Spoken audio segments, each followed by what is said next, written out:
most need. Those who are like you will gather around you.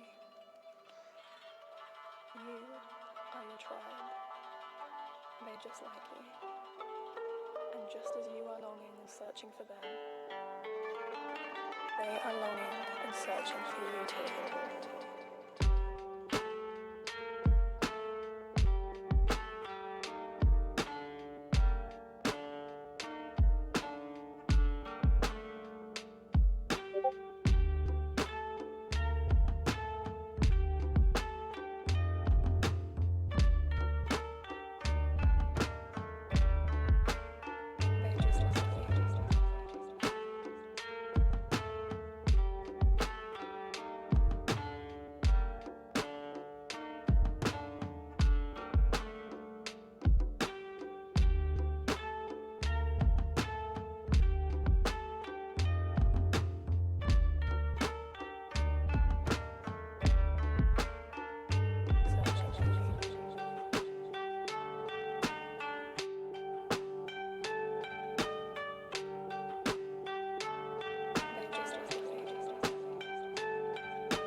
And you share the medicine that you most need. Those who are like you will gather around you. You are your tribe. They're just like you. And just as you are longing and searching for them, they are longing and searching for you too.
And you share the medicine that you most need.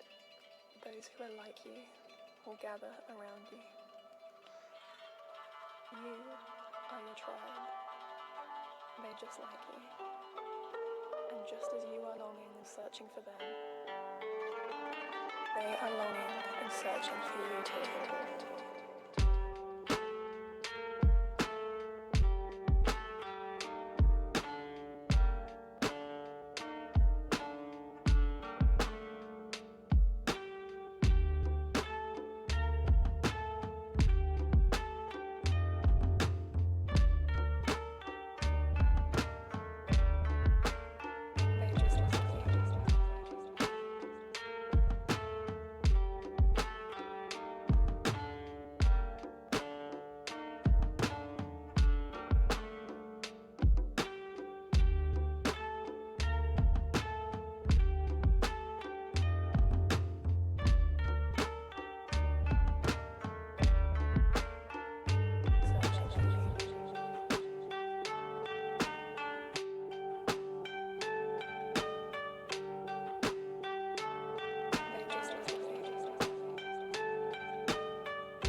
All right, people.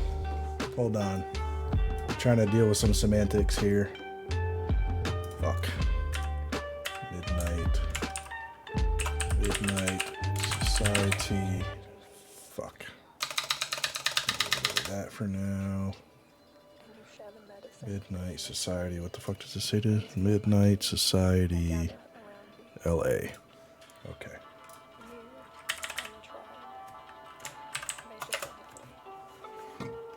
Alright, holy shit. Today is the day, chat. Today is the motherfucking day. Midnight Society is finally giving me something that I can work with here as a Midnight Society founder. Hopefully I can share all this wonderful news. I'm just making sure that I'm not breaking any rules here. It seems I'm free to host my own watch party on my stream, as long as I have the thing hashtag in my hashtag is in my title. This is the Midnight Society LA event that we're going to be streaming here. Yeah,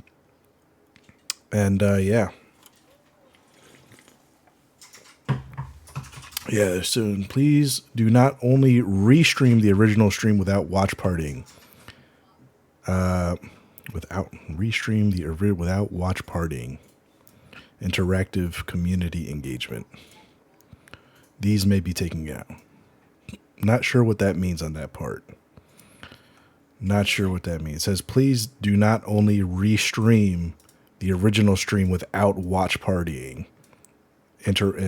Parentheses, interactive community engagement. So I guess I'm allowed to stream this as long as I'm having community engagement. Yeah. Okay. So I think we're good. I hope we're good. If I get in trouble, Dr. Disrespect, I'm sorry. And then I'll just be banned from Twitch just like you were, except for probably a dumb reason on my part. I'm on the mod view, so just let me know. Okay. To go over when I need to. Yeah. All right. Okay. I'll be back and forth. I'm just playing some games here. Actually, you know what? I'm gonna retweet this real quick. Let me retweet that. I'm gonna delete this tweet. Deleting the tweet, and then we're retweeting the tweet that I just deleted, but we're going to add the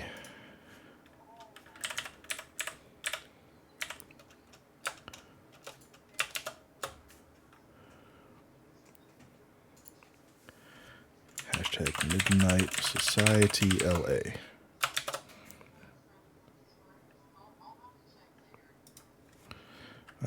Tune into chat, watch and discuss the announcements, and possibly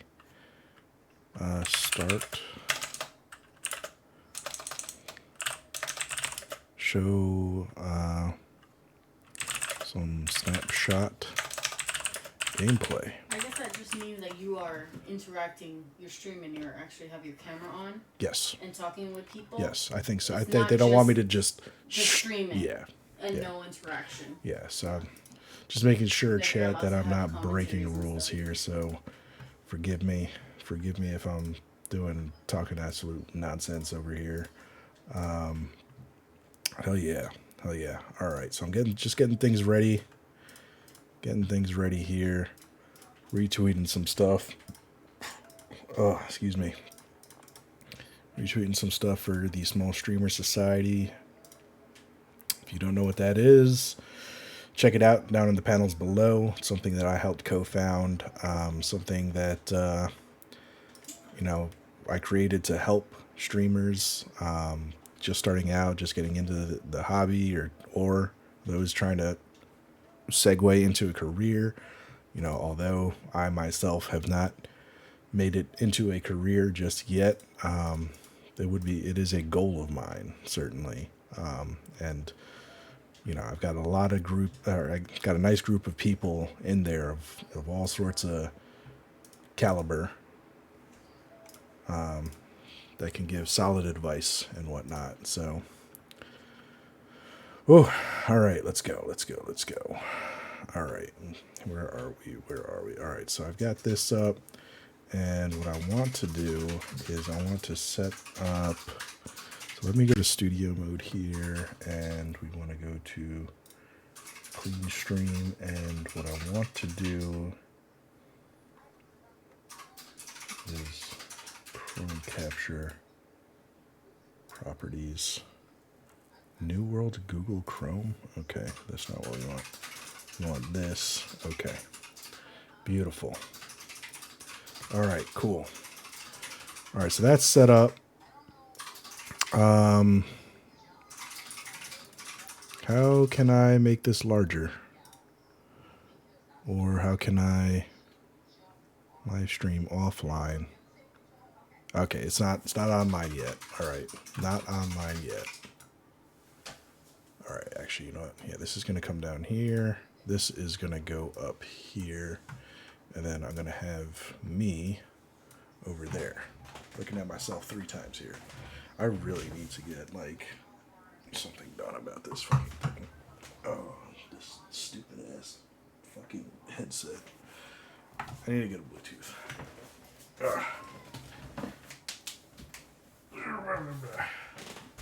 What are you stuck on? Oh, okay. Gina, can you do me a favor? Yeah. You unplug this one. Alright. Which one? In the middle and closest to you. Yes, that one. Yep, alright. And then I need you to fish it underneath. No, let go. Okay. Let go. Let go? Let go. Sure. I'm just trying to loop it through. Alright, now plug it back in. Plug it back in? Alright, actually, come on the top. Oh, no, plug it back in. Alright. Oh, God. Alright. Beautiful.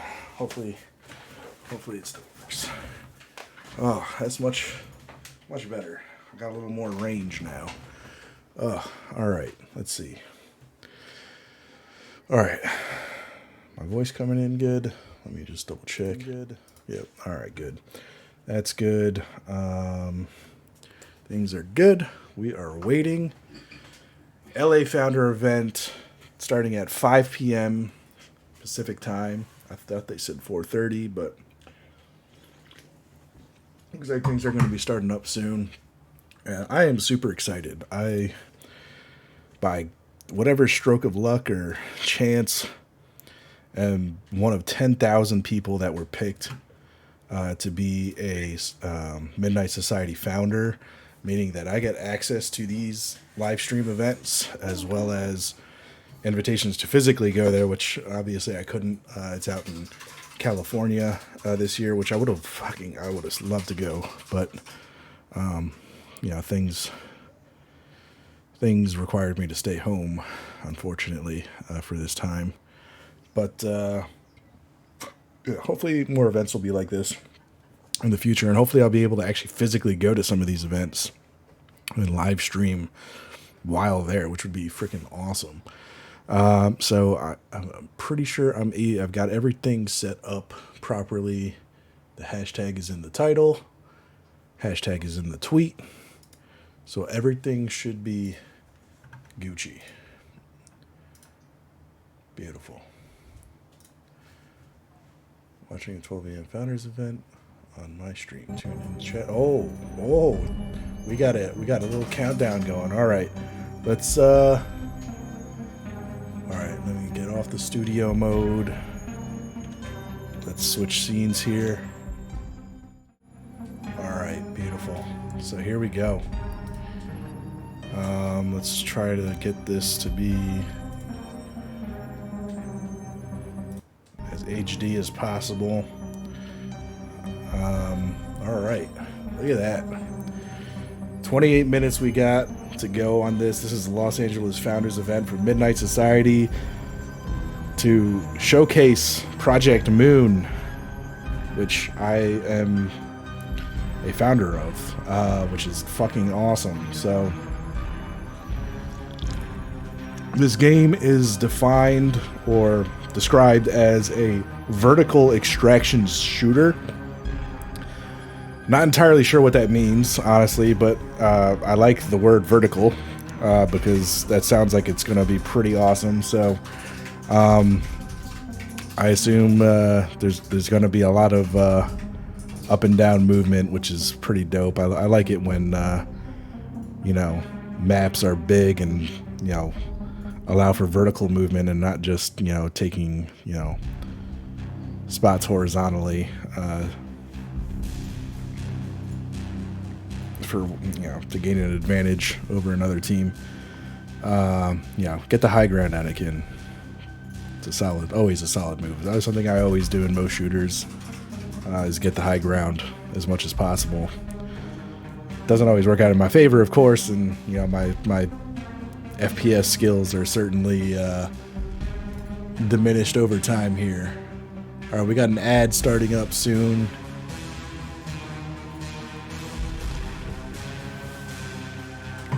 Do you see the ads when they play?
Oh, alright, sorry. Just setting the mood, chat. Just setting the mood.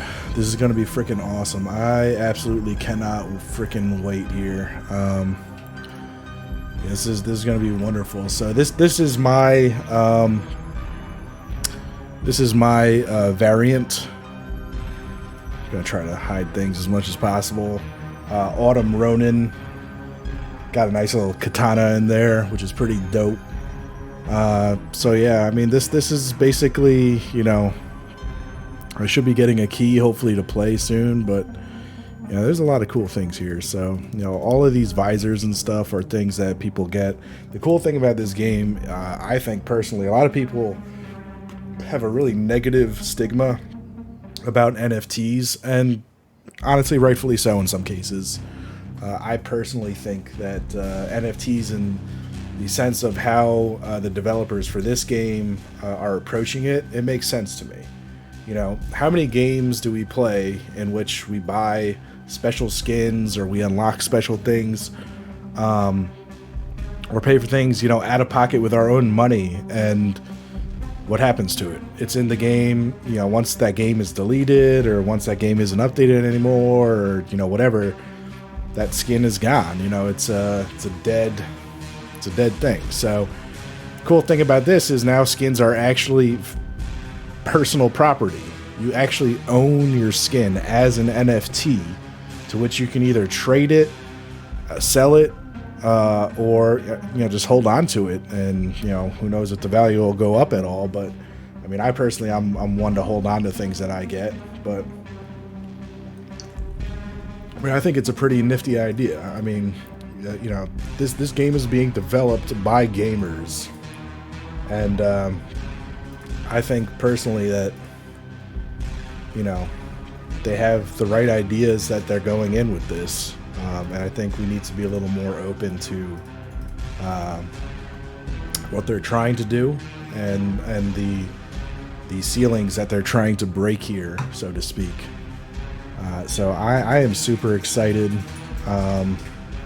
You know, once again, this is my variant, the Autumn Ronin variant, Fiverr Delta. Got a cool winter coat, forest camo on the chassis here. My visor is, you know, this is the legendary visor, so this is specific to me. I am the only one with this visor, as far as I'm aware. Could be wrong about that, who knows. But it's pretty fucking cool. Pretty fucking cool if you ask me. So let's talk more about the game while we wait here. We still got about another 22 minutes before the event kicks off. So Midnight Society is essentially the studio that's developing the game. This is being headed by Dr. Disrespect, the famous streamer. If you don't know who Dr. Disrespect is, look him up. He's a fucking awesome guy. Really awesome guy. For the most part, I personally never heard of them, but apparently this studio's been over a decade in the making. Over 400,000 people applied for this access pass that I have, and only 10,000 people were chosen, folks. Only 10,000. I'm one of 10,000, which I still can't get my head over. Here's the leadership team. You got Guy Beam, aka Dr. Disrespect, the co-founder. He really put his height in there. Oh, he would. 6'8" visionary. Oh, it's hilarious. I fucking love it. His comedy he's a genius. I love this guy. Quinn Del Hoyo is also a co-founder and creative director.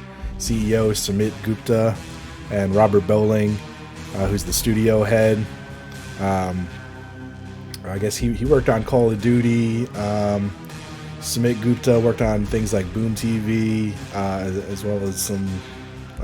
Looks like he did some stuff in esports and gaming. I don't know too much about these guys, but yeah, I'm pretty excited. I mean, these are some big Call of Duty guys that are coming into here. This guy actually worked with Epic Games, Del Hoyo, as well as Gears of War. So I think we're going to get a lot of really cool mechanics in this game. I'm just hoping for a really smooth shooter, honestly. This game, as I said earlier, is described as a vertical extraction shooter, and that sounds fancy as fuck to me. I'm not gonna lie. That alone has got my interest piqued. But yeah, I'm pretty stoked about this. So that's who the Midnight Society is. The event that's happening today is essentially it's going to drop some new things. This is going to lay out my role at the round table for the development of this game,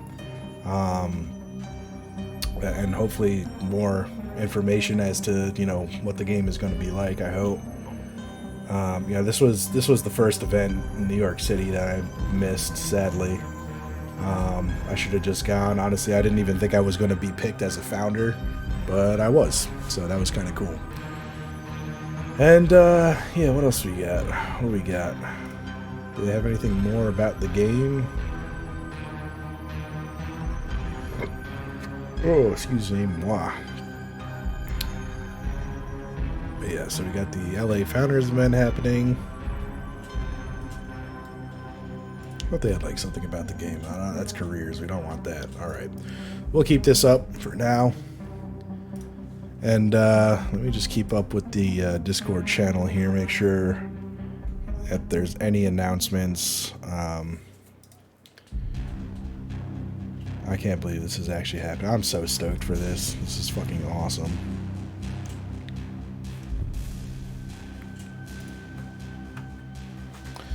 All right, so let's see.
All right, awesome. All right, let's make sure Twitter's going. Twitter's good. Man, I'm excited. I gotta say, I am super, super excited for this. I don't win a lot of lotteries. Actually, speaking of lotteries, I hope y'all have bought a lotto ticket. I mean, Mega Millions right now is over $1 billion. I just, I got to keep up with that too. I think the drawing's at 10 o'clock tonight. That would be amazing. Imagine winning $1 billion. Of course, I think it would come out to like less than 70% of that, but still, that's stupid money right there. Absolutely stupid money. All right, let's see.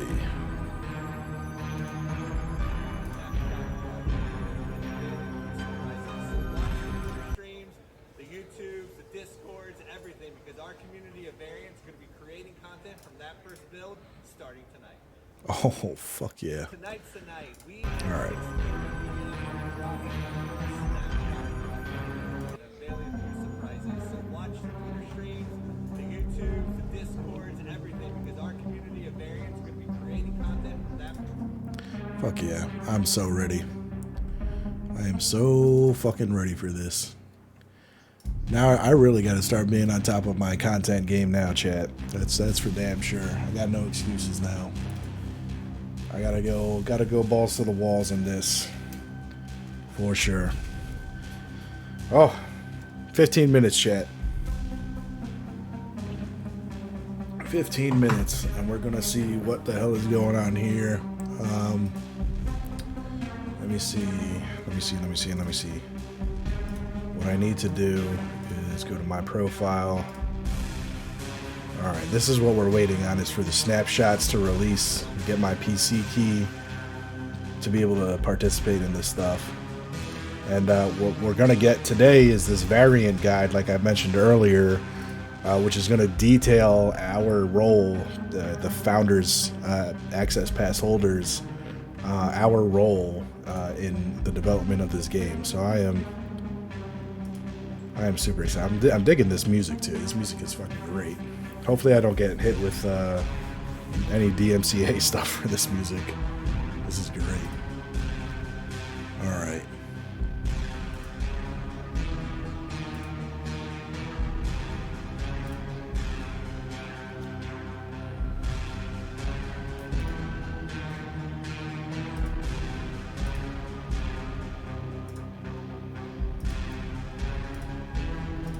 Awesome. All right. 14 minutes. Let's go. This is the longest 14 minutes ever. Gotta say. Let's do some more exploring though. Let's see what we got going on here. You know what? Let's go through. Where's the FAQ on this thing? Here we go. So yeah. So here you go. 1 of 10,000. This is explaining, the founder's pass, how it was chosen. But what I want to do is try to find information about the game again. I can't remember where I frickin' found it. Series patch. Yeah, so there's my series patch right here. Day 0. Firm handshakes. Where is Intercept Careers? Is it Intercept maybe? No, it's not Intercept Messages. No, that's not the one.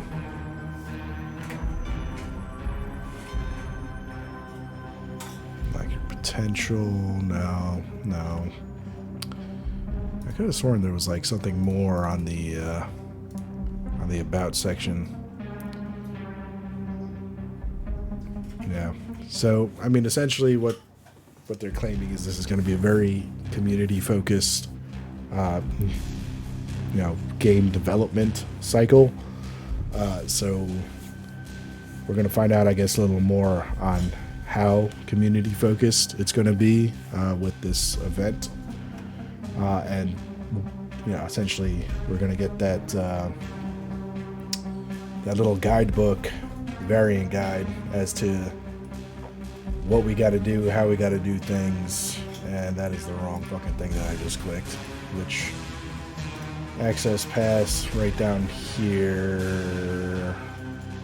Where the fudge is it? Where did it go? Serious patch? Snapshots. Here we go. Variant guide. Yep. That's what's going to be discussed. That's what we're waiting on. So, 13 minutes, 11 minutes, and 50 seconds. All right. Let's go.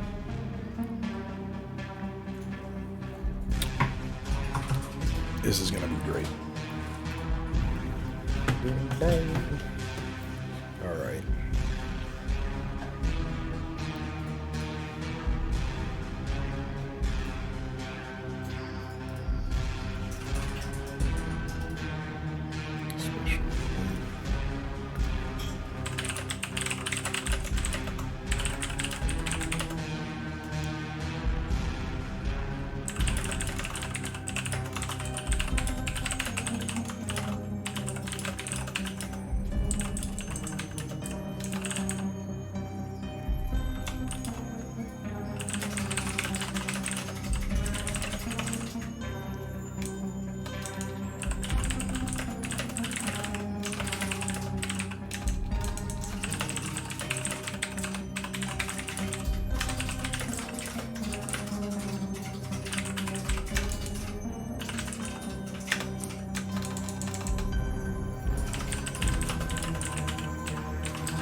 Okay.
Why does the Yagbot not put my stream up in here? That's weird. Huh? And where's mine? What bot is that? It puts yours in. I don't know why it's not putting mine up. Yours should be on the founders. Hmm? Yours should be on the founders. No, this is on FMP. That's what we did now. Oh well. It doesn't matter.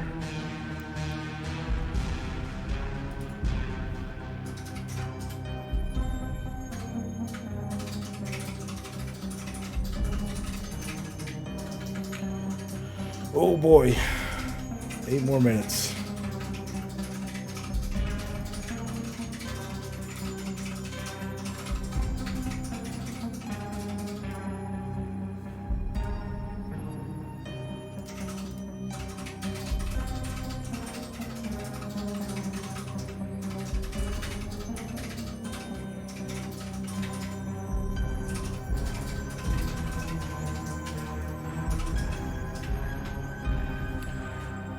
All right.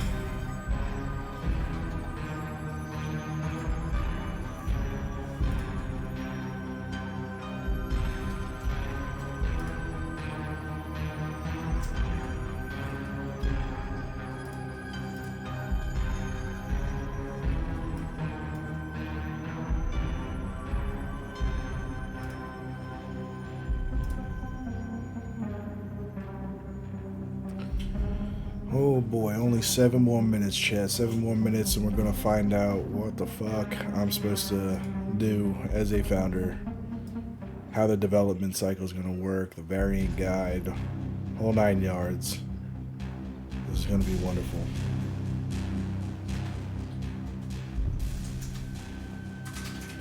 So apparently the snapshot's gonna be ready probably about an hour or two after the live stream here.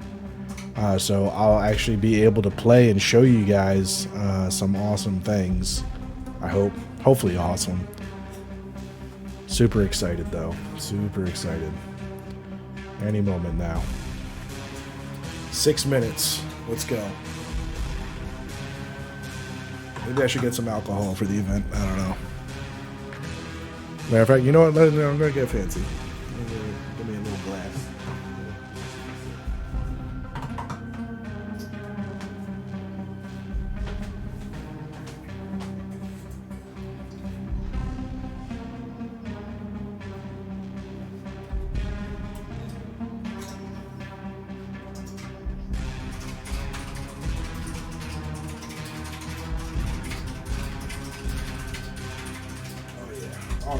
Tuna.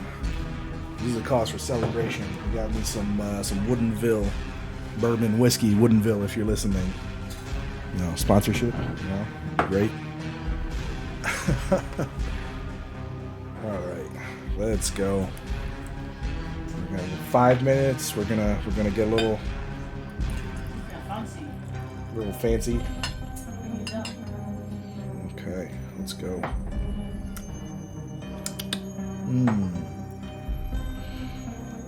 Let's fucking go. Put that down on the floor so we don't knock it over. And yeah, this is gonna be great stuff. 5 minutes. 5 freaking minutes, and we are gonna see what the fuck Dr. Disrespect has been doing behind the scenes here. I absolutely cannot freaking wait. I just can't wait to start playing it, honestly. I want to see what exactly a vertical extraction shooter is. I'm curious if it's going to be similar to, like, Titanfall gameplay with, like, jetpacks and shit. If we're going to be seeing some, like, grappling hook action. Is it going to be... I'm pretty sure it's going to be a first-person shooter. I don't see why it would not be. I'm pretty sure it is. I don't see this as being a third person. Hello, Claws. This is it. We're about to open the door to let the first variants into the FaZe warehouse to unveil the new game and a few more surprises. The stream's starting soon, so we'll see you back here in a few. Let's go. Oh, yeah. Let's fucking go. 3 minutes.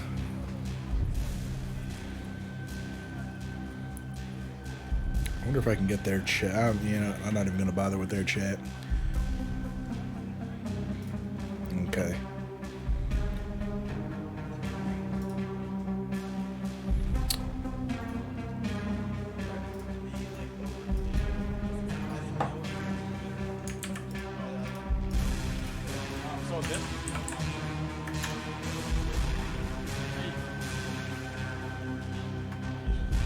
All right.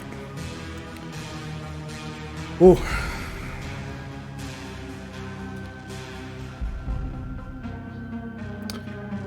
I'm digging this theme song though. Digging the theme song.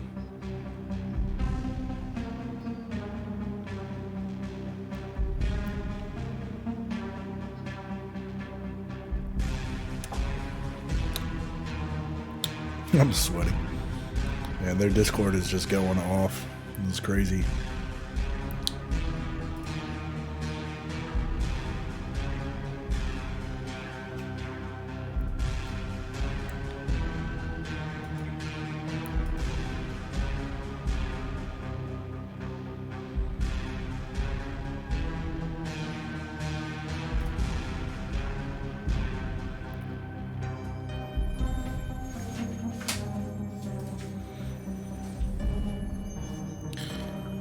All right. Oh no, what did I do? Fuck.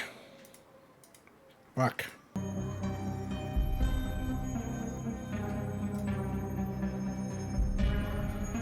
Hopefully this is still live. Alright. Alright. Fucking up already, chat. Fucking up already. Let's see what we got going on, though. Midnight Society. 2 minutes before this event starts. This is the Los Angeles Founders event, which I sadly could not go to. But super excited to see what's going to go on here. Super, super excited.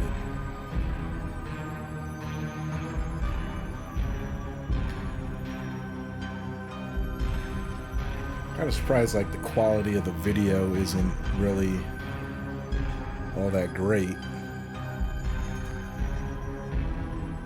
It's a bit odd, but oh well.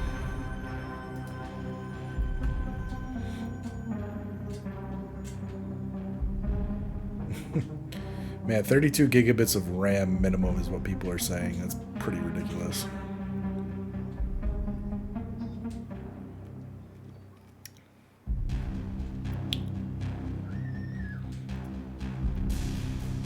I really hope that that's not a hard minimum.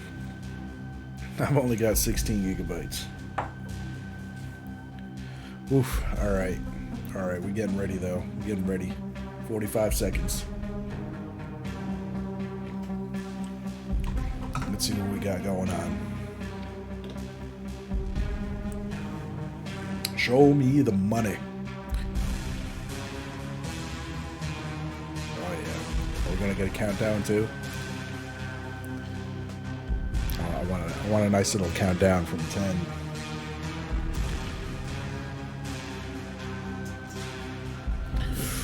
Ooh boy!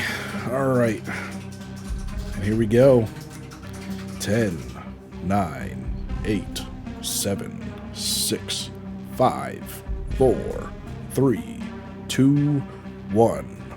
Let's go. Oh, motherfuckers hit me with another one. You gotta be kidding me. Really? Really? You're gonna fondle my balls and then stop? What the fuck is this? What is this? What the fuck is this? Or we're just like, oh yeah, we made you wait, you know, an hour, and they, oh, it's okay. We're gonna make you wait another hour. Yeah, we gotta load the transmission. The blue ball, yeah, right? Yo, Brent, what's going on, bro? Appreciate you coming by. I can't wait to show you this, but, you know, we're getting blue balled over here. Jesus. Jesus. This is giving me more blue balls than my wife. I don't give you blue balls. Just what she thinks. I give you fireballs. Oh, yeah, we're going to make you wait an hour to start the event, but then we're gonna make it wait another hour. This is like that fucking, oh man, this is like the end of that which I forgot which Marvel movie it was, one of the Avengers or something. It's like you wait for the after credit scenes and then fuckface Captain America comes out. Oh, if you were waiting for an end scene, then go home. Like, fuck you. Jesus fuck. Oh, we got a feed. We see people with shirts on. And there's a tent. FaZe Clan's up in the building. Holy shit. Dudes with tattoos. What else we got? Oh yeah, Midnight Society. Let's fucking go. Let's fucking go. Been awake since yesterday and now I'm in another hour. Oh, Jesus Christ. Oh my God, Brent. That's crazy. Well, now you can stay up for another few hours and see what the fuck is going on with this. Because I'm going to make everybody and their mother download this game once it goes live. Oh, man. Alright, yes. I get it, cameraman. Midnight Society. I can read. I can read very well, yes. Yeah, show me more. Show me more, yes.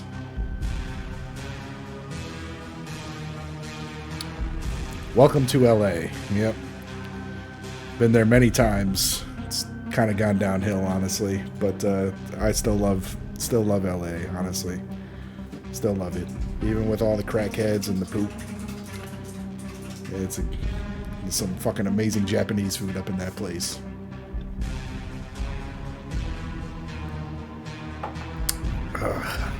Oh, there he is. Look at that. The mustachioed man himself.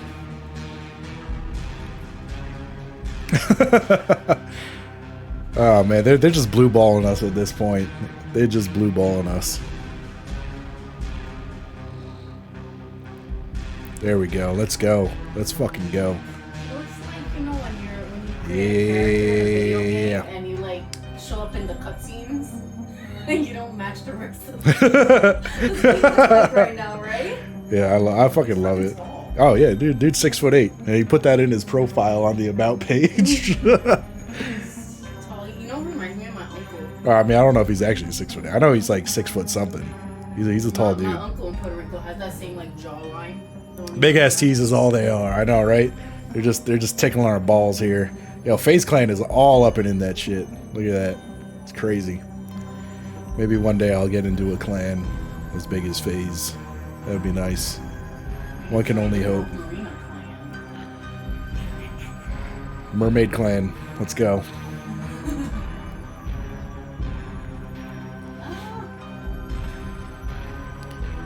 Man, I expected this to be much more of a full house. I guess they're just trickling people in though. There's got to be more people coming in, I guess. There's got to be. This was a pretty exclusive event though. I mean, this is founders only. And I'm pretty stoked that I'm even allowed to share this. So this live stream is actually, there's a link that was given because I didn't know that it was happening until like 2 weeks ago. I should have, but I don't know. Oof. I also didn't really want to be there the same week as my dad going out. Oh man.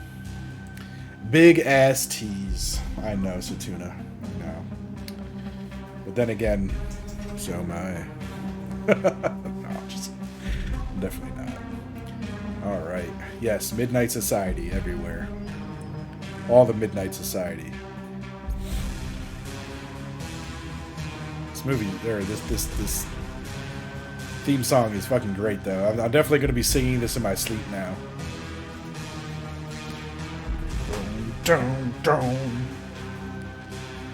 Alright, is the volume coming through alright? It's not as loud. What, it's not? Like your voice is a lot louder than... My voice is louder? Alright, so let me adjust some things here, chat. We're gonna adjust my voice. Alright, we're gonna adjust this up. Alright, how's that? Is that better?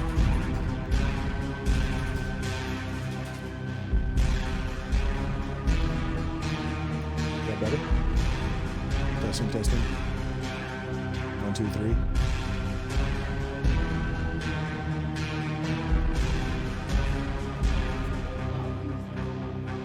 Volume's off. Hold on. Testing. Why is it like that?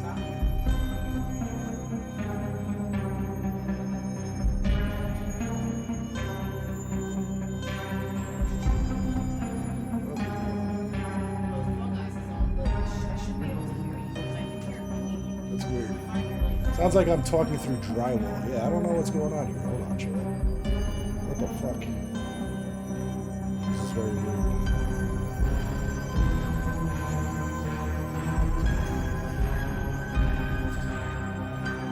It shouldn't be like that. I don't know. Maybe...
the fuck did I do, chat?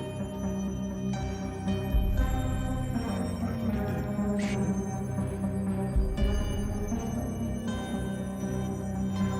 Okay.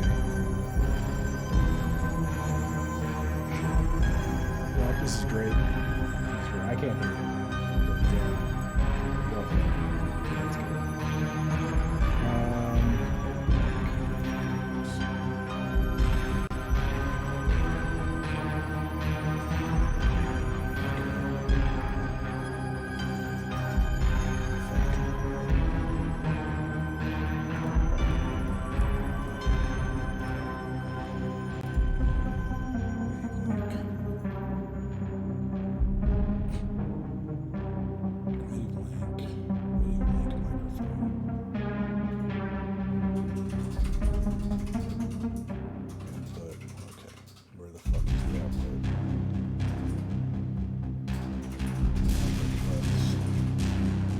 Should be.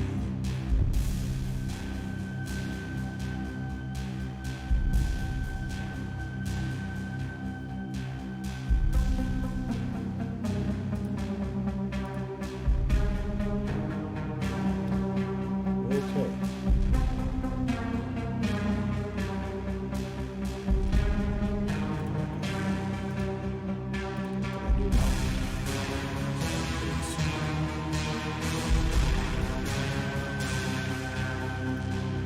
Okay, there we go. I think I fixed it. All right.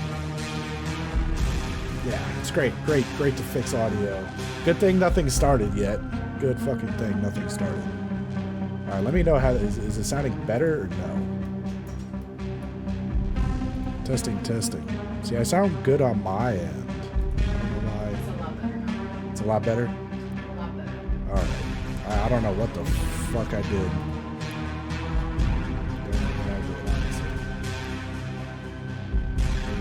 Recording, microphone FX. Okay, it should be that, yeah. Playback should be headphones, Elgato. Wait for the device from the headphones. It's the output. Yes. Okay. Alright, so the browser is good. Browser is good. You guys can hear the music and everything. Alright.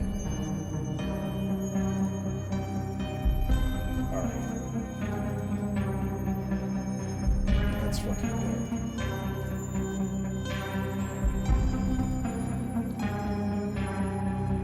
Oh, okay. 20 gigabyte sound, much better.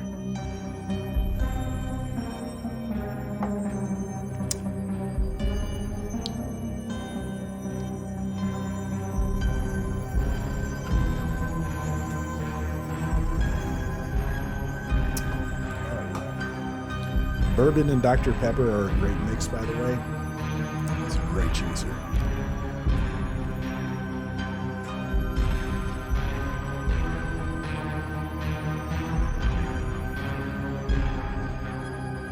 All right. Oh no, fucking live. Go to live. Thank you. Holy shit.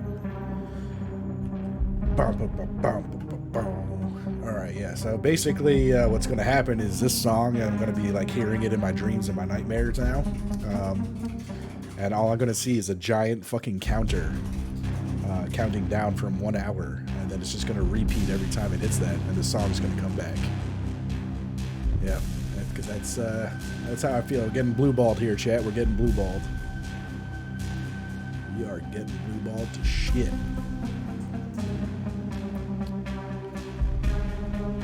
Did say 4:30, and then it became 5 p.m. and now it's nearing on 5:30 p.m. Probably gonna be 6 p.m. now. Okay. Title of the stream should be "Blue Ball by Dr. Disrespect." Now, what it should be like? What is it called when you get like?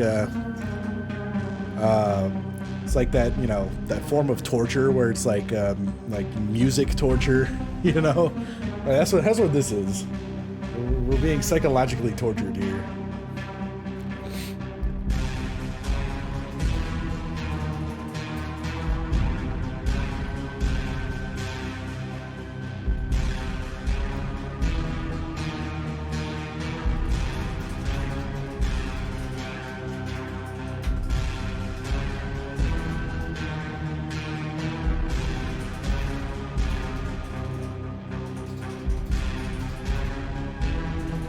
People are just throwing in their rig specs now on the Discord here. Interesting.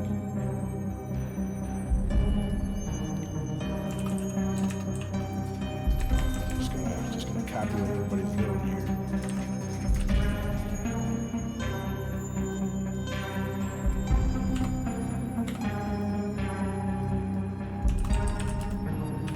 Ryzen 7 5800X.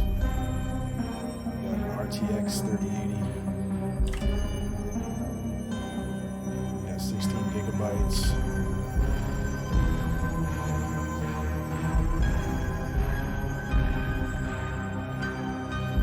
I think it's 3200 megahertz. I don't even remember.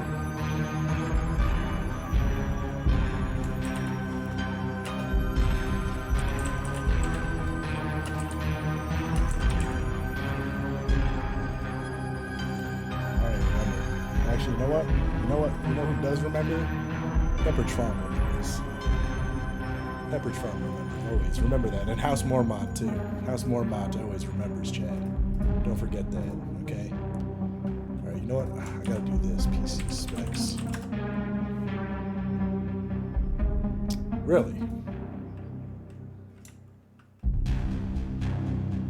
Interesting. Okay. Where is my cloud bot? Let's do this real quick. Why is my cloud bot turned off? Weird. Very weird. Okay.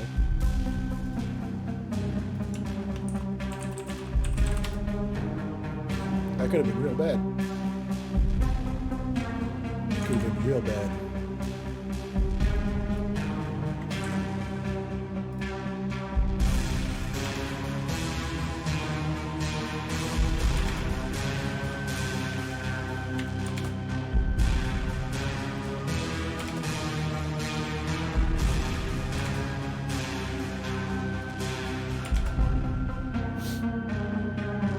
My God, this event needs to start already.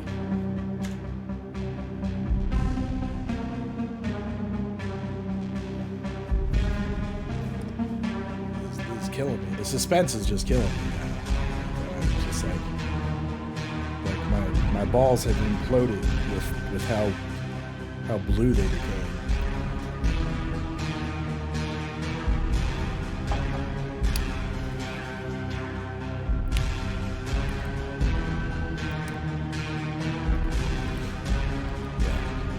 So I guess the first timer was for when the doors opened, and this is now the timer for everybody to get seated and the event to start. I guess it's kind of an odd way to do things.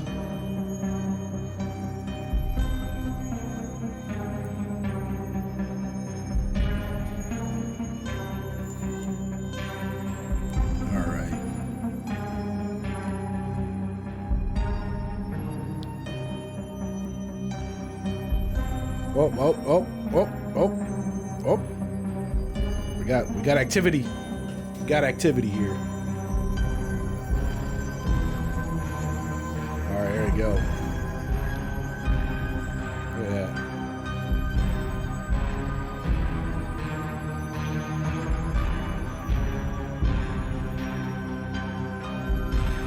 This is fucking awesome. Fucking Dr. Disrespect. I wish I could have been there to meet this guy. Dude is fucking tall as fuck. Like, holy hell. Alright. I want to know what they got in those containers in the back there that say phase on it. I'm curious. I've noticed lately that a lot of live events have redonkulous timers. I mean, you know, like, at least tell me when the actual, you know, and you know what it is to build up hype. That's why they do it. And, you know, honestly, I appreciate it to an extent, because, like, if I wasn't a founder and I wanted to watch this, like, you know, I probably would have thrown it on at, like, a later time than when it immediately started. So it would have been a nice surprise to see that nothing started yet. But at the same time, it's a bit much. Oh my God, dude! Someone get the camera guy a stabilizer. Jesus, it's gonna give me freaking vertigo.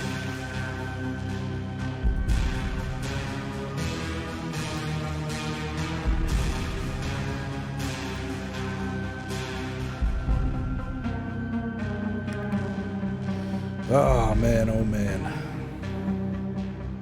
My child is not happy.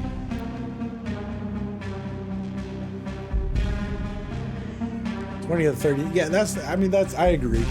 20 to 30 minutes. I mean, so like, waiting an hour is fine, but then like after that hour's up to open the doors, it should only take like 30 minutes for everybody to sit the fuck down. Like, I mean, come on.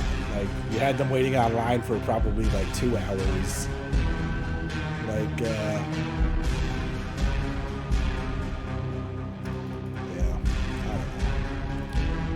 Maybe I'm just an old man now, and I complain too much. Who knows? Who the fuck knows? Alright.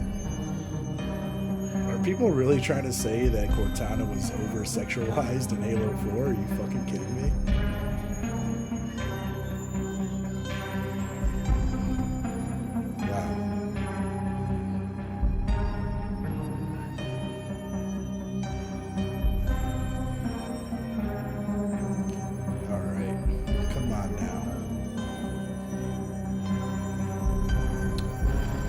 Although I bet if I was there at the event, I certainly wouldn't be complaining at all.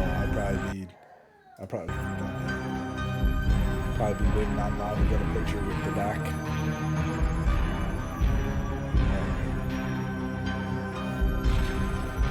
Oh, my gosh. Buddy, what's the matter? What's something you want to say with Daddy? You want to say hi to chat? Why are you grumpy? No. Why are you grumpy? You want to sit with Daddy? You want to sit down with Mommy? Okay, I don't know what your problem is. Oh my God. Oh, all right, come on now. Yeah, this is killing me. I don't even know what more to talk about. Ask me questions, Chad. I don't even know. I guess I'll turn it into like an AMA. Let's go.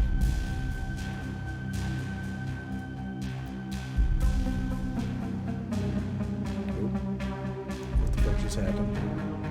Do I really need this open for it to pop up on the stream? I'm serious? It's kind of annoying.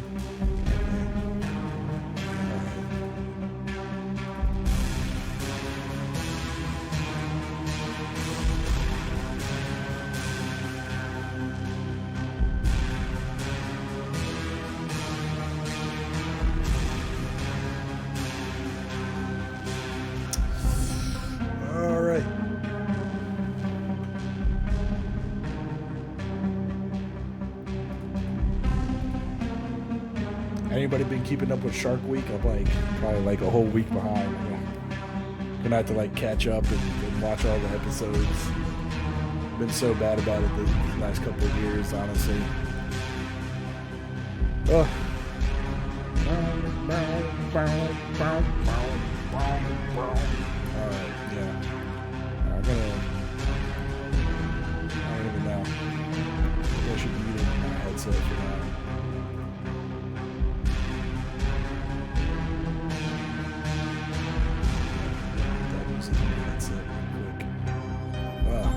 Just been reading a lot of. You're not the only one, Satuna. My wife has been reading all sorts of smut lately. You should probably ask her what she's been reading. You guys probably been reading the same weird shit.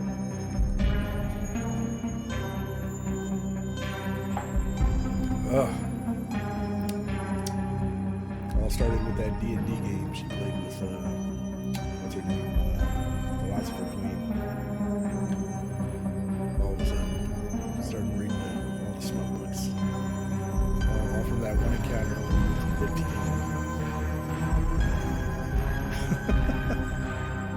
Can't even make it up.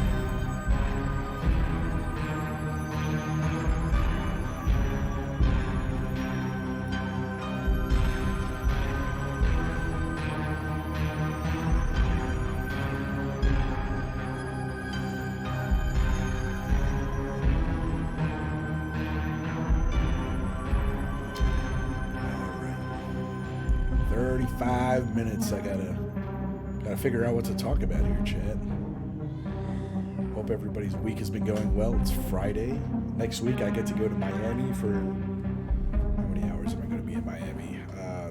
less than 12 hours in Miami. I'll be out there flying in and flying back for work. Yeah. Oh, that's going to be fun. And then the following week, so in a couple of weeks, I'll be down in New York City for some work as well. My boss is actually coming out. She's going to be cool. I haven't seen him in like over a year, maybe 2 years now because of COVID. So it should be a good time hanging out with him.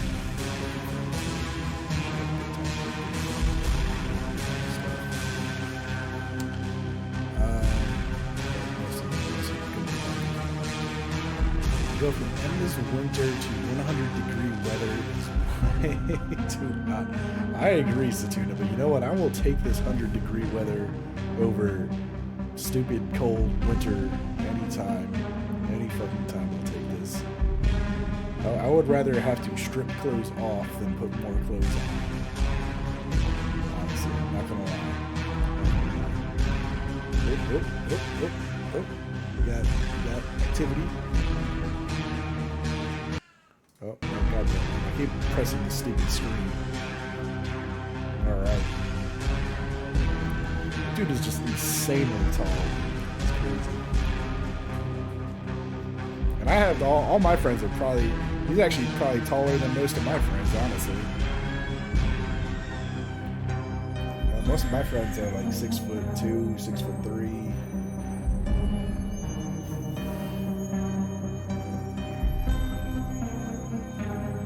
One of them is 6'4". I don't know.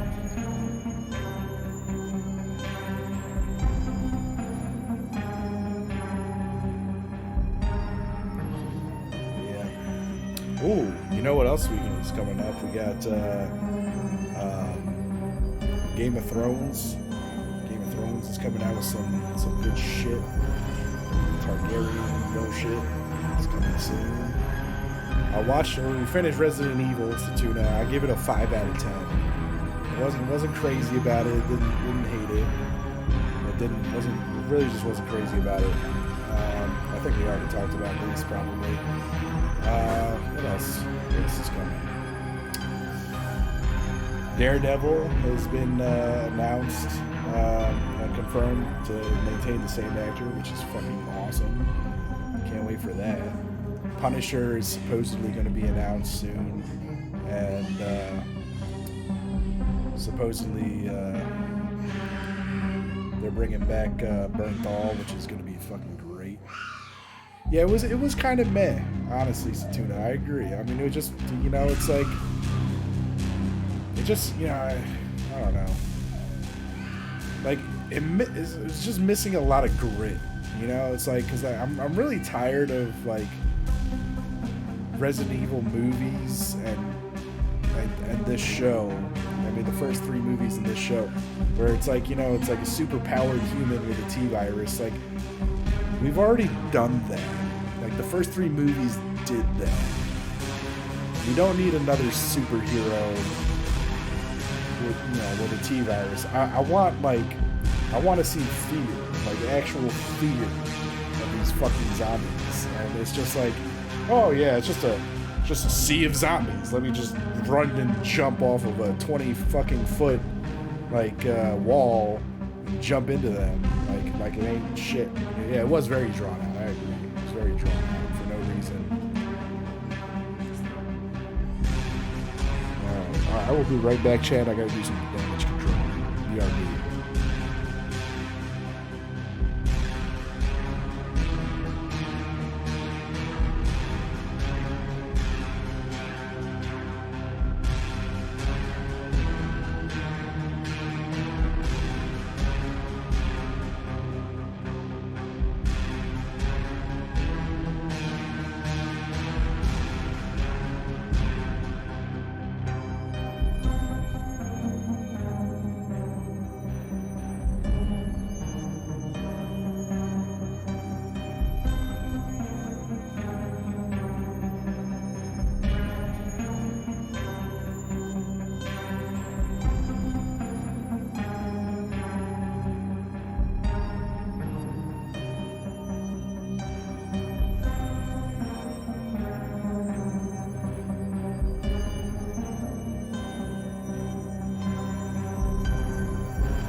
Alright, the grump is gonna be in here.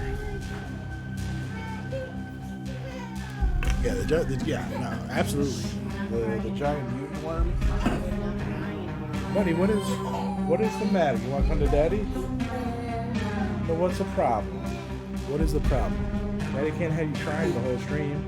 Dr. Disrespect is gonna see you crying, and then it's gonna fall on me. I'm gonna be known as the whiner daddy of the whiner child. All right. You want a muffin?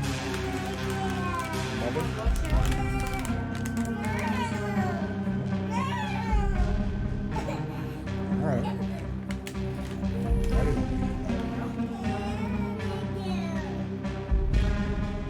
Oh man, but yeah, giant mutant worm.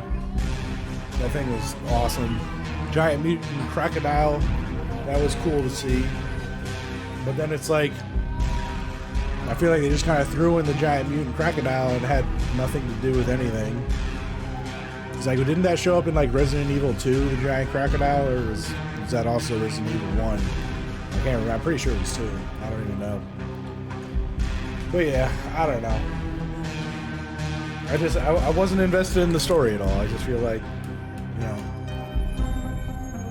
they're just kind of meh.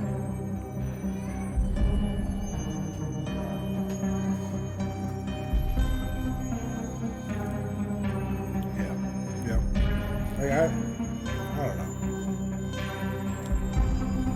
Like, if you're gonna have like end of the world zombies, like the main character shouldn't be like Superwoman.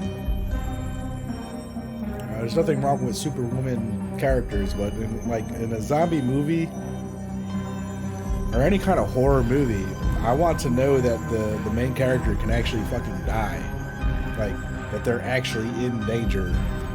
Because like I had zero feeling of any kind of danger. It was just kind of like, oh yeah, she's gonna run through this, and based off the track record of the first few episodes, anybody that's near her is gonna die.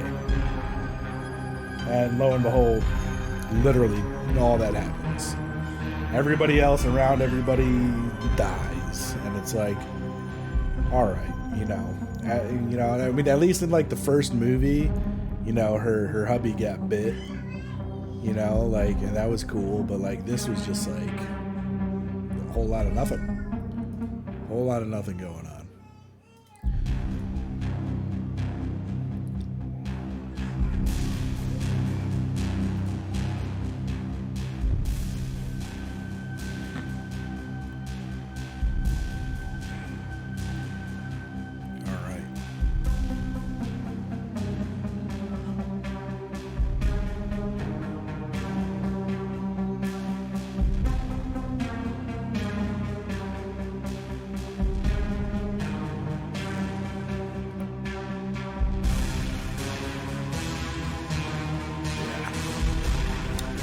Always better when there are, yeah, I know, and like, I think it would have been, it becomes more impactful too. It's like, all right, well, now we know her, and spoiler alert, Chad, if you have not watched the Resident Evil Netflix series on obviously not Netflix, then, mute me for like 5 seconds. I'll hold my finger up until, I'm done with the spoiler.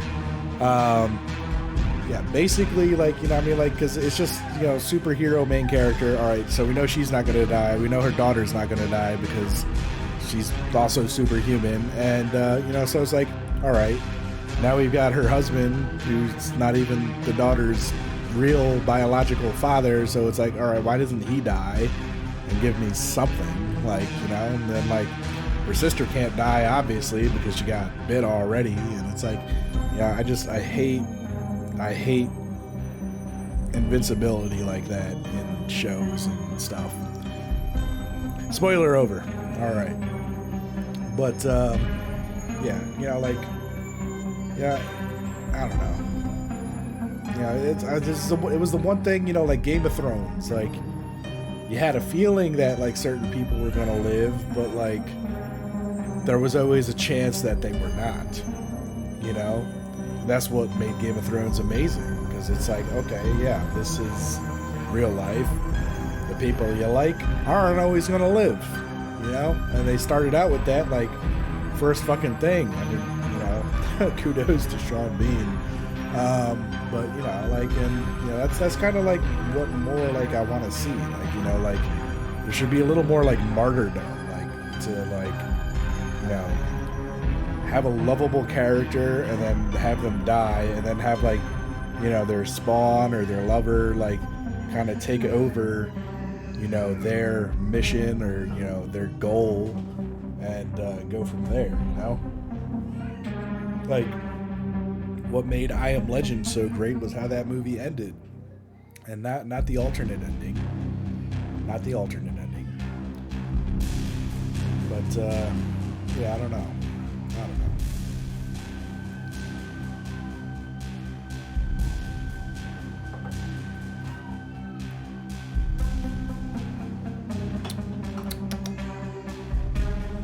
Man, they're really tickling my balls here.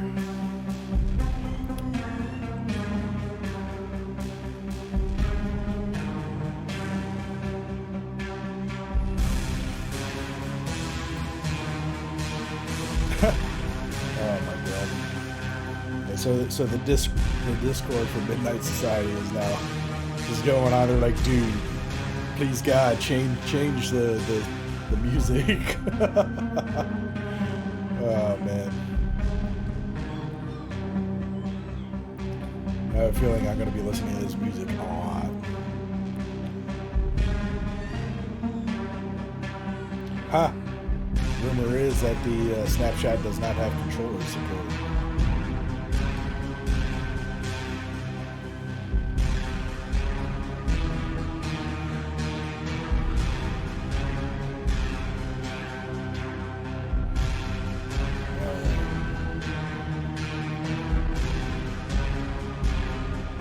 There are a lot of people watching the live stream on the Discord. It's crazy. Crazy.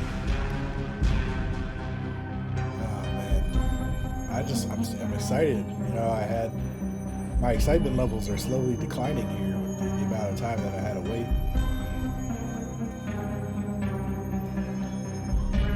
I got some pretty awesome hoodies over there. This guy got his hoodie signed by the Dr. D. What is his problem?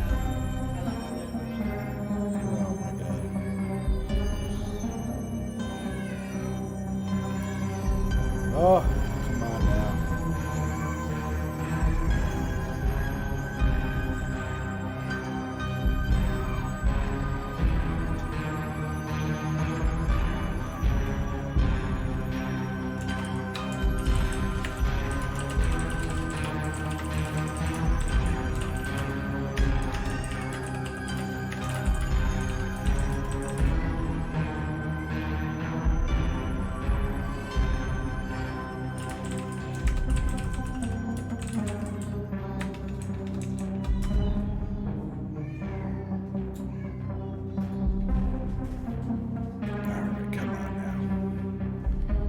Come on, Midnight Society, give me some good stuff here. So Hot Pockets apparently has an event going on, streamers. Only 6 more days left. Okay, and basically it's a contest where you flex your gaming skills in a 2-minute video and post it on their website. I gotta get on the ball there. Oh, I got hiccups now. Oh yeah, see, I told you, Satuna. She's already all in that smut. Oh, it's about werewolves. Yeah, she's reading doggy porn. She was reading fucking doggy porn. Oh my god.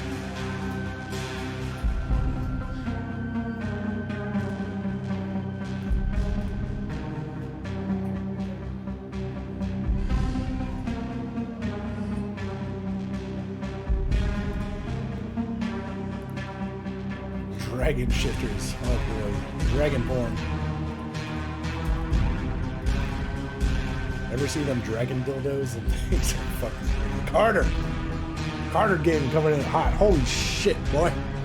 Dropping them 1,000 videos. Why did the noise not go off? What the did. The alert went off, but why didn't the sound go off? Why didn't it capture streamline noise? Weird. I've been having issues with Streamlabs. They turned off my cloud bot for some reason. But yeah, Carter, I appreciate you, buddy. Let me see here. Let me see, because that shouldn't be happening. I don't know why that didn't do it. Are you doing it from a phone? Maybe that's... Sometimes phone stuff does things fucking weird. I don't know why. Where are my... You heard the dragon porn? Yeah, man. You ever seen those fucking dragon dildos? Oh, those things are fucking nutty looking. Crazy. My wife's looking at me now. She's like, the fuck you talking about dragon dildos? I bet you have. Oh, you want me to buy you one? I'll buy you one. I think I know a few people that still sell dildos that aren't you.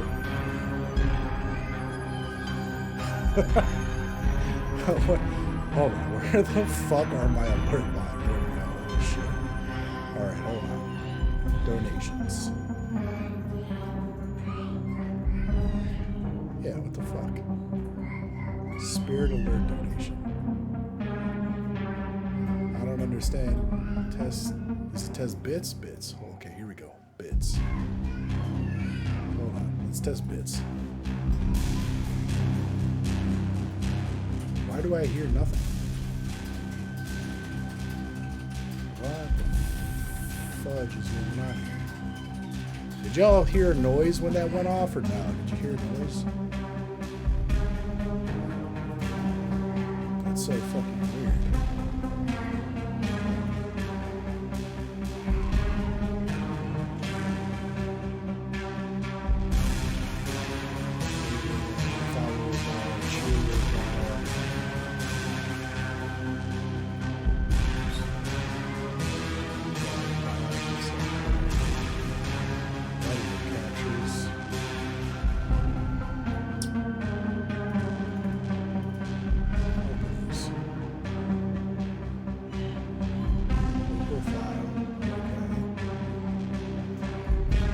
No sound go off. Alright, so hold on. How about...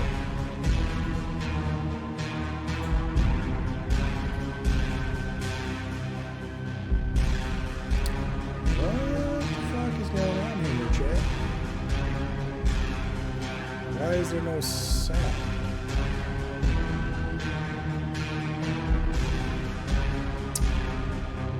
But you are on your phone. That should make sense. I'm not even hearing the sounds go off for this shit. And it should be. Read access, audio cancel. Okay. Very weird. Very fucking weird, chat. That's very weird. The wavelength audio is fine. Audio for soundtrack by Twitch. Co-subscriber bar. Check background. Overlay slot.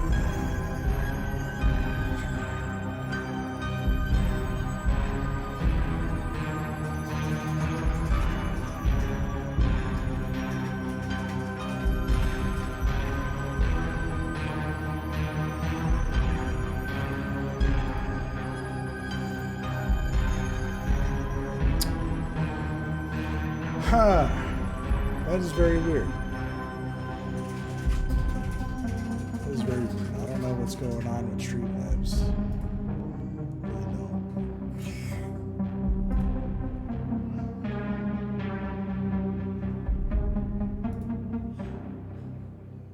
Very weird. So like if I do a test follow, it shouldn't make a noise. I don't know why the noise isn't happening.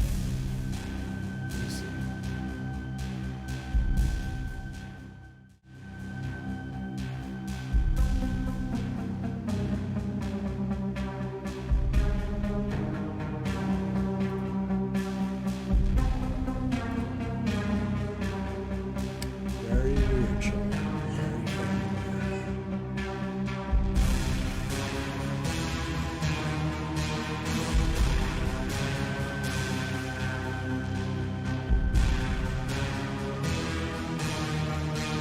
having all sorts of audio issues today. I don't know what the fuck the deal is, chat. I don't know what the deal is.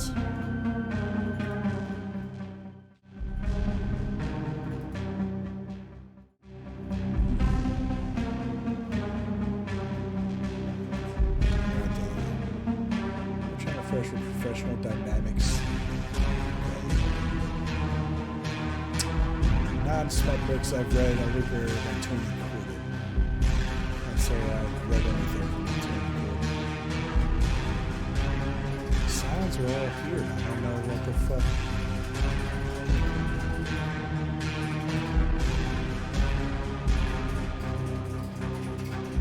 Interesting.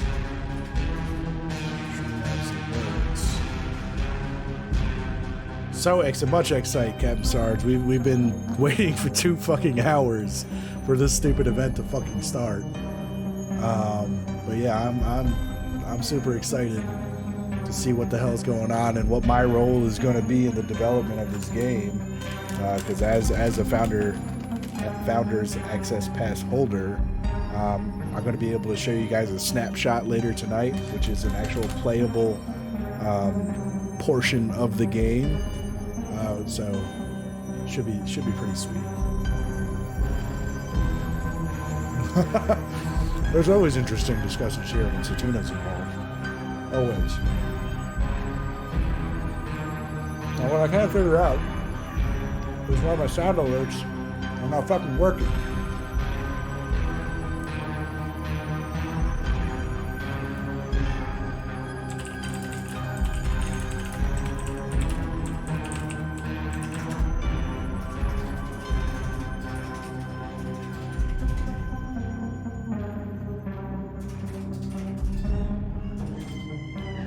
Hardware acceleration is enabled for your sources.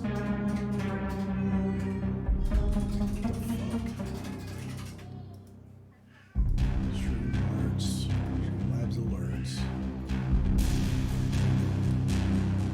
I don't even know what else to do here. Properties, it's a fucking browser source. Control audio via OBS.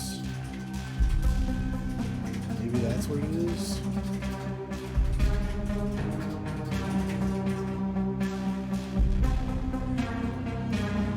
Let's try that, chat. Maybe that'll work.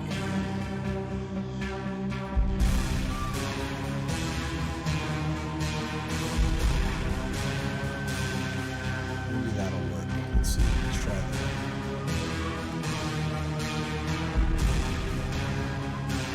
Nope, didn't fucking work at all. What the fuck is happening? Twitch sound alerts.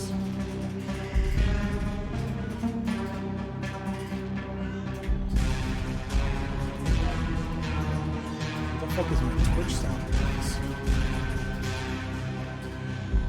Sound alerts.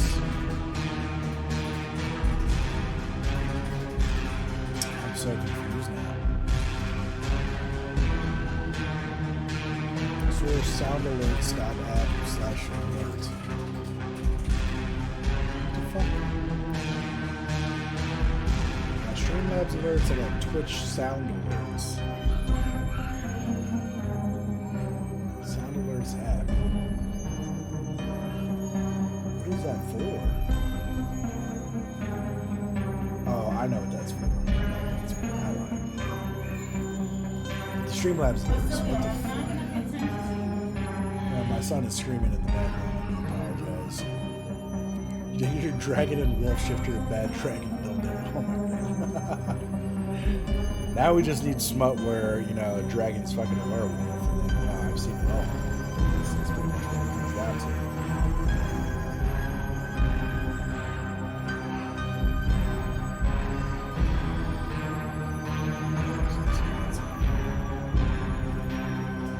Read it.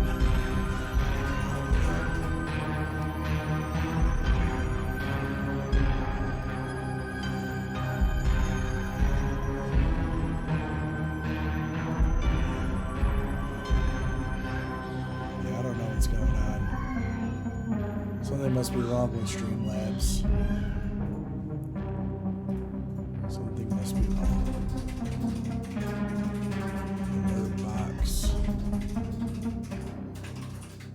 URL OBS Studio is launching audio capture. Yeah, see. It's supposed to make a sound. I don't know why it's not making a sound. Nah, you might not want to know, Captain Sarge, honestly. If you have to ask, it's and Rogue Marina's involved, then you probably don't want to know. It's just the general. Enable standard bad word lists. Alert parries with the new alert will interrupt the on-screen alert. Reset stream label session automatically.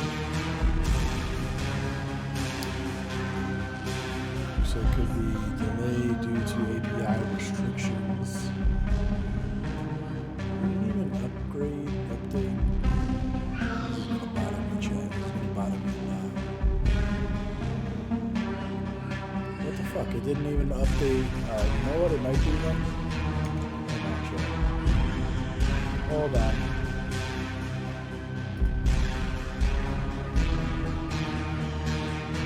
Might be this.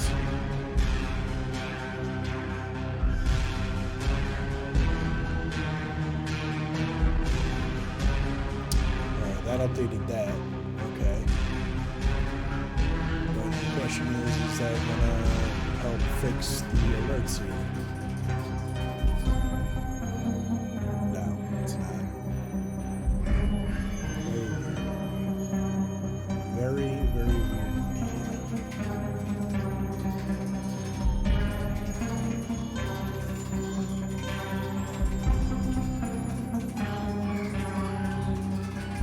Control audio via OBS.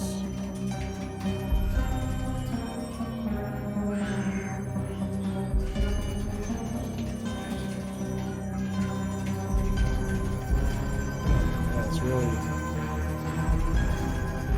Streamlabs alerts, okay.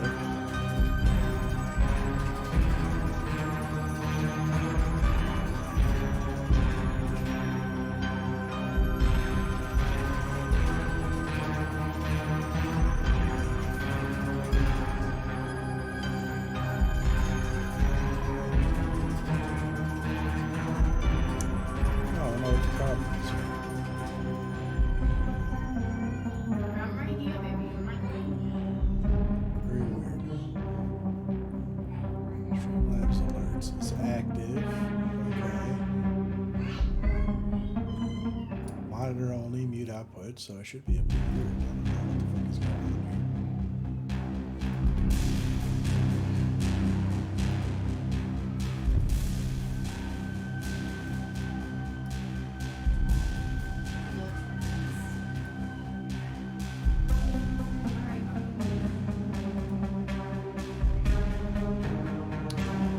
Alright, I know it works. Has the cooldown increased since you got here? Cooldown for what? I feel like it has. It probably has. Depends on what you're looking at. But hold on, I need to figure out these stream alerts.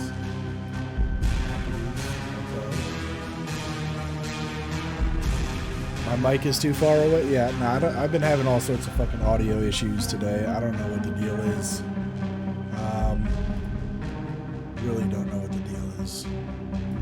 So let me up this maybe sensitivity up to 90. Maybe that's a little better. I don't know what the deal is today with audio, but everything today is just like fuck BTAC.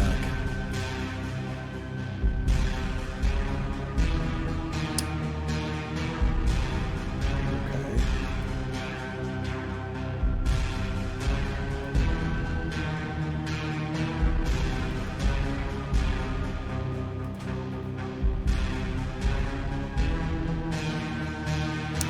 I don't know what the fuck is going on here. This is really annoying. I hate it when these things update and they change things. Streamlabs alerts. Monitor only, mute output. Yeah, I don't know. It's very weird. Very, very weird.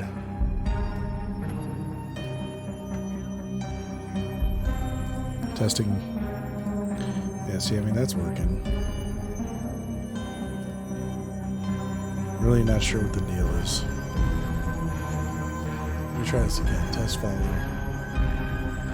Yeah, see, I don't know what it is. Maybe, yeah, what are my sound settings? Maybe that's what it is.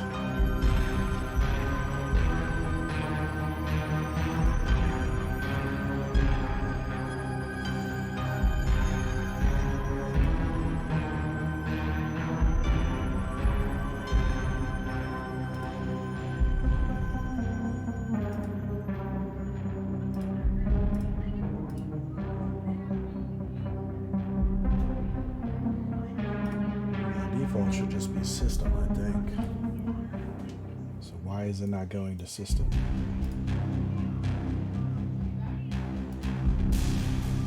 Default should be system.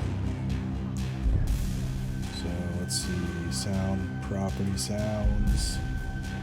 Maybe it's playback. Playback.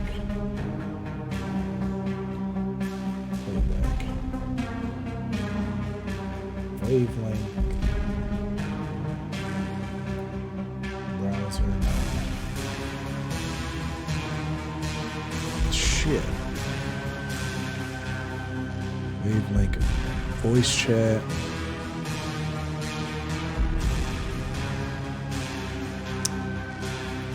wavelength system.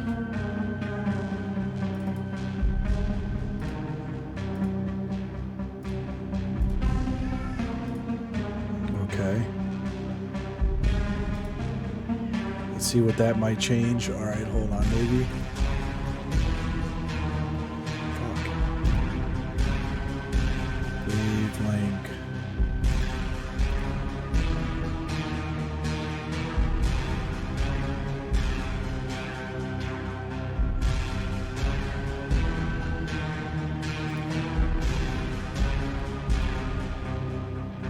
Damn, still not fucking working. Really not sure what the fuck is going on.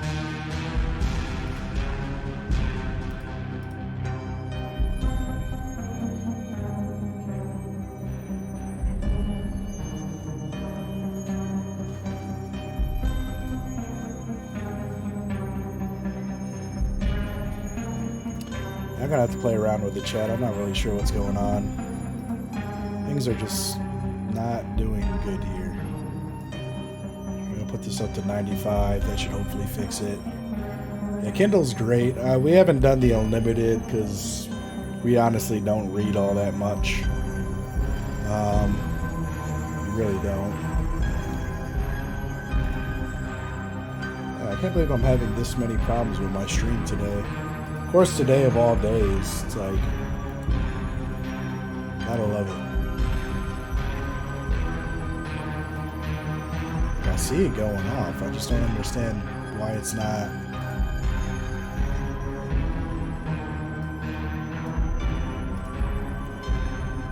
Two books a week. That's pretty nuts. Streaming, recording, audio disabled. Desktop audio, global audio devices.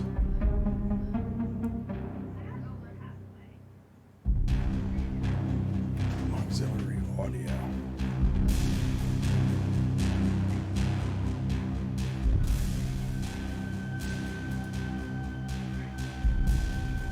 Interesting. Maybe.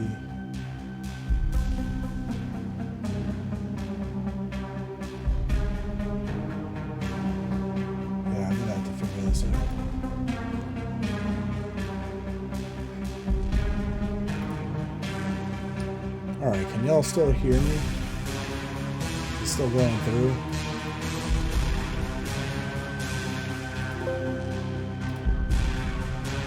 Testing. Alright, yeah, so that's still going through. Alright, so then what the fuck? Settings. Audio. Desktop audio. Mic auxiliary audio. Monitoring device default.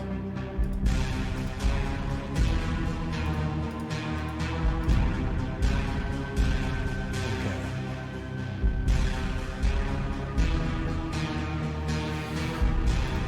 let's do it like this. Apply. And then apply. Okay. I fucking fixed it, chat. Look at that. I did things. Alright. Now the alert should work. I hope. Did y'all hear that? I hope y'all heard that. Alright. Now we just gotta figure out why my microphone is acting like I'm so far away. Testing, testing. Yeah.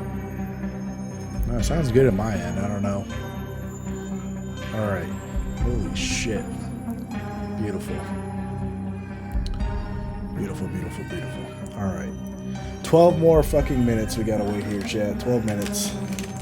My child's still crying for an hour. Unbelievable. I don't even know what he's crying about. He just woke up from a nap in a bad mood. Like my dude, pick a struggle.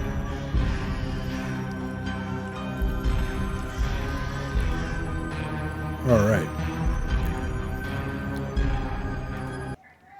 Oh my god. Alright, we'll be right back. Sit tight. We got 11 minutes.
Alright, not sure what that kid's problem is. I don't know. It's just being ultra whiny. Reason number, God knows what number child is crying. Alright, good. So everything is working now. Sounds are finally fucking working. Things are working. Testing. Testing. Alright, good. It does sound like I'm very far away, doesn't it? It's very weird. I don't know why I would do that.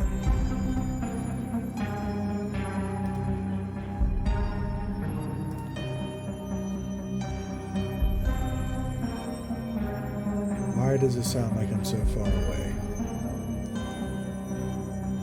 Go to wave 3.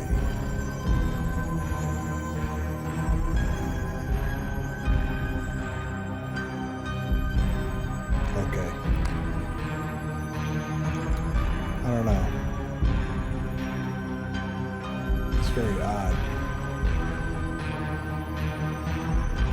Testing.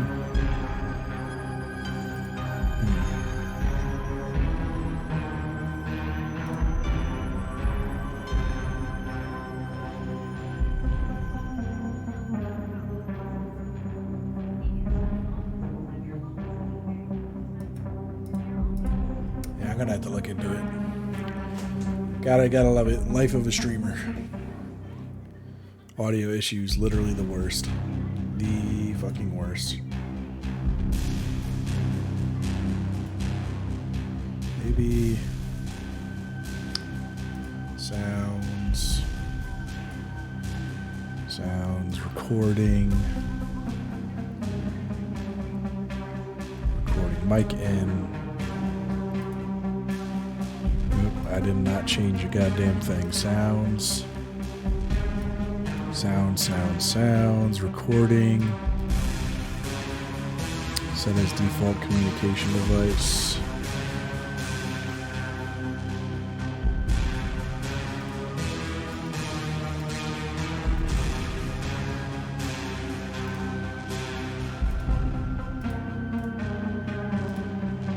Okay. Maybe that's a little better now. I don't know. I hope it is. Testing. Let me know if that's better, chat. I'm trying to play with things here.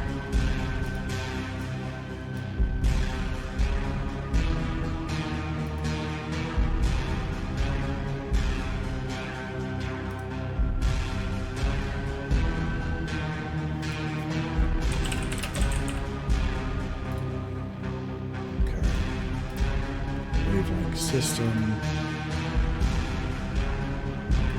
Okay. Mic in. Yep. That's good. Okay. All right. Testing. All right. Testing. God damn. It really does sound like I'm far away, doesn't it? It's kind of annoying.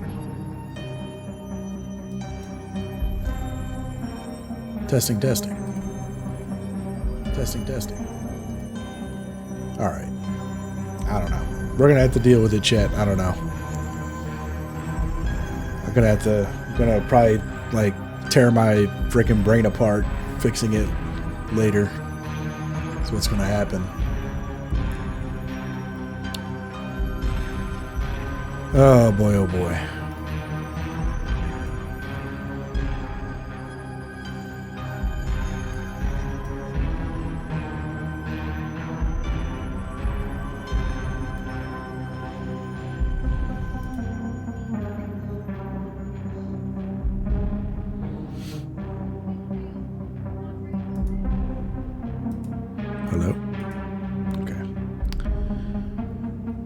Oh, 5 minutes. Holy shit. This is like the longest 2 hours ever. Literally thought this was going to start an hour ago. My hype has just died. 1 hour later, yeah. The event starts at 5 at about 2 hours. Yeah, I mean, we're figuring that out. My God. They really got to do a better time. As my family likes to say, they gave us Dominican time. Yeah, because they figure, you know, we're all gonna show up late and shit.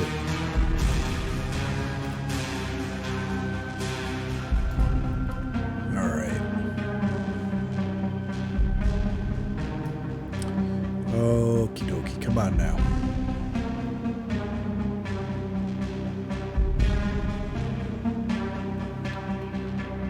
Play with the volume a little bit more here.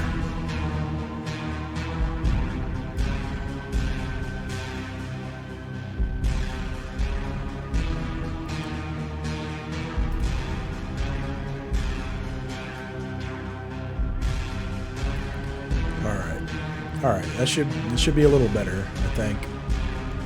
I hope.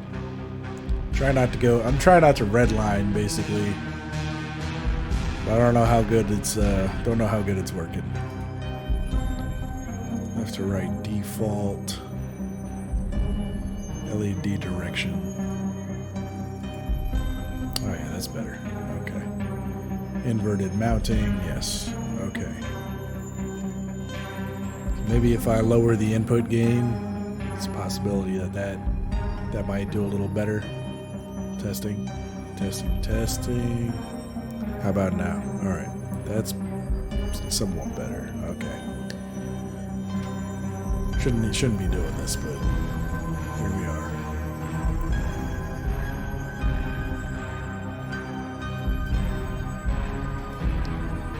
All right. My God. Wait, hold on. Hold the phone. Did it just go from fucking 5 minutes back up to 21 minutes? Or am I tripping here? Am I going fucking crazy? Hold the phone.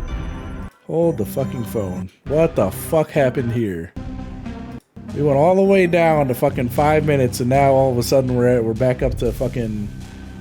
What the fuck is going on here? What the fuck, man? Oh, you're kidding me. Oh, what the fuck? How did I know? How did I fucking know? Yes, welcome to Midnight Society chat, where there's all hype and no. Oh, here we go. All right, yeah. At least show us what the fuck is going on. I'm tired of listening to this fucking song at this point. All right, get the fuck in your seats, okay? Just get the fuck in your seats. Why is this taking so long? What's so hard about sitting the fuck down? Okay, everybody. All right, come on now. At a certain point, you gotta be like, all right, you know, we'll do the photos after the event, kind of thing, you know. Like, I feel like that should be a thing, you know. More importantly, sit the fuck down and, you know, get on with the event at some point. You know, I don't know. Maybe that's just me. I don't know. You know, if I were to plan an event, nothing against the people that plan this event. I'm sure they put a lot of hard work and time into it. I'm sure. But also, what the fuck? What the fuck? I bet those fans are all those people got to be happy as fuck that he's doing that, though. I hope they appreciate it. Because if they're not appreciating it, then, you know, like, fuck them. You know, we're sitting here fucking getting blue balled to death.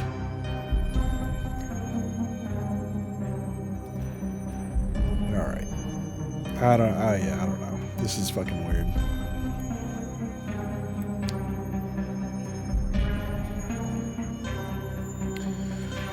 Ugh. 20 more fucking minutes. Unbelievable. Alright, so in the meantime, what I'm going to do is mute that real quick.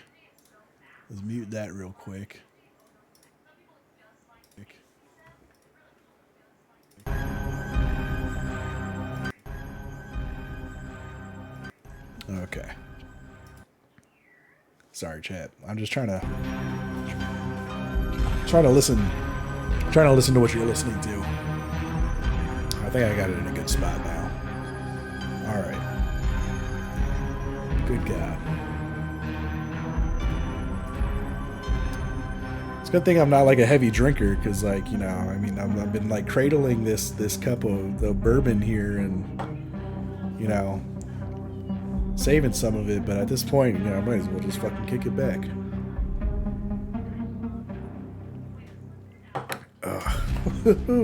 Yeah.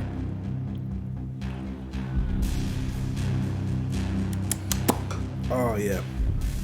Dr. Pepper. Gotta love it. Alright. Now we're back on water. Because we're old.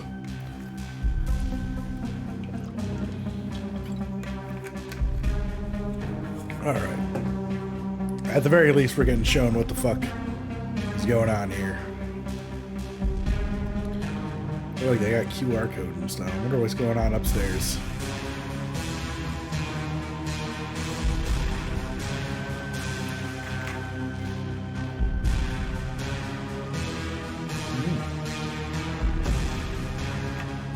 Like a fancy little VIP section up there.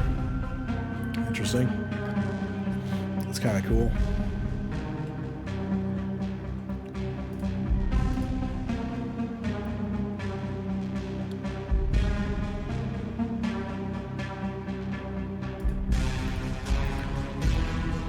Let's see what the Discord's saying here.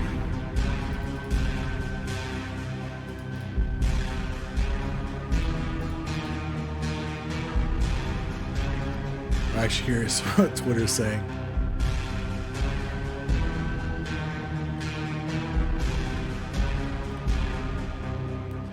Yeah, Twitter's still hyped. We're sitting here just jerking off. Come on now.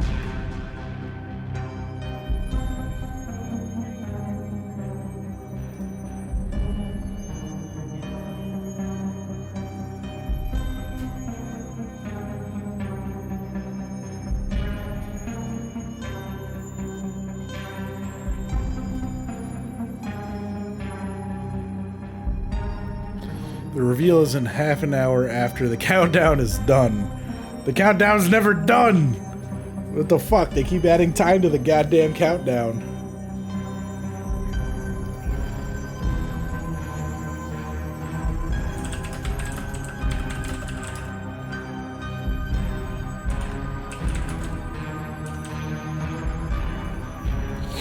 Who the fuck knows? Who the fuck knows? You know what?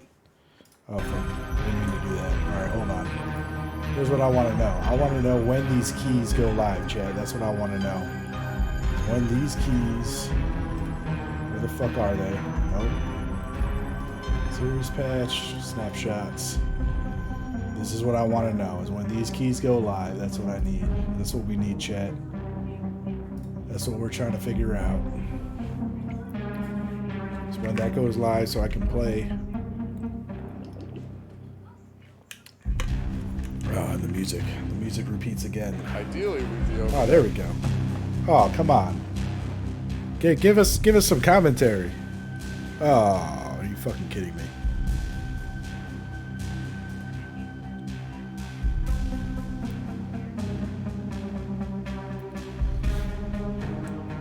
See, what I would have done a little differently is maybe had some more fixed live cameras instead of just the one guy running around without a stabilizer giving me vertigo. And yeah, that's just my personal preference. You know, I mean, I'm not dissing on these guys. I know he's not trying to. But yeah, you know, I feel like it would be a little nicer if we had like different fixed camera angles, you know, bounce through them here and there instead of just making us stare at this loading transmission screen for 2 fucking hours. What happened? What do you do?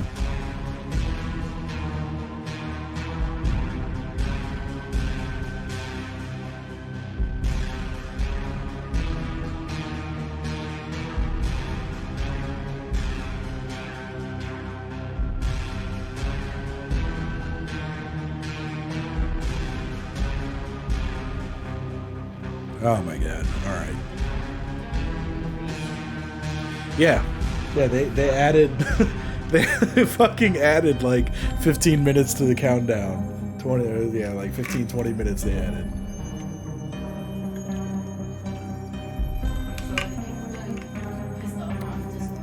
In the Discord, yeah, they're like, when the fuck is this gonna start? And then like everybody just wants to know when the fuck yeah, this guy's like, bro, it's near 2:30 a.m. and your boy is working in the morning. But yeah, I mean, I get it. I'm like, I bet like if I was there, I probably wouldn't really care. But like, you're killing the viewers out here. Dr. Disrespect. No disrespect. But yeah. Check it. Is my voice still coming through all right? I feel like, I don't know. I'm like changing things and not sure if everything's coming through good. It's fine? All right, let me know if you can hear this too. I'm gonna rub this one out. Do you hear it? All right, cool. All right, cool. Cool. Yeah. Let's go. 12 minutes. Fucking hell. Yeah, see, my balls have exploded, Chad. Like, they're just gone now. They went from blue balls to no balls. But I am super excited to play this damn Snapshot. I'm actually curious if Twitch is even going to have Project Moon on here.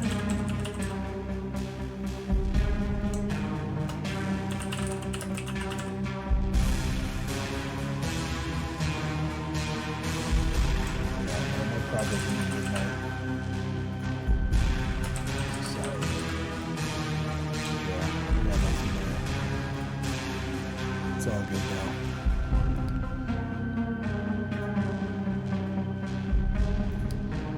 Oh man, this is killing me though. It's killing me. It is one hell of a wait, that's for sure. Better be some good shit going on. And hopefully the snapshot is a good snapshot of what we're going to be looking at here.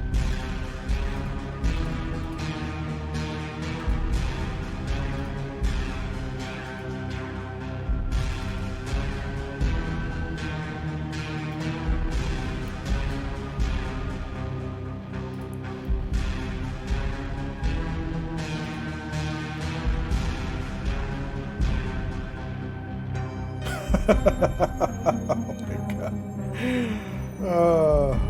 Yeah, the Discord is just going off. This is hilarious.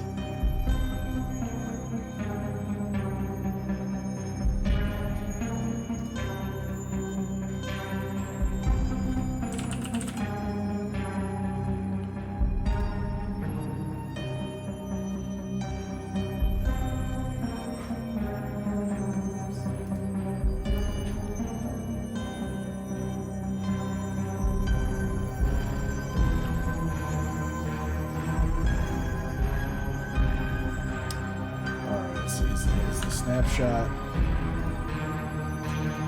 The keys. We got the keys.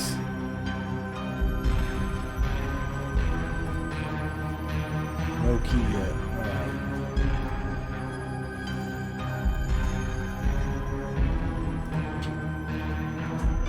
Oh man.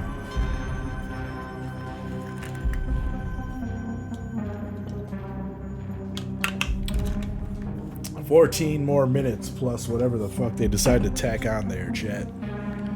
Gotta love it. Gotta fucking love it. Won't start until all people are in the venue. Basilio. Oh. My god.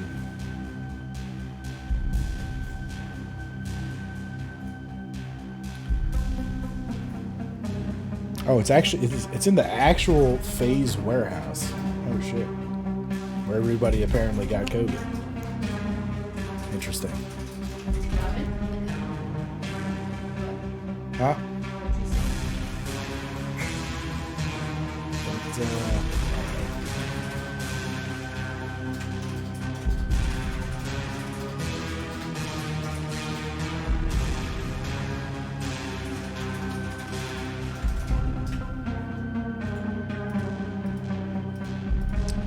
any fucking time now, chat. 13 minutes. 13 more minutes. What is he doing? Oh man.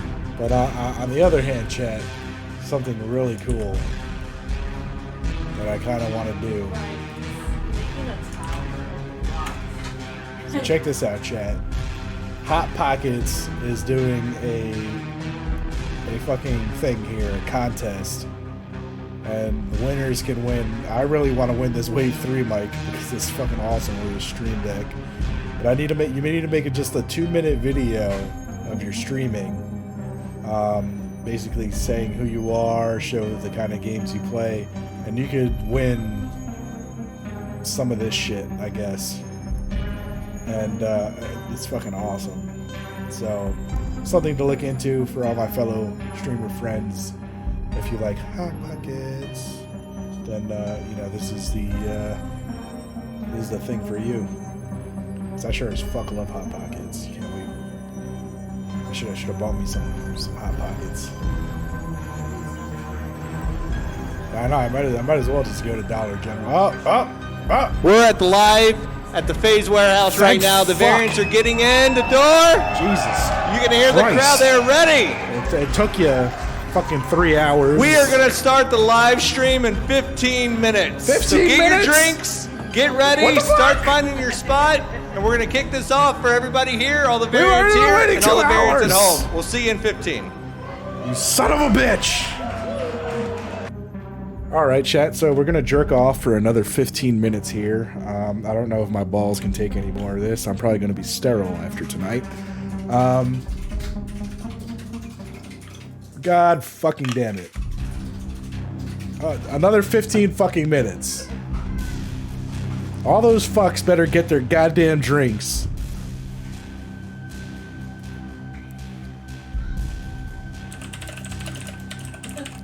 So Jesus, like fuck.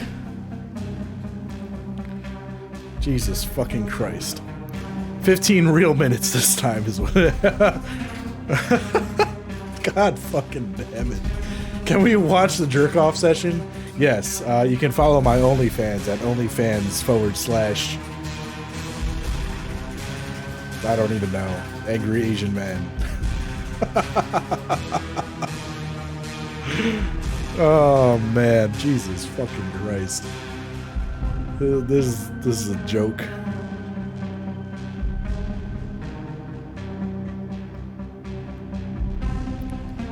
Screw the s'mores.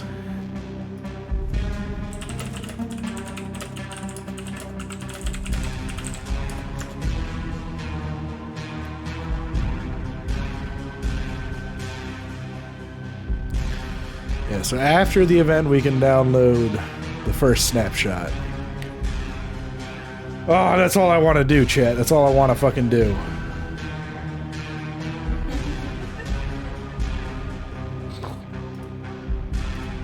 That's all I fucking want to do.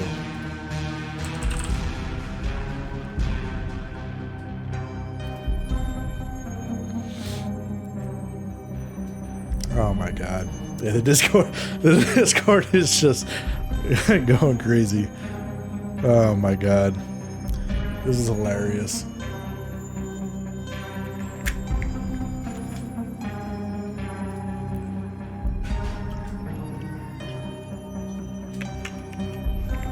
Yeah, all I want to do is show you guys this goddamn game, and they're making it difficult, chat. But you know, I got to give it to them. You know, being that, you know, they're taking this stance of having, you know, a more interactive and you know, community-based development cycle. I don't really mind the wait all that much, honestly. You know, I'm still on like cloud 9 that I was even picked to be one of 10,000 founders to be on this, and I really just, you know, from what we're about to get, we're really just going to learn what my role is in the development cycle of this game. And you know that, you know, I'm super excited. I'm still super excited. Even if I gotta wait 4 hours, you know, I'm still excited. So appreciate all of you being patient and waiting here with me. Hopefully I'll be able to get you some exciting content soon. And hopefully they don't keep tacking on time here. Hopefully they don't. Oh, fresh brewed coffee in the morning. Yeah, fresh brewed coffee in the morning for sure. The best smell first thing in the morning. Shit, I fucked up. I should have picked the bacon. I wish I could change my vote there. I fucked up. See, I would prefer to drink my coffee before eating the bacon, but I would prefer to smell the bacon. I don't know. Oh well. What else we got going on Twitter here? Witch of Mercury is going to be coming out soon for Gundam. I cannot fucking wait for that. It's been too long since we've got a new Gundam series or movie or anything. So I'm super excited for that. Apparently it's really good.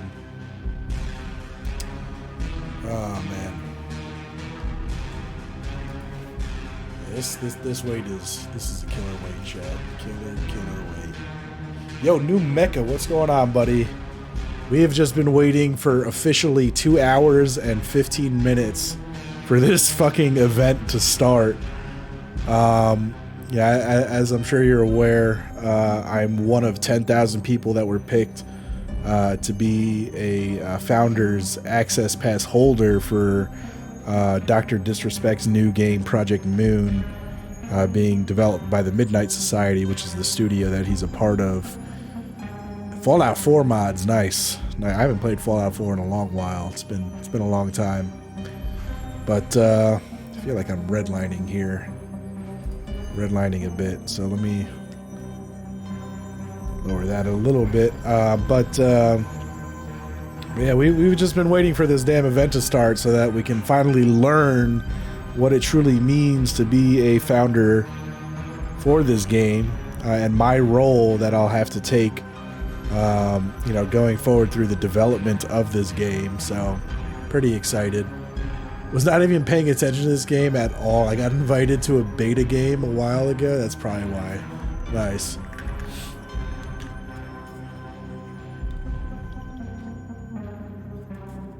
It's been a while. Honestly, I gave up on Fallout after New Vegas. It just, I don't know, it's just too repetitive for me. It's kind of like, you know, Skyrim. It was released 23 years ago yesterday. Deep, really? 23 years? Yeah, that's how old we are. Is it really 23 years for Deep Blue Sea? 1998. I wasn't even 10? I was 8 years old. Wow. It's not that old. Really? That kind of surprises me. Such a It's a big game. Yeah, no, it certainly definitely is a big game for sure. For sure. But yeah, man, I saw your pics in the Discord. It's looking fucking fresh, bro. Looking awesome. When's the next con you're going to?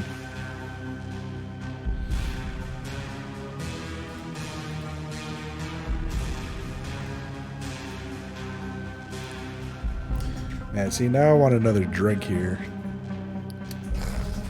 Yeah, I'm not gonna do it. This should have been at one of Doc's mansions. Yeah, this Discord is just going off. It's hilarious.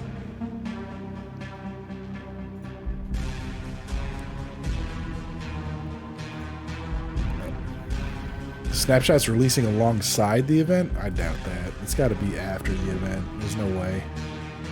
No way it'll be alongside it. I mean, they have delayed this for like officially almost an hour now, so maybe. You got one next week from Saturday and Sunday, and a big orange, August 19th. I assume you meant a big one on August 19th to the 21st. Going with your Puerto Rican mafia group. Nice. Yeah, I saw that shit. That's fucking crazy, bro. Gotta be careful out there, man. Gotta be careful. ADD. It's all good, man. I knew what you meant. But yeah, bro. Yeah, you excited for Gundam Witch of Mercury? So far, some people have apparently been able to watch it subbed already. And apparently it's pretty good. Give me like 4 ads nonstop somehow had me in the background. Really? 4 ads? There shouldn't be any ads. My ads should be on like a 15 or a 30-minute timer now. Next ad shouldn't be for like another 27 minutes. That's weird. 3 ads now. Really? Is anybody else having all these ad problems? What the fuck is going on? Yeah, you shouldn't be having all these ads. And you still hear me? Oh, okay, that's why. I know why. I'm gonna fix it. Hold on. Let's go here, and we're gonna... Yeah, so I got stream display ads enabled.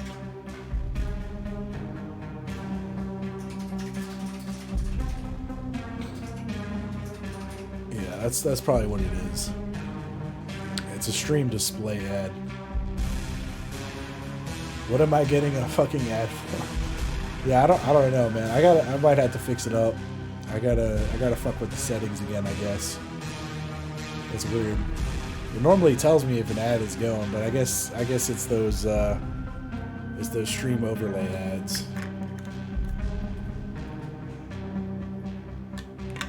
We shouldn't be blocking much of anything though, I hope. I wish it would show me a little more. It's covered a big game and I could not talk about it at all. Yeah, that's fucking cool. Good shit, dude.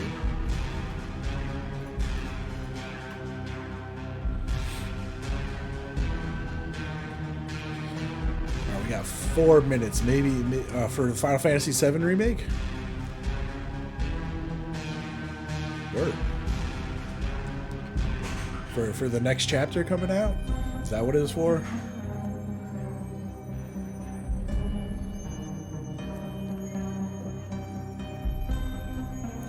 Yeah, so Sony's pretty iron tight about what content and stuff you're allowed to share, especially when it comes to their, you know, IPs and stuff like that. They don't want any words getting out. They make you sign like NDAs and shit like that.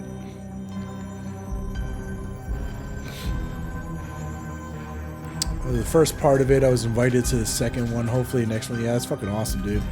I'm just hoping when they release the next chapter that it also comes out with like a full thing, you know, on PC, because I'm still pissed that I wasn't able to play Intergrade because A, I don't have a PS5, and B, it's not out on PC yet. But I am super stoked that Crisis Core is going to be released on PC, and that's going to be great. I fucking love Crisis Core. I almost loved Crisis Core just as much, if not more, than the FF7 original. Only because, I mean, obviously it had, you know, much better graphics, but like the story itself, I mean, you know, Zack is probably my favorite character in the Final Fantasy VII series outside of Barrett and Vincent. Vincent's probably my all-time favorite. I fucking love Vincent. But yeah. It's a PS5 exclusive, yeah. Now, they did say that it would come to PC. It's just, it's going to be a timed exclusive on PS5, essentially. I mean, essentially, Sony is just being extremely stubborn, and they're honestly, they're losing out on a lot. You know, Xbox and Nintendo are getting super smart, you know, with how they release games, especially in the sense that eventually you'll even be able to download Xbox Game Pass onto, you know, your Nintendo systems. At least, you know, that was what we were told a few years ago, you know, when Nintendo and Xbox announced like a partnership of sorts. So, you know, Sony's really just got to kind of get on board there.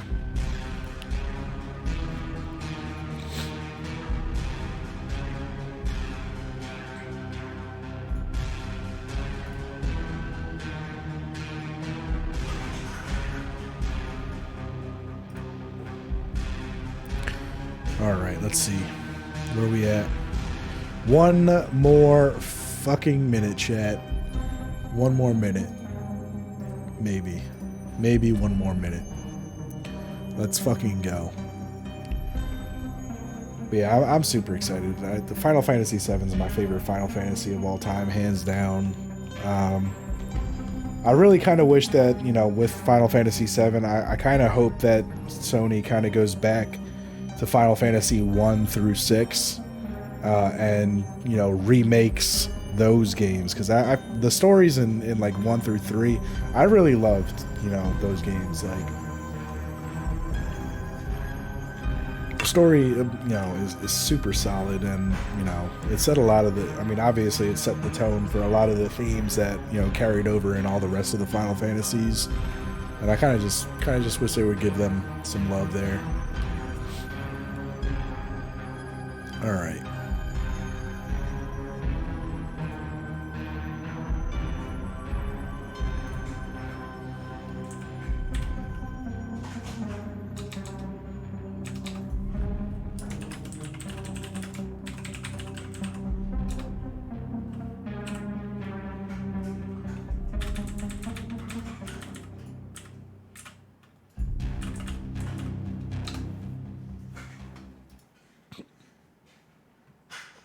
All right. Oh, look at that.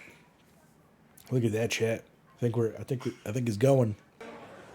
Fuck yeah, let's go. Welcome to the first ever Variant Founder event for Midnight Society. Live. Yes. Robert Bowling here. At the incredible 402. FaZe Warehouse. It's one of the developers. It took us a long time to get here. building this incredible team, which you are all going to meet later throughout the night, the dev team for Project Moon. And we are expanding every single day. Not just expanding the team, but expanding our variant founder base, and everybody here is in that first group. Goddamn right. Fuck yeah, let's go. But why? Why are we here? We're here to build the next best first-person shooter, and it starts with the first snapshot. Goddamn right. Up until this point, we've been referring that as Project Moon. But who's ready to know the final name of the game? Oh shit, fuck yes, let's go. What the fuck? Let's go. It's better be something epic. So without further ado, let's load it up and reveal what we are building together. Let's fucking go. Fuck yes.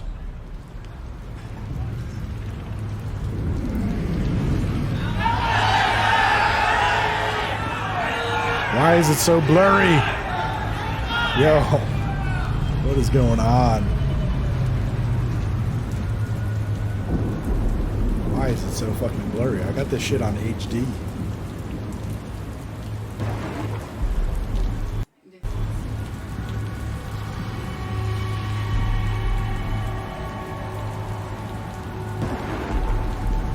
Is this dead?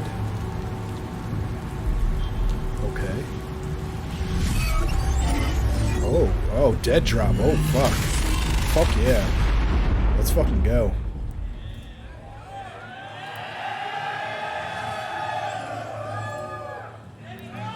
Fucking dead drop. Let's fucking go. That's fucking sweet. Kind of fits too, because they did say it was going to be a vertical extraction shooter. Let's fucking go.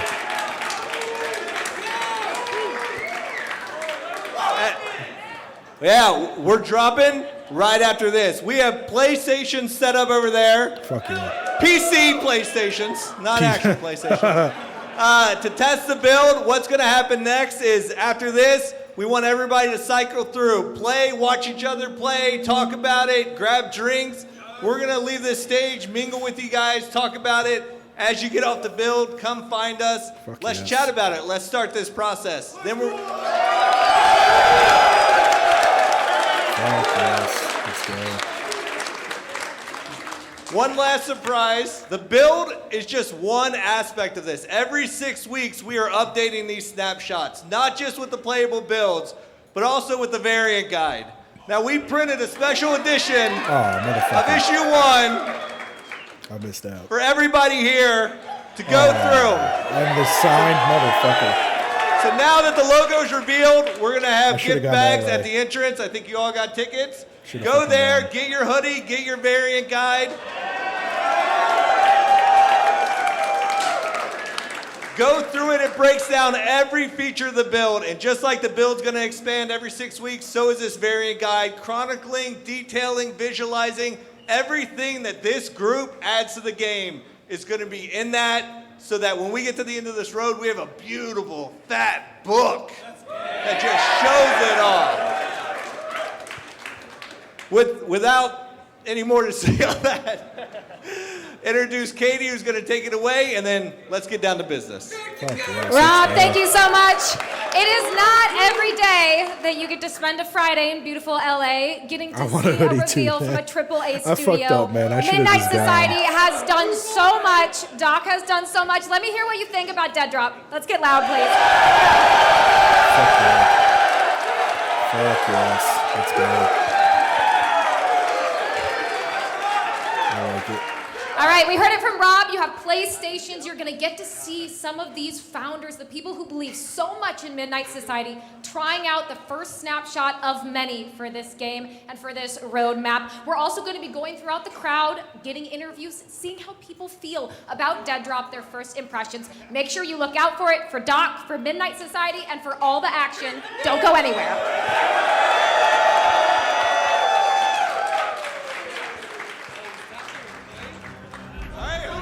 Motherfucker, really? What is going on here?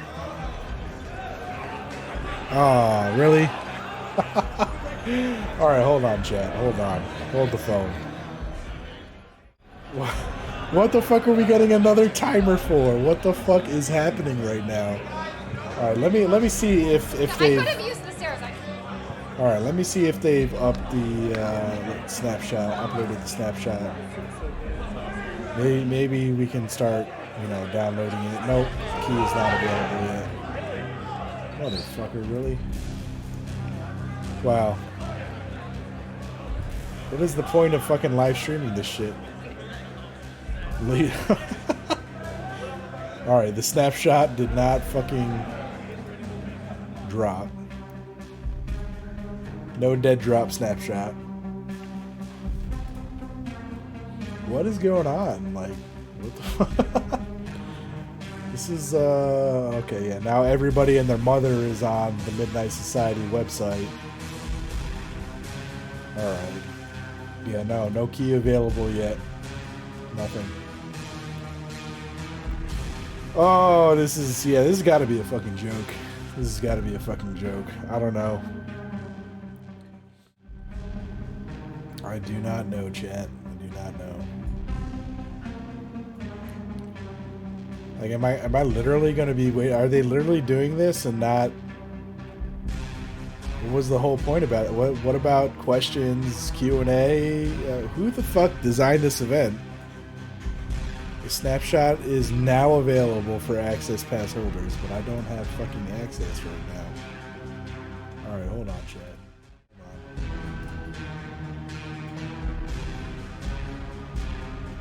Yeah, no key available.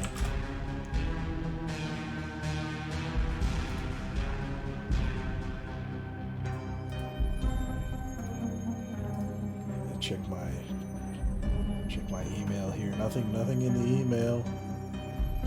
Nothing in the spam folder. Promotions maybe? No.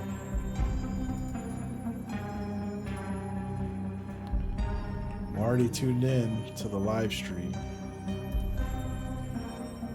Alright. So what is going on here? What the fuck?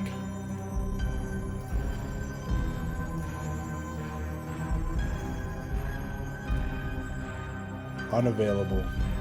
Any connections, wallet.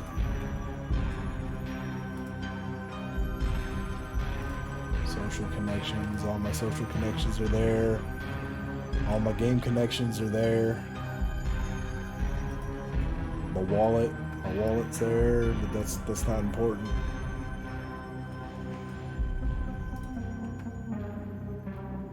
Is it dead drop or dead drop? One word, two. Yeah.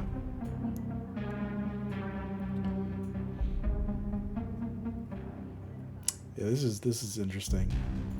Yeah, whoever designed this event really did not keep in mind anything for, the live stream and or viewers. Like, this is a little oh, fuck yes, here we go, chat. Download, accept and continue. Let's fucking go. Oh, let's fucking go. Get the guide. Alright, I got the guide. Fuck yes, chat. Fuck yes. Alright. Here we go.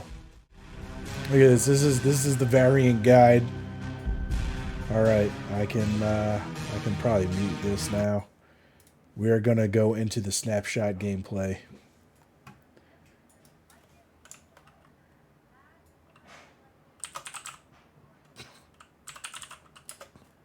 Snapshot gameplay. Okay, done. Dead drop. Dead drop? I don't know if that's the same fucking thing. I don't think it is. Is that the same thing? I'm confused. Oop, fuck. Alright, hold on, chat. Hold on. That's not the same fucking thing. Oh my god. No. Alright, special event. Back to special events. Special events we go. Alright, yeah, we're gonna keep it there. Okay. Alright. Holy shit. Alright. Where the fuck Where the fuck am I here? All right, here we go. All right. So together we're building the next AAA competitive PvPvE first-person shooter, doing it openly and transparently. Okay.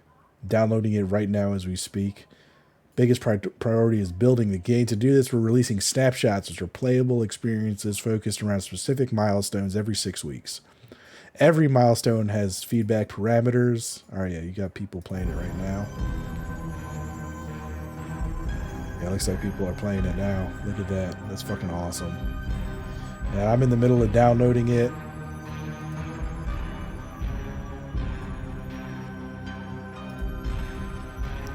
Alright, so where is this? Downloads.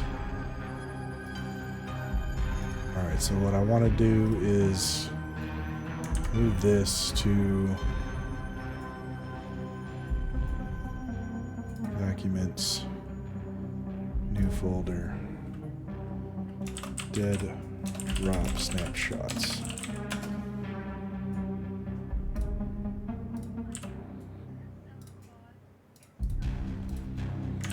Okay, and we're gonna open that up. Application binaries.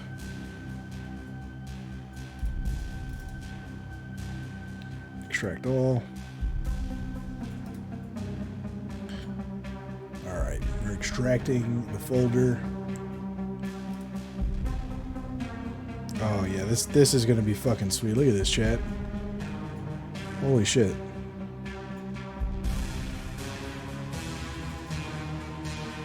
Fuck yeah, let's fucking go.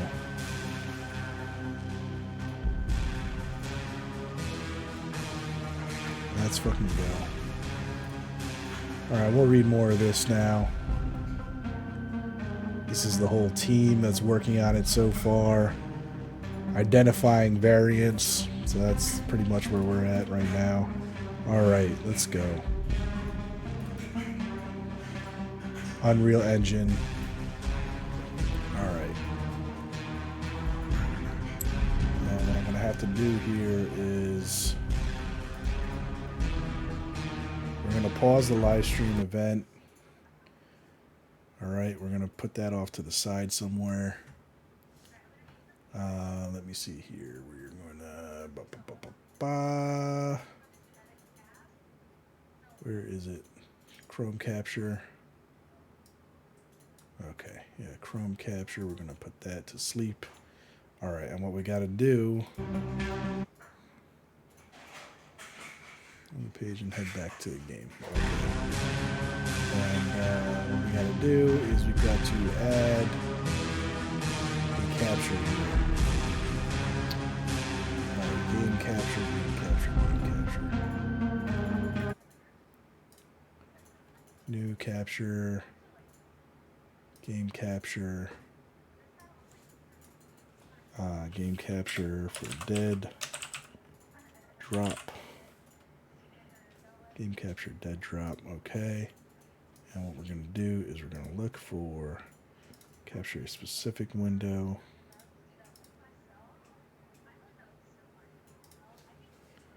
Okay. All right, here we go.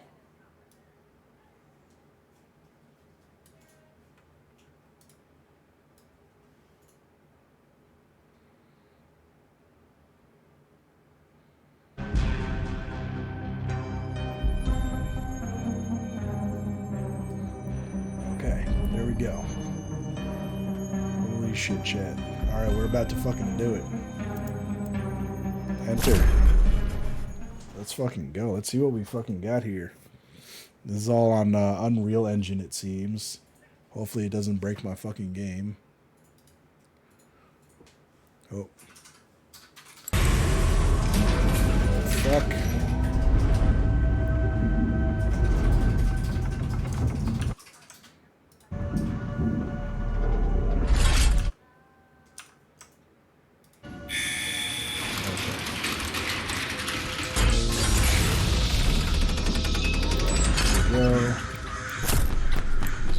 Holy shit. Alright. Sensitivity needs to be worked on. Resolution. We want borderless windowed, and we want it to be matching the resolution of my screen, which is 1440.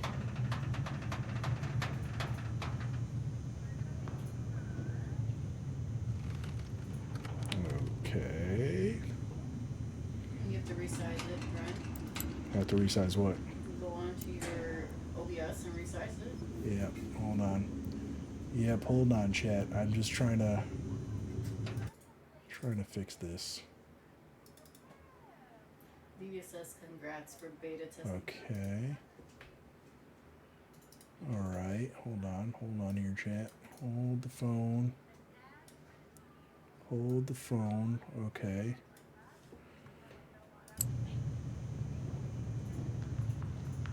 $1440 by 2560. Is that what my fucking screen is, I think? Yes, it is. Alright, here we go. Alright, so that should be good now. Okay. 1440, we want VSync. Look sensitivity, we're going to increase that to 2 because apply. Alright. Okay. Alright, yeah, let's fucking go. Alright. Interesting. Alright, so the look sensitivity is still... I don't like how slow it is to turn. I can't really snap to turn. But it's okay. Like, vertical is good, left, right is not so good. It's okay. Alright. Okay, so it seems it's not a toggle. Okay.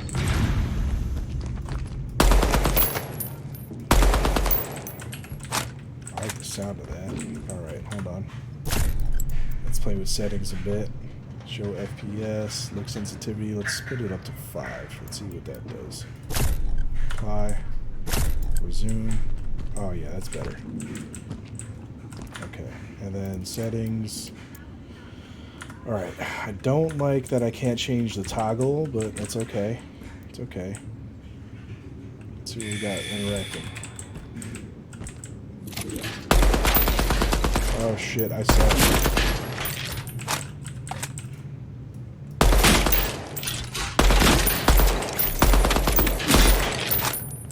Alright, so there is some type of blue in the game.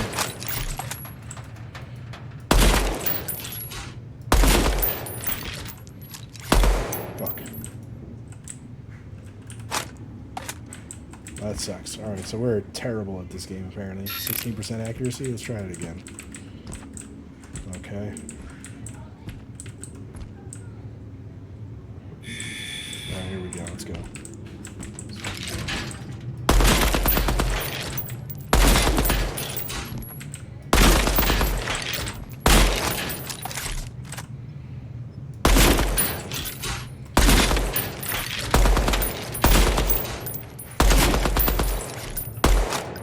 Fuck.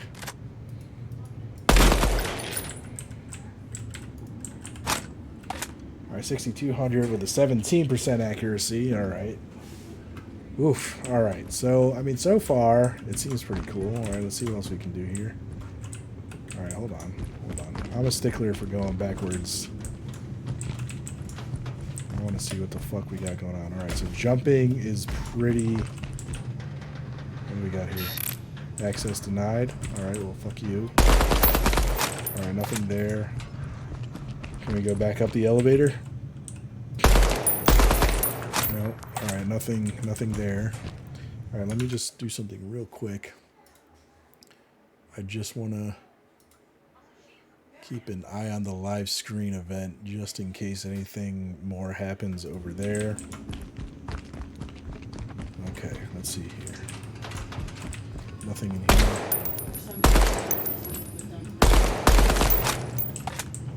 Alright, how much ammo do I have in this thing? It doesn't even tell me.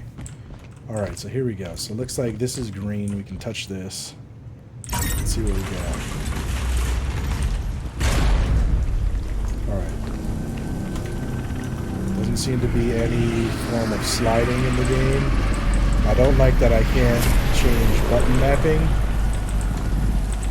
Because pressing control button map is just kind of annoying. That's fine. What do we gotta do here? It's gonna be a more interactive thing.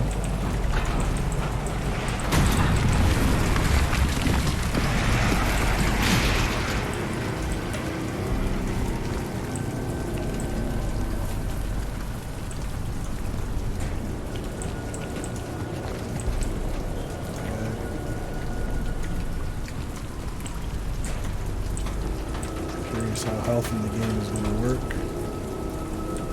Alright, this is weird. Nothing's happening. Directions unclear. Accuracy 0%. Yeah, I don't even know what I'm supposed to be shooting at here. I'm very confused. Am I supposed to be shooting at things? Is there things to even shoot at? Alright, so I mean we came up over here. Alright, here we go, here we go, here we go.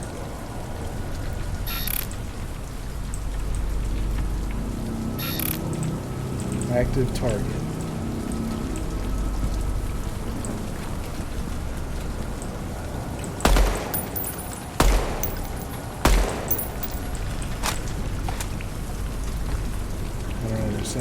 Where is this active target?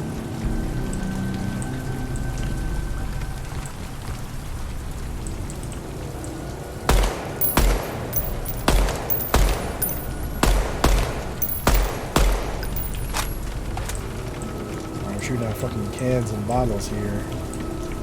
Not really sure that this is what I'm supposed to be fucking doing. There's an active target somewhere. Where the fuck is it?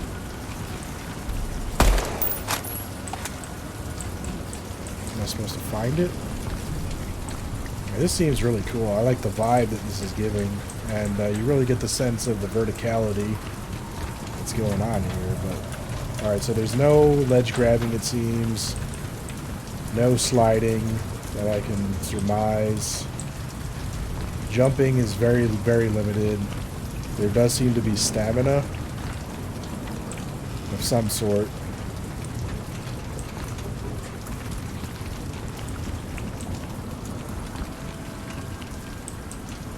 See, I'm just not sure what the fuck I'm supposed to be doing here. Interesting. I do like the gun.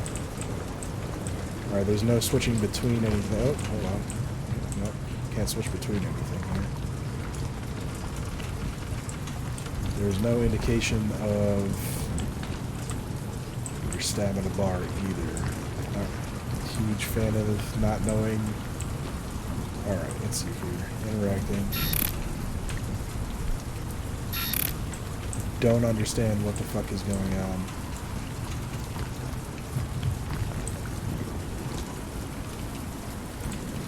What the fuck is supposed to be happening? I don't get it.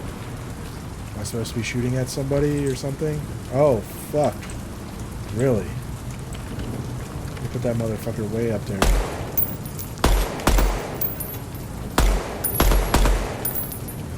This is not really the gun for this.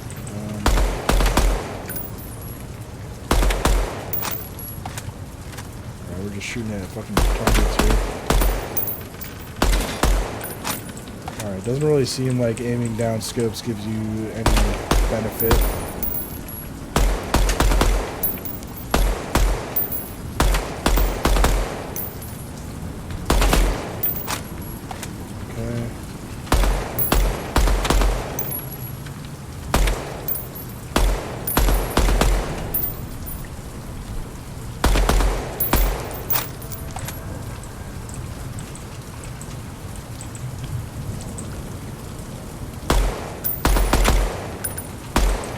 Aiming down the scope, it's really not even aiming down the scope, it's just barely giving you a zoom here.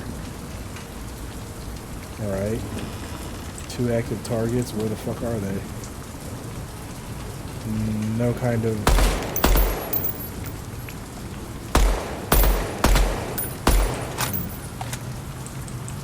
Okay. Still 2 active targets.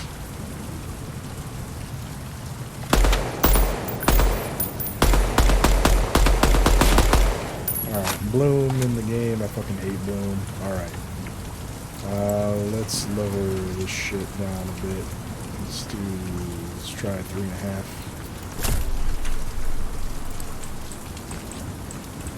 It's a little better.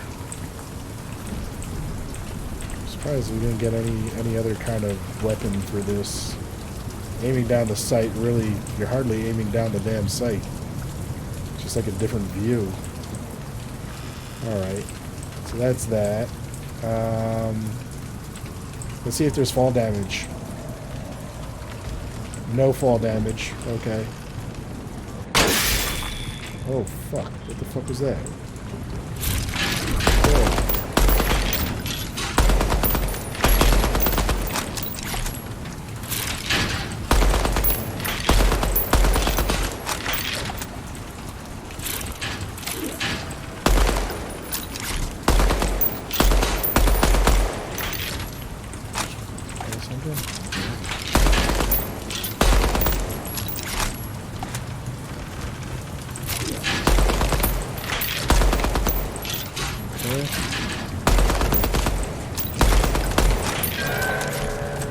Yo, thank you for the follow, Crew to God. This is the game, yes. This is a snapshot.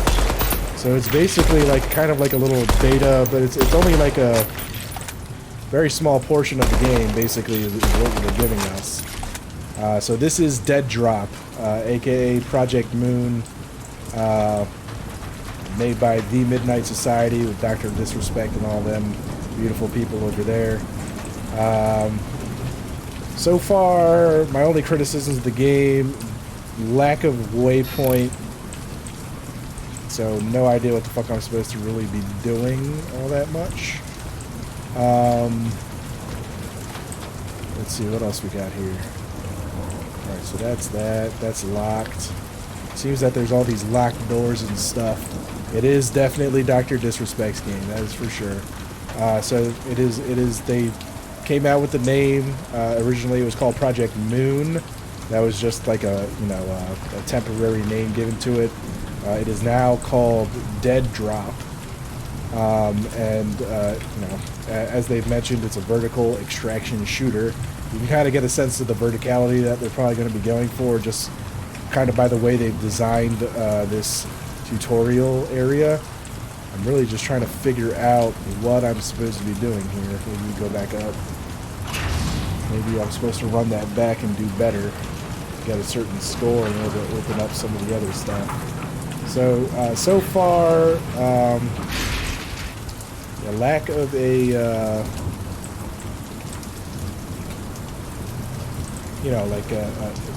not necessarily a target system. What do they call that? Like a quest marker, you know? No quest marker, it seems, which is fine and all, but like, if this is a tutorial, I kind of want to know what I'm supposed to be doing. It doesn't seem that there's any sliding whatsoever, so no slide jumping. There is crouching, it seems, but it's pretty minimal. It looks like it's just to get a low amount of cover, which is fine. There is bloom in the game. As you can see, my reticle, as I move, gets bigger, gets slightly smaller when I crouch. Aiming down the sights doesn't seem to improve accuracy at all. So, there's some things going on. From Xander's stream, they put my stream in the comments. Oh my gosh. Well, holy shit. I greatly appreciate that. Thank you guys so much. I'm just kind of lost, honestly. I'm not gonna lie, I'm a little lost. So I think maybe what I have to do here is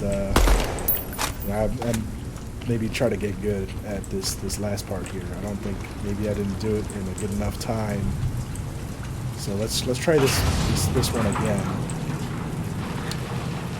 But this does seem like it's going to be a much slower pace shooter than, say, like how Call of Duty is right now, with just simply because of the lack of mobility, like sliding and jumping seems to be pretty limited. There's no ledge grabbing that I've noticed so far. So it seems that another thing is running and shooting. There doesn't seem to be there does not seem to be like I can just immediately shoot. It does not affect the accuracy if I run and then immediately shoot. Not that my accuracy is really any good, but seems like hip fire is definitely going to be the way to go.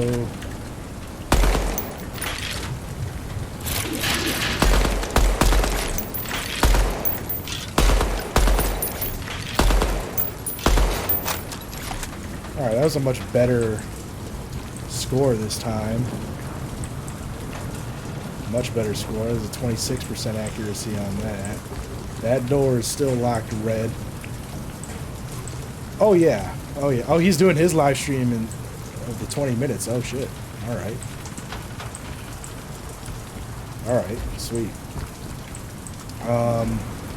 Yeah, see there's no ledge grabbing here. No ledge grabbing. Which, you know, honestly I don't mind so much. It kind of reminds me of like it's giving me like Halo Reach vibes, honestly. You know, with the mobility and the bloom and stuff. The lack of ledge grabbing. Alright, so that was only 26% accuracy. We got to do better than that, I think. Let's see if we can get up to you know, 50 or 100%.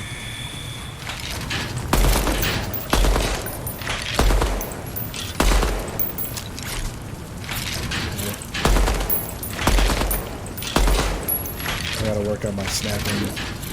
Okay, that was weird. Alright, we're just gonna walk through.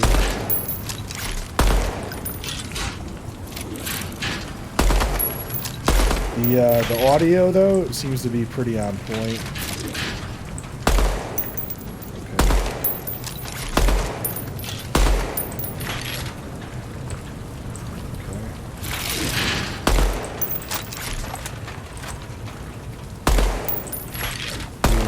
Definitely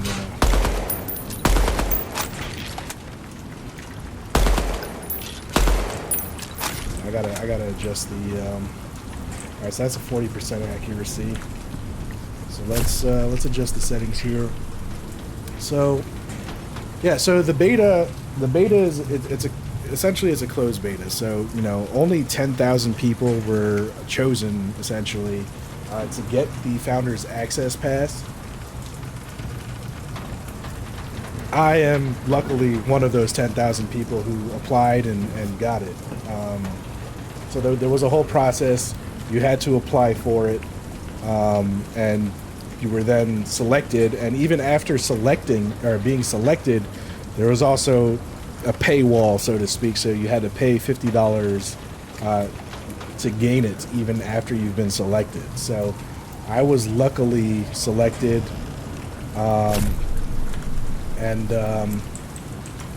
Yeah, that's essentially how I got it. All right, am I stuck here or what? Okay, that was weird.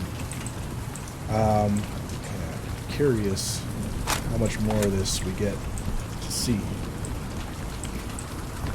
Quest markers would seriously be helpful right now. But yeah, active targets over there. Alright. Active target's gonna keep an eye on the active target. Okay, active target. Okay, yeah, that one's just bugged. Alright, active target. Alright, yeah, see, I'm starting to notice some bugs. These things are not really. I don't like how slow aiming down sights is, but alright, how many targets we got? We got 4 targets. 1, 2, 3, 4, 5, 6. Wow, that was terrible accuracy. Alright, we gotta figure out how to get access to the rest of this stuff. I'm curious. Huh. Alright. Gotta get good, I guess. I don't know. It's the only thing I can think of. Either we didn't do a good job with 40% accuracy. Maybe we gotta get 100% accuracy. I don't know. Doesn't seem like it's a timed thing, so let's see how much time we can take and just place every shot. Every headshot.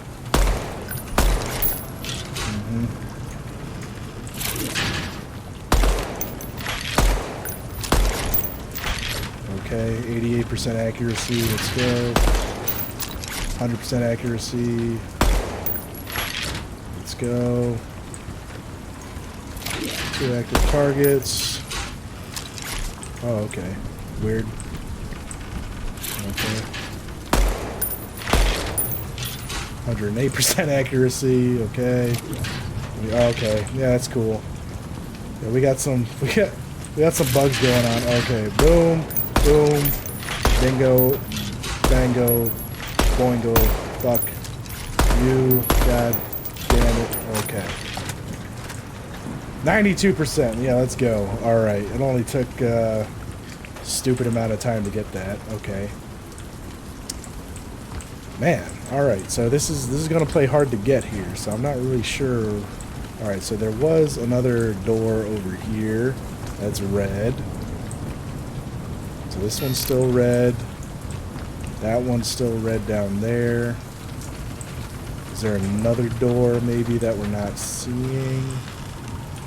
Let's see what we got. Let's see what else we got. Okay, so I know there were a couple more doors back towards the beginning. Let's see.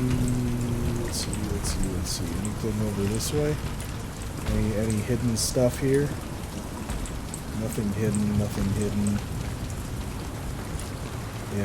Yeah, it's weird because I thought for a vertical extraction you would have ledge grabbing, and it very well might be in future iterations. All right, let's go back up. Let's see what we got going on here.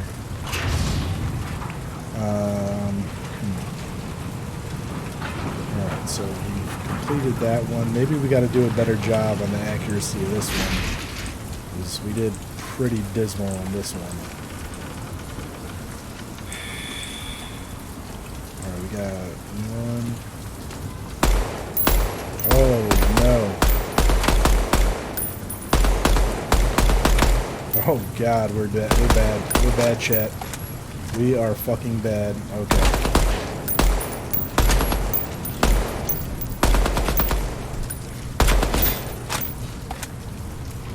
Okay. Okay.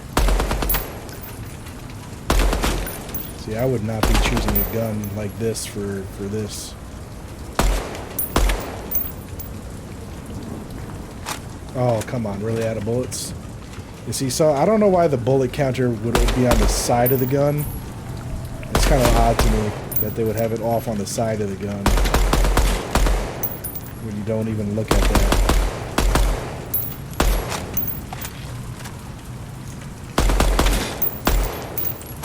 Oh yeah, 20% accuracy, that's pretty horrendous. But yeah, see how the bullet counter is like on the side of the gun, which is, I mean, it's good if I'd be hip firing like this the whole time, but it's like, it's the one thing I liked about Halo and the MA5B in that game, is that the counter is like right in the middle there, where you'd actually be looking. Alright, so that door up here is still closed. We got some exploration to do up here anyway. Sprint is definitely on a cooldown of some sort, but there's no indication of how... Or maybe it's not. I don't know. This is weird. Alright. I guess it's not on a cooldown. Alright, that was weird. Alright. So you can one press shift run. And then just hold down forward, which is nice. And then the moment you stop. Alright, so this is still closed. Alright. Let's see. We gotta figure out the secrets of this snapshot.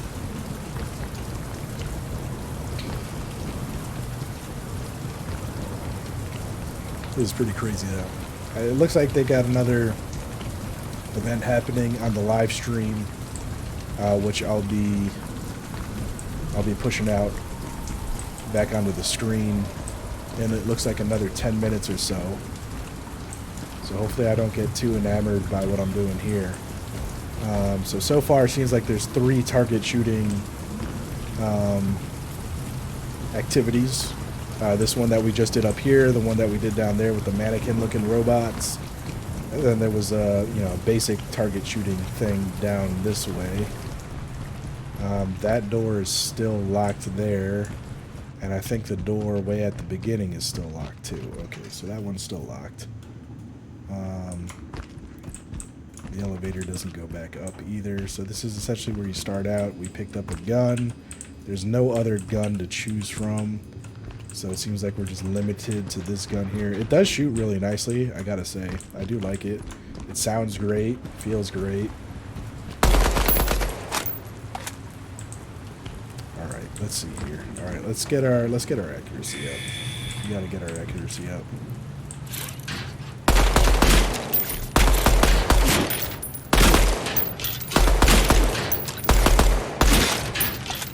Sensitivity is definitely in the right place now where I put it.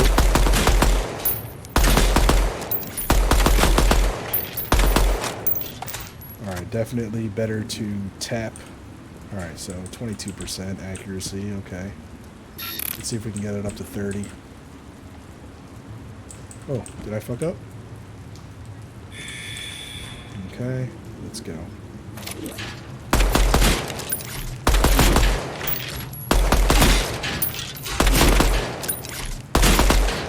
Definitely better with tap. Oof, that hurts.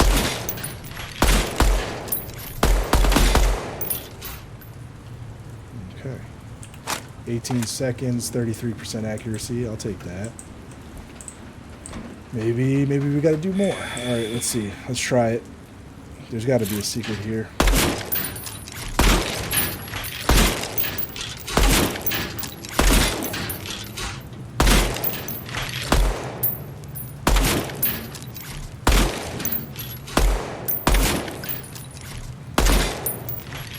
"17 seconds, 72% accuracy. Let's fucking go. 10 headshots. Let's fucking go.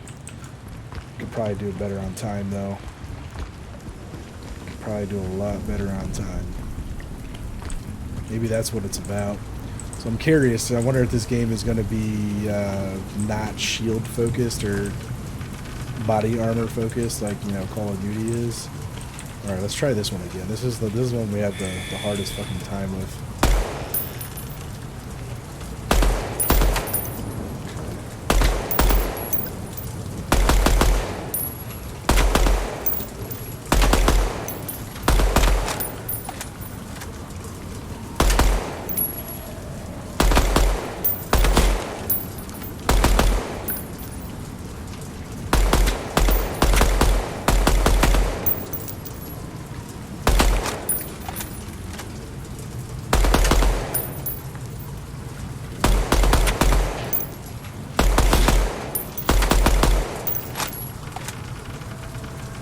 Okay, do we beat it? 29% accuracy. It's better. It's better. I'll take that, I guess. Alright. We've already gotten stupid accuracy on this one. I don't know. That still hasn't unlocked down there. I assume the other ones haven't unlocked either. We got about 6 minutes left before they come back to the live event. And I assume they're going to be answering questions. And this might be the only little bits that we get for now, which is fine. I assume they're probably going to unlock these other doors at later expansions, unless they've got hidden Easter eggs that I'm just not quite finding. So yeah, it doesn't seem like there's really anything going on this side here.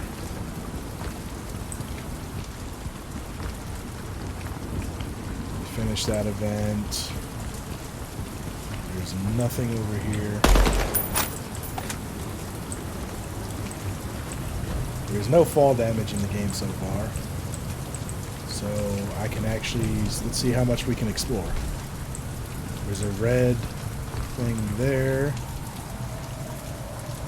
Red door there, red door there. More red doors up there. Let's see, can we go? Let's see how far we can take this. Alright, look at that. Oh, shit. You can die in this game. Alright, looks like they got invisible walls. Alright, let's go. So this is the beginning here. Yeah, see, red door, green door. Let's Let's see, maybe we got something behind here that's hidden. I'm just curious, chat. Just curious. Alright. Got about 4 minutes.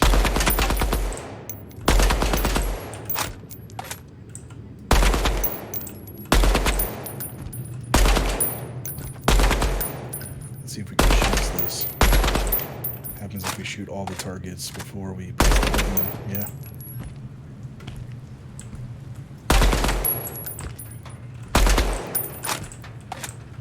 Alright, now let's press the button. Let's see.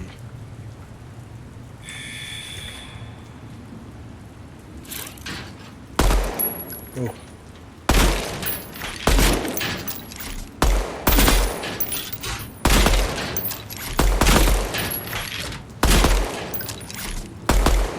Oh, come on, really? Bloom, gotta love Bloom.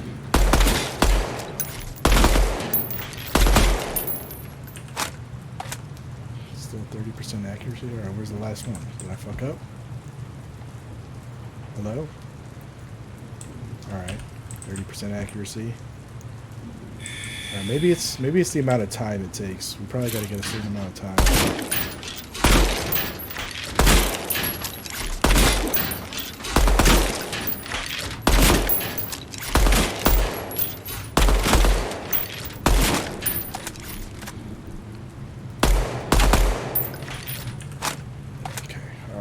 Better finish time, better accuracy. I guarantee you it's got to be the finish time. All right, let's go. Left. Okay. It's going to be left. Really? Left, right, left, middle, left, right, left. Fuck you. Right, left. Right. 18 seconds. Fuck. Alright. Higher accuracy, though. Oh, alright. That's frustrating. I want to see if we can get under 15 seconds here. Let's see. Left. Right. Left. Middle. Left.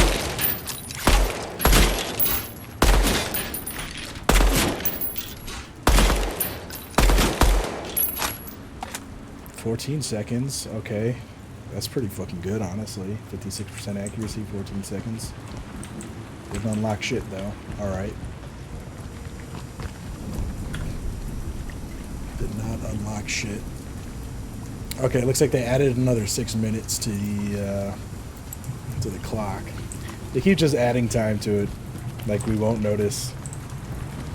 Alright, let's try this bottom one again. I want to get it done in a good amount of time. So this is definitely going to be a reaction type game, kind of like Valorant, I think. That's the vibe I'm getting here. Very much Valorant vibe.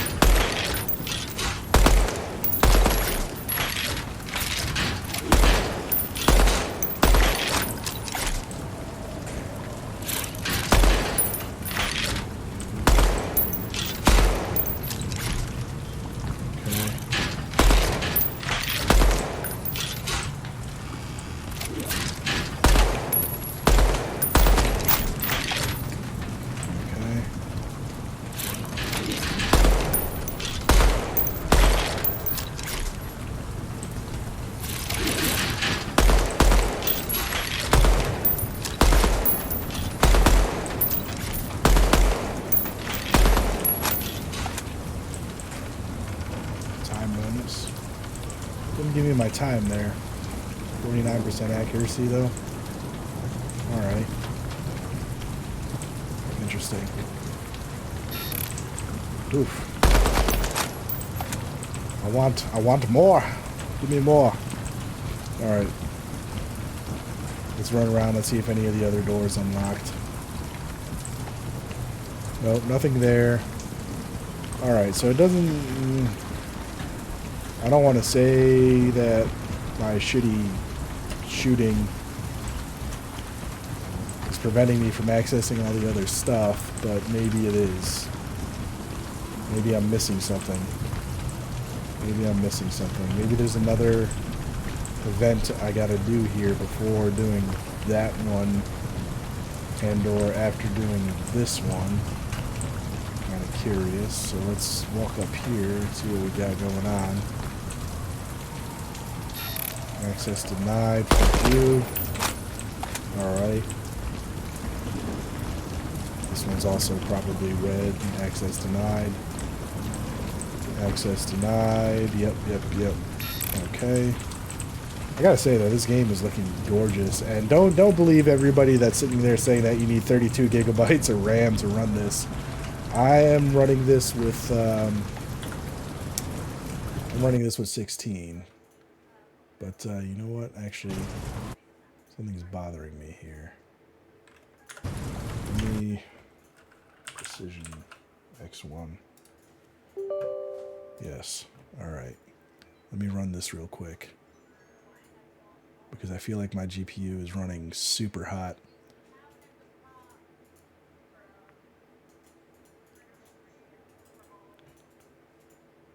Alright, yeah, my fans are running. It's just running super fucking hot.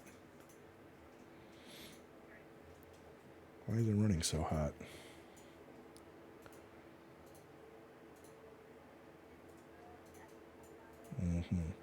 Yeah, so this is heavy on... This game is heavy on the fucking GPU. My GPU is running at a 80% load with, 83% or degrees Celsius. And it could be because I've got Chrome open as well, but that really should be affecting my CPU and not my GPU. So I'm not really sure what's going on. But I mean, it is a pretty fucking demanding game.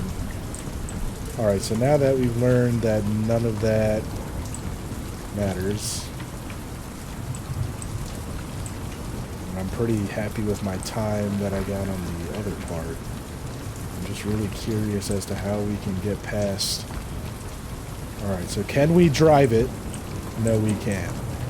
Alright. I'm really just curious how we can get past all the things.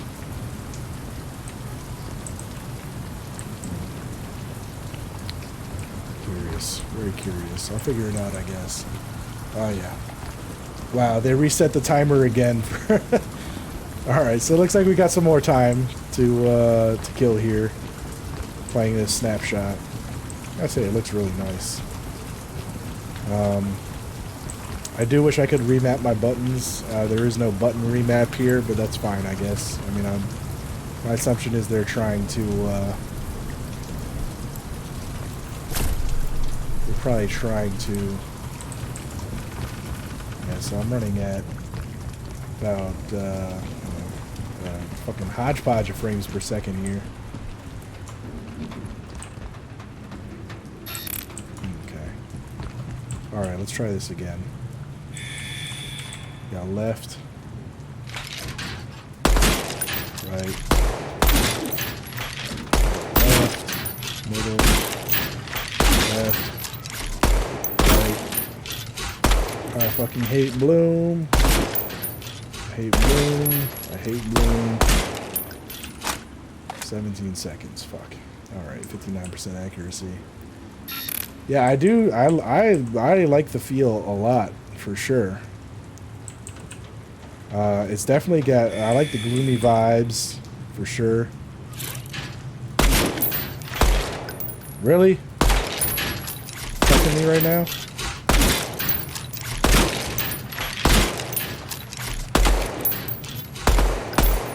Wow, the bloom.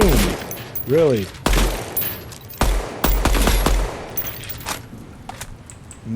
Alright, 50% accurate. Somehow that was a better percent accuracy. Alright, but yeah. Alright. This is definitely love the feel. The lighting is a little pixely. They gotta work on that. But I mean, the textures are really nice. This is on, high graphics settings. I've got a 3080 on this PC. So is this a great? This is just a snapshot, Captain Sarge. This is literally just like a micro fraction of the game. The game is nowhere near releasing.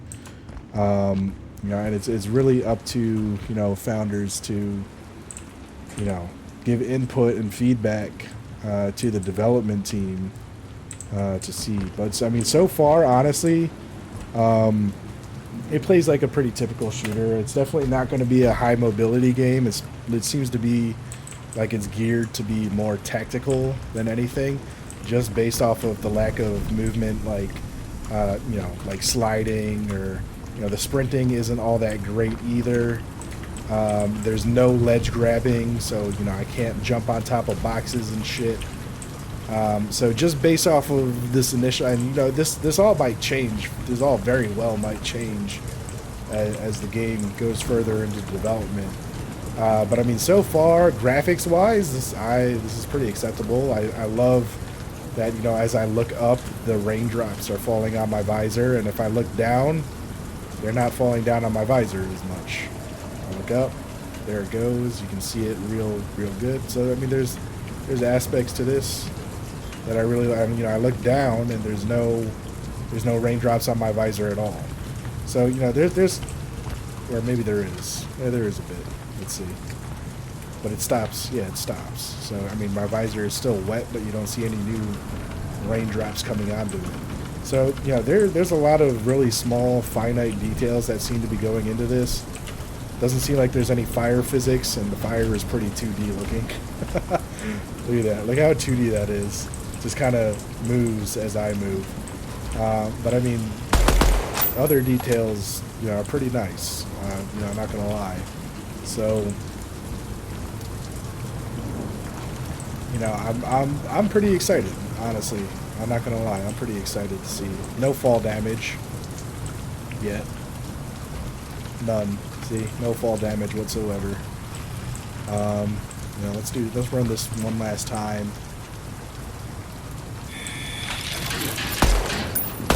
I don't know how the fuck that missed.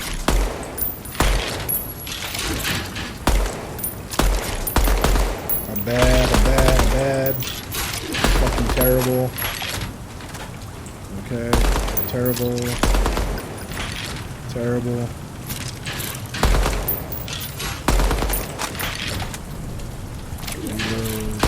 Shoot. Okay, here we come. Boom, miss. Boom, okay. Oh no, fuck.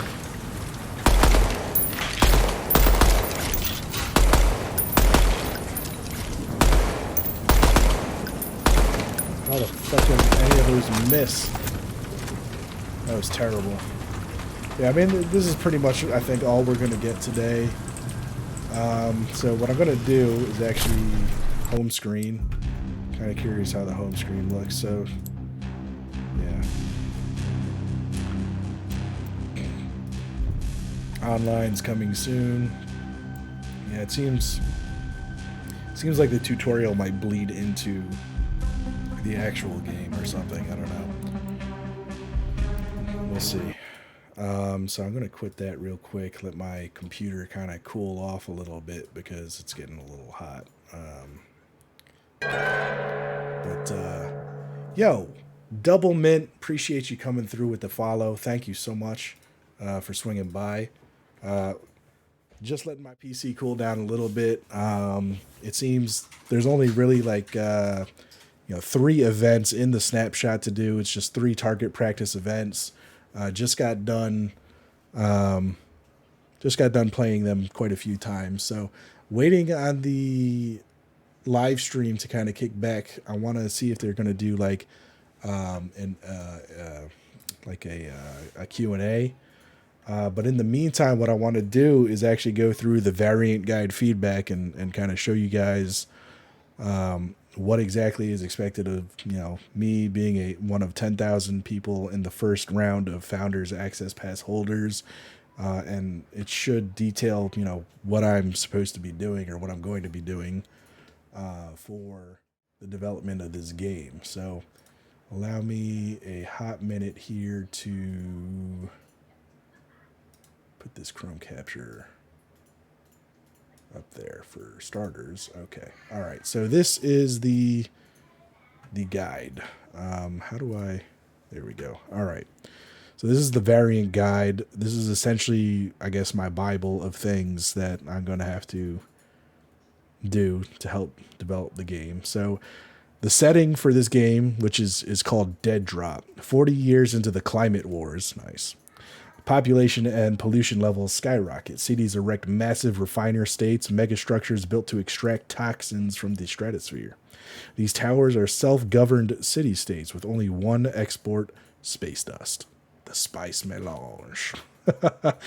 A concentrate from refined pollutants is brick cut and sold. No, they really banking on this space cocaine here. To an addicted populace of the sprawling urban cities surrounding the structure. Once government-owned facilities, the lucrative dust trade has now led to the forced occupation of refiner states by competing factions fighting for the control of the towers and resources. These factions, made up of skins and sins, compete against the occupying force of cleaners who operate the refiner state in a never-ending struggle for resources and gear. Interesting. All right. So basically, this page is just kind of detailing how I have full rights to stream and create content from these snapshots, which is fucking awesome.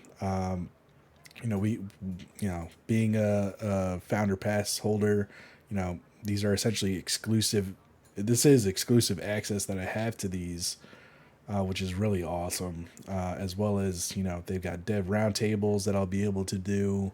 I'll be able to, show you guys these founder events and stuff like that. So we're streamers. I mean, obviously, since Dr. Disrespect is,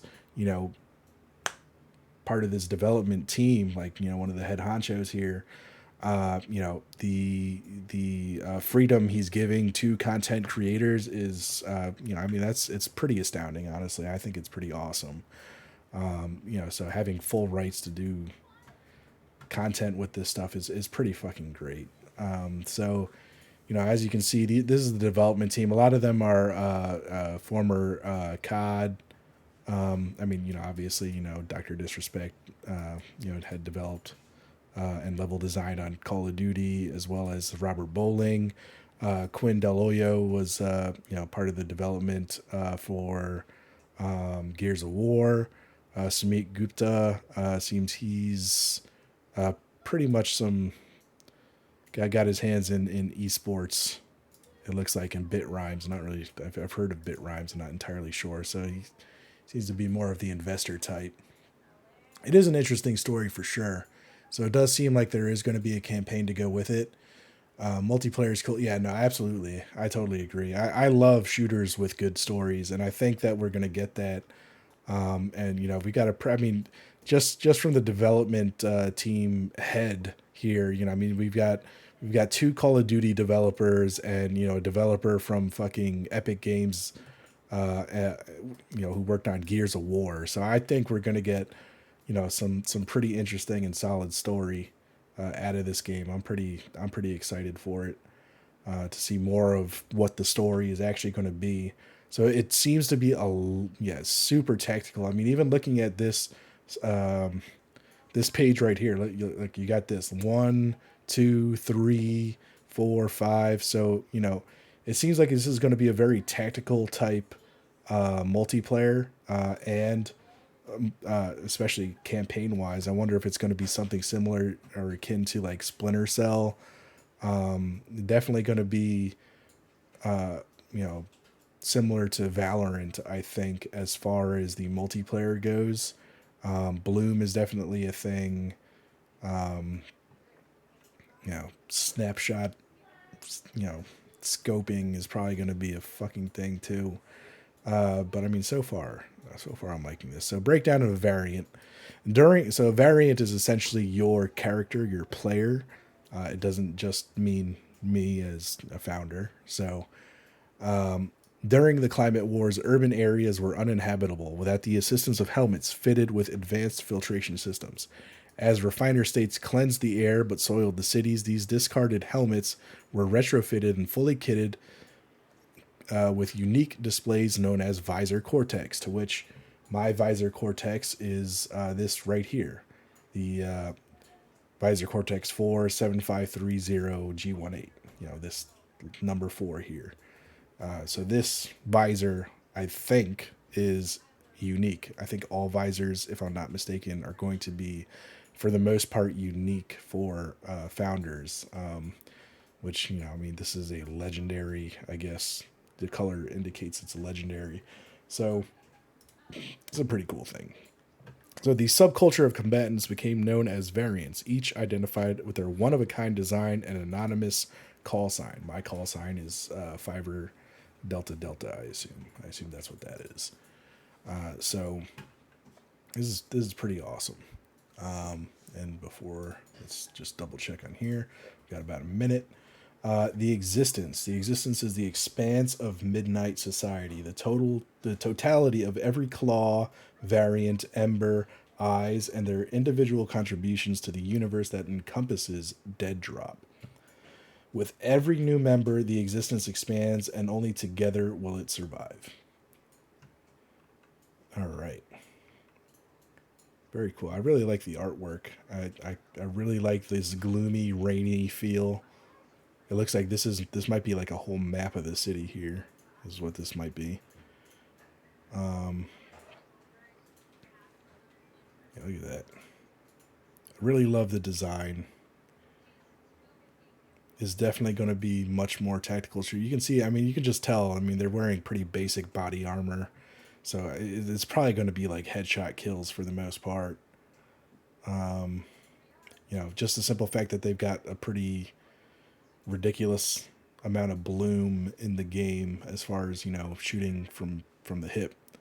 It's definitely going to be a much more tactical game where, you know, your deaths are really going to probably hurt you in multiplayer. Hideout. Every claw needs a base of operations. So this is where the snapshot that we were just playing took place. It seems this was the hideout. Hidden throughout the urban sprawl, these hideouts provide a place for claws to display, train, and they got a weapons bench, an armory, garage showcase, the pieces in your inventory. Take your favorite weaponry out for a spin test. We've got firing range, which we were just doing. So the first snapshot offers variants several different firing range experiences, it says. All right, so I'm going to have to figure it out. Starting with the first interior range, variants learn the basic mechanics of their weapon against static wooden targets. Moving onto the expansive interior, medium to long-range targets present an increased challenge that requires combatants to properly lead moving targets to maximize their score. Finally, the range located at the bottom of the exterior pushes variants reaction speeds, pressure, sensitive place, triggering targets as you move. Okay, so it was just those three so far. So it said several, but I mean, there are certainly several. We did notice, you know, at least 3 or 4 doors that were red that it seems that we might be able to access in later snapshots. Okay, behind the scenes. Yeah. Interesting stuff here. The garage. Oh, tell me we get cars. If we get vehicles, that'd be great. Look at this. We got some kind of coded text here. I wonder if this is like wingdings. We're going to, you know what? Maybe I'll dedicate a stream to trying to decipher this. I'm curious. I'm curious what this is. We're going to try to decipher that, chat. I'm going to make an event out of that next week, maybe. Or maybe this weekend. We'll see. Oh, we've already got a little code going on. Oh, we're going to do that for sure then. Oh, shit. Hold on. Ah, shit. We're missing it. Got excited. Right? Getting down to the nitty gritty. And I absolutely love, and if you guys have had this experience tonight, let me know. But the fact that some of you have played the build, immediately got over and started workshopping movement speeds. How movement speeds could be tweaked with attachments. How we could really approach that core gameplay loop. And that is honestly what this is about, is that interaction, that feedback. And we don't have to get it all tonight. This is a long journey. Go home, spend time with the build, run through the different ranges, really put it through its paces. This isn't about bug fixing. Yeah, we'll come across bugs. We'll address them as a community. We'll fix them. It's really about the nuance of the gameplay and building that. And so I would just like to spend some time, if we don't mind, talking about what it's been like to build this. Because up until this point, getting to the first snapshot, it was about laying the foundation, introducing the first weapon, introducing the player hideout, that first space, right? But from this point on, I've said it a few times on Twitter, we do everything together. Now that the build's out there, now that it's in your hands, now that you can play it at any moment of the day, put time in, right? If you have an idea, if you come up with something, if there's something you like or don't like, or you're inspired by something that happens to you emergently in the player hideout, get on there, let's have those discussions, right? Because we're gonna start scheduling these dev roundtables that happen online throughout time, and we take that feedback, we incorporate it into the build, we iterate on it, and then we do it again, right? Next build gets bigger, gets better, gets tighter, gets faster. Oh my God. I love it. Then we play it again. We inspire more, right? These snapshots keep growing and growing and growing. So I would love to just hear, maybe Quinn, you could kick us off on just like, what has the experience been like of building this game in this manner, right? It's very different than how we've been building games for a while.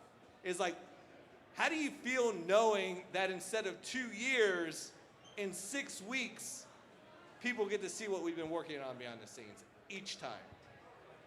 Well, that's a serious question, Rob. I'm a serious man. I would have to say there's a lot happening right now inside of me, and honestly, a lot of it is there's nervousness because we're all here together. There's also excitement because we're all here together. But when I really think about what this process is going to be like, every 6 weeks of dev time, where us as a team, we get together, what do we want to make? We're going to get better. This is just the beginning. We're learning together as well. We're forming our relationships. And I love to see not just us, but everyone here, we're all forming relationships too. How many people that I've been able to talk to and learn names just tonight. And I've seen other people here get to know other people here, other variants, exchanging variant names. What's your attributes? What does your variant look like? People that are making friends right here at this event. So for me, that is like the most exciting thing because I've done plenty of games in development. All good double. I hope dinner was good, man. What are you cooking? At the end that people really like. And here we're flipping on its head. And that's why we decided to create and found Midnight Society, is so that we could all be here together in this room and to learn from each other. You guys get to play it. Tell us what you like, what you don't like. And I've said this to a few of you. Don't blow sunshine at us, you know? Tell us if you don't like something, because the game's not going to get better if you're just telling us that something's going great. This is what I'm most excited about for this. Like, these snapshots are essentially, you know, our ability as the players, essentially play testers, to truly give feedback to the development team. Love it. I've already got a few questions that I'm curious about. Point that you just touched on, right? We, this group, need to be the most critical people of this game before we finish it, right? Before it gets outside of this inner circle of the greater populace of gaming, we are the ones who need to beat it up. We are the ones that need to hold it to task, right? Because so many of us have been in that situation where we are emotionally invested in the game and it's just not hitting the mark for us, yeah, right? That is so for whatever fucking reason. True. So fucking but there's true. nothing we can do about it. We're doing this because now there is something we can do about it. And it's only gonna work if we all call bullshit when there's bullshit. If we all point it out when something's not working, right? Because everybody in this room, you flew here. You drove here, you walked here, you waited in the sun for hours. We did that because we all have a common passion for getting this right. Because we want something to play, we want something to love. And so chicken burgers and tots sounds freaking awesome to me. What we are doing here is I'll take that any day. Make sure that we're getting it fucking right love chicken because it's on burgers. us. Tots, it's not tots just are on the us, right? It's on all Tots of us are like to make sure we're the identifying prime the rib things that of, matter or and like the iterating filet on it. So I mignon love of the Yeah, and that's something potato. that's great that Rob said. fried When he's potato. saying us, he does not mean Fucking us. He love does tater not just tots. mean, you know, Praz or Ryan or Sumit. Sumit's a tough critic. We all know Doc. He's a critic, right? Right? I mean, he's thirsty. He's so thirsty for something new in the industry, right? He's Midnight Society's biggest fan. I mean, look at him, right? He wants something fresh, too. So we are our tough critics, but we need all of you to be tough critics as well. Because we don't just want to make another cookie cutter kind of game, another shooter that is just going to fade away into foreverness, right? Yeah, that's why basically how all I of feel. us are tough critics, but we need you all to be tough critics too. Call of Duty. I mean, I really just my biggest So this concern is going first to be about the snapshot, cheating. what we are That's focused always on now it's what kills is shooters for me introducing most the of the first time. weapon, It's the fucking cheating. introducing the first player hideout. That player hideout's going to grow over time. If you've had a chance to play it, I'm sure you noticed there's a lot of locked doors in there. There's a few open ones. There's a lot of locked doors, right? Yeah, see, we found a lot The of locked conversations doors. we need to go home and have tonight is where does that expand to? What is behind those doors? Yeah, that's what what I do we wanna want know. to see in this player hideout, which is essentially our pregame lobby, right? When we head into that tower and come back out and we're breaking down our loot, we're doing all of that, right? What do we want to do? What are the spaces we want to have available? Those are the discussions we want to have. Speaking of the first weapon, Praz, you want to talk about the weapon a little bit? Is it on? What are you doing I this have one thing? that works. Test. Yeah, I hear you. Yeah, wanna the bet? first weapon is the X1 rifle.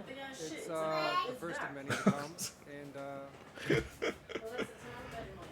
no one else wanted to Yeah, say. no, I got you.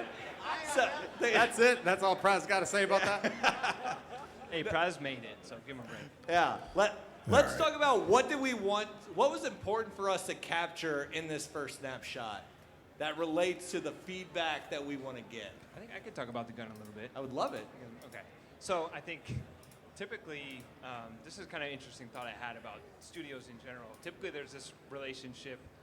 I'm an engineer, right? So typically, Speak into the. hello. Is that better? Oh, cool. So, yeah, this is how we make this work. Thanks, guys. All right. So typically you have this relationship with engineers and designers, right? Where you have a spec for a game, it's supposed to look a certain way, do a certain thing, these are the mechanics, right? Engineer makes certain things that the designer can use to basically fulfill that spec, like live up to exactly how the game is designed. For us, that doesn't really exist yet. We're still trying to figure that out. We're figuring that out. You guys are helping us figure that out. So I think the challenge with the systems that's really interesting for me and I enjoy working on is I'm not just making things for Praz to use to make a very specific preconceived idea of a weapon, kind of making things in the most generic, iterable way possible so that these things are flexible and they're not set in stone at any point in time. So I think so far what you see with the gun that is in there is what Praz was able to express with the tools we currently have. So whether you guys like the gun how it is exactly, or there's even more there's definitely certain expressions, things that you want to see with the gun. I'd like to see things better. that you talked about. That's the kind of feedback we need too. Things to make available so people like Praz can basically make those things come true for you guys. That's honestly probably like the 20th version of that weapon. So like, At least. bring out 21, 22. Let us know what you think. Yeah. Awesome. Do we want to take some questions? Hell yeah, take All some right. fucking questions. Let's So go. we want to open up the floor to talk about any questions you have about how this is going to work moving forward. Right now we're talking about the studio, snapshots, early feedback, that iteration loop, how that's going to work. Katie and Miggles is going to walk around and make sure that you have a microphone, and then we can dive into that. After this talk, we're going to take another break. People get drinks, play the game if you haven't got a chance to do it. And then we're going to come back here with the dev team and dive deep into gameplay. Nice. If you looked at your variant guide, you know that we started to scratch the surface about what the narrative, the core gameplay loop, the fact that the game is a vertical extraction shooter, right? When we come back after this talk, we're diving into all of that. What does that Sweet. mean? What is the nuance? that's what I What is wanna that know. core gameplay loop? But right now, let's That's focus what I the wanna questions fucking know. around the studio, snapshot builds, early development, how you guys are going to be involved. Any questions you have on that, This was a communal by all event. means. And if I may, guys, let's give a huge props to the team. You know, the team Absolutely. here, the mock Bravo. here, working behind the scenes. Even though it took like 2 hours I to get mean, the event started. 100%. We started this can only imagine how Back long those when I people started were working waiting on it, outside. You know, the concept, It's crazy. development, everything. I mean, it's just amazing. So, huge props to these guys.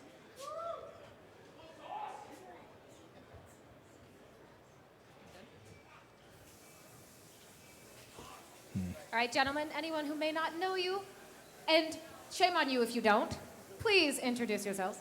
We're Team Summertime. We're a content trio for Optic Gaming, and thank you guys. Thank you. Summertime. All right away, I need to know, you see the logo drop, you see it come down on the screen. What did you guys think of DEADROP? Man, it's actually been amazing. I didn't know what to expect. You know, they kept everything very close-knit, and we had no idea what to expect going in there. Yeah, I personally love the name. It fits well with the gameplay that I've played so far, so I enjoyed it. Leave it to the Champions Club to make a damn good-looking game. It looks slick. I have a lot of questions about what a vertical shooter is. I see a big skyscraper. I don't know what that means, but I'm excited to find out. All right, well, my first impression was ominous, right? I mean, it looks very imposing, and I'm sure the devs will be discussing just that for the vertical shooter.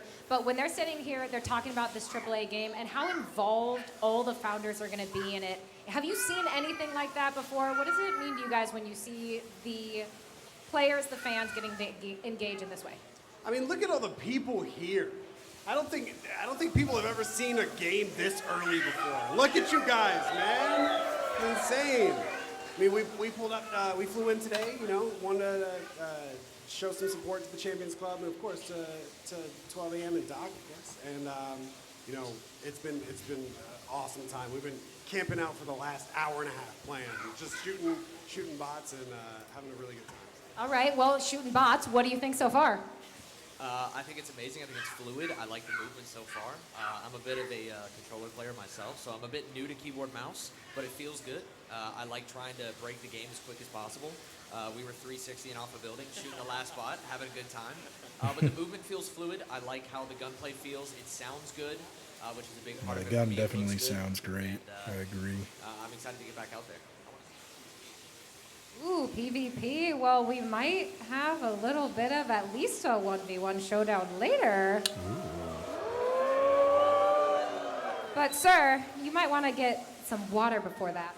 I don't know. Maybe a couple more of these, and, you know, might have a better opportunity. You're going to lose a little bit, you know? All right, so I got to ask before we let you guys go, what do you want to hear from the dev team most? What are you really, really curious about that you hope that they might cover tonight? That's for you. I'll still go back to the vertical. I just want to know what are we playing? Am I going to be, you know, taking stuff out? Am I going to be collecting M16s and taking them home and building toilets? Am I going to be like fighting other people in a game?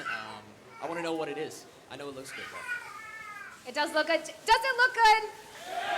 Oh, so far it looks great. It feels All right, great. gentlemen, thank you so much for being here and for enjoying DEADROP. I'm excited.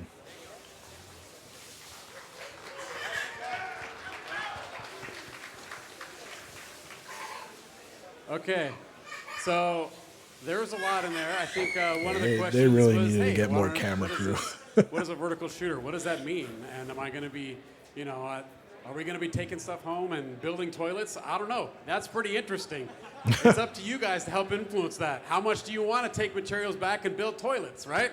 I need a toilet in the game now. But for us, a vertical shooter, especially in this, a vertical extraction shooter, you saw the tower, right? If you've played the build and then you saw the name reveal, you see that daunting tower in the distance. And we're not going to be revealing too much about that, but what you can expect from a vertical shooter is, from a level design perspective, there's a lot of what we call over, under, and around kind of flow, like movement, that's what right? I figured. So you can think of there's going to be people above you, there's going to be people circling around, underneath, pathways, all that kind of stuff. And we're taking it very seriously from that viewpoint. And players are going to be traveling up, down, just like you look at the name of the game. DEADROP, it's got the arrows that are going up and down. Players are going to be traversing and battling both upward and downward. And that, to us, is something that's really exciting about this game, is that there's not a lot of that in the game industry right now, there really especially isn't. from a level design viewpoint. So for us, a vertical extraction shooter is taking something, when you look at a lot of games that are horizontally built, Yep. We're taking that play space and making it vertical. Now, there's still going to be a lot of horizontal aspect to it. It's going to be big. It's not going to be, you're not going to be in an elevator shaft. That building is huge, okay? And so there's going to be a lot of space for you to roam. There's going to be a lot of people hunting you. You're going to be the hunter, right? You're going to be stalking other players, getting loot, and maybe at the end of the day, we'll put some toilets in there for you to build as well. Yeah, they're really going on about these toilets. It's hilarious. It's definitely going to be an inside joke. There's got to be. Do we have some they're going more to be throwing questions? in toilets in random spots. All right. Wave, Yeah, wave I'm down definitely Katie excited. And, Miggles. Are we? The mindset going into the development of this game Not is, that one. is All right, It's welcome, optimistic. welcome. Please, if people I'm do liking not the know you, vibe. give us your name. Hey everybody, how's it going out there, crowd? Can I hear some noise, huh? I got one question, and it's for Doc. And I gotta know, how is the in-game audio gonna be for this game? Good question. Let's just say we've already fired 6 guys.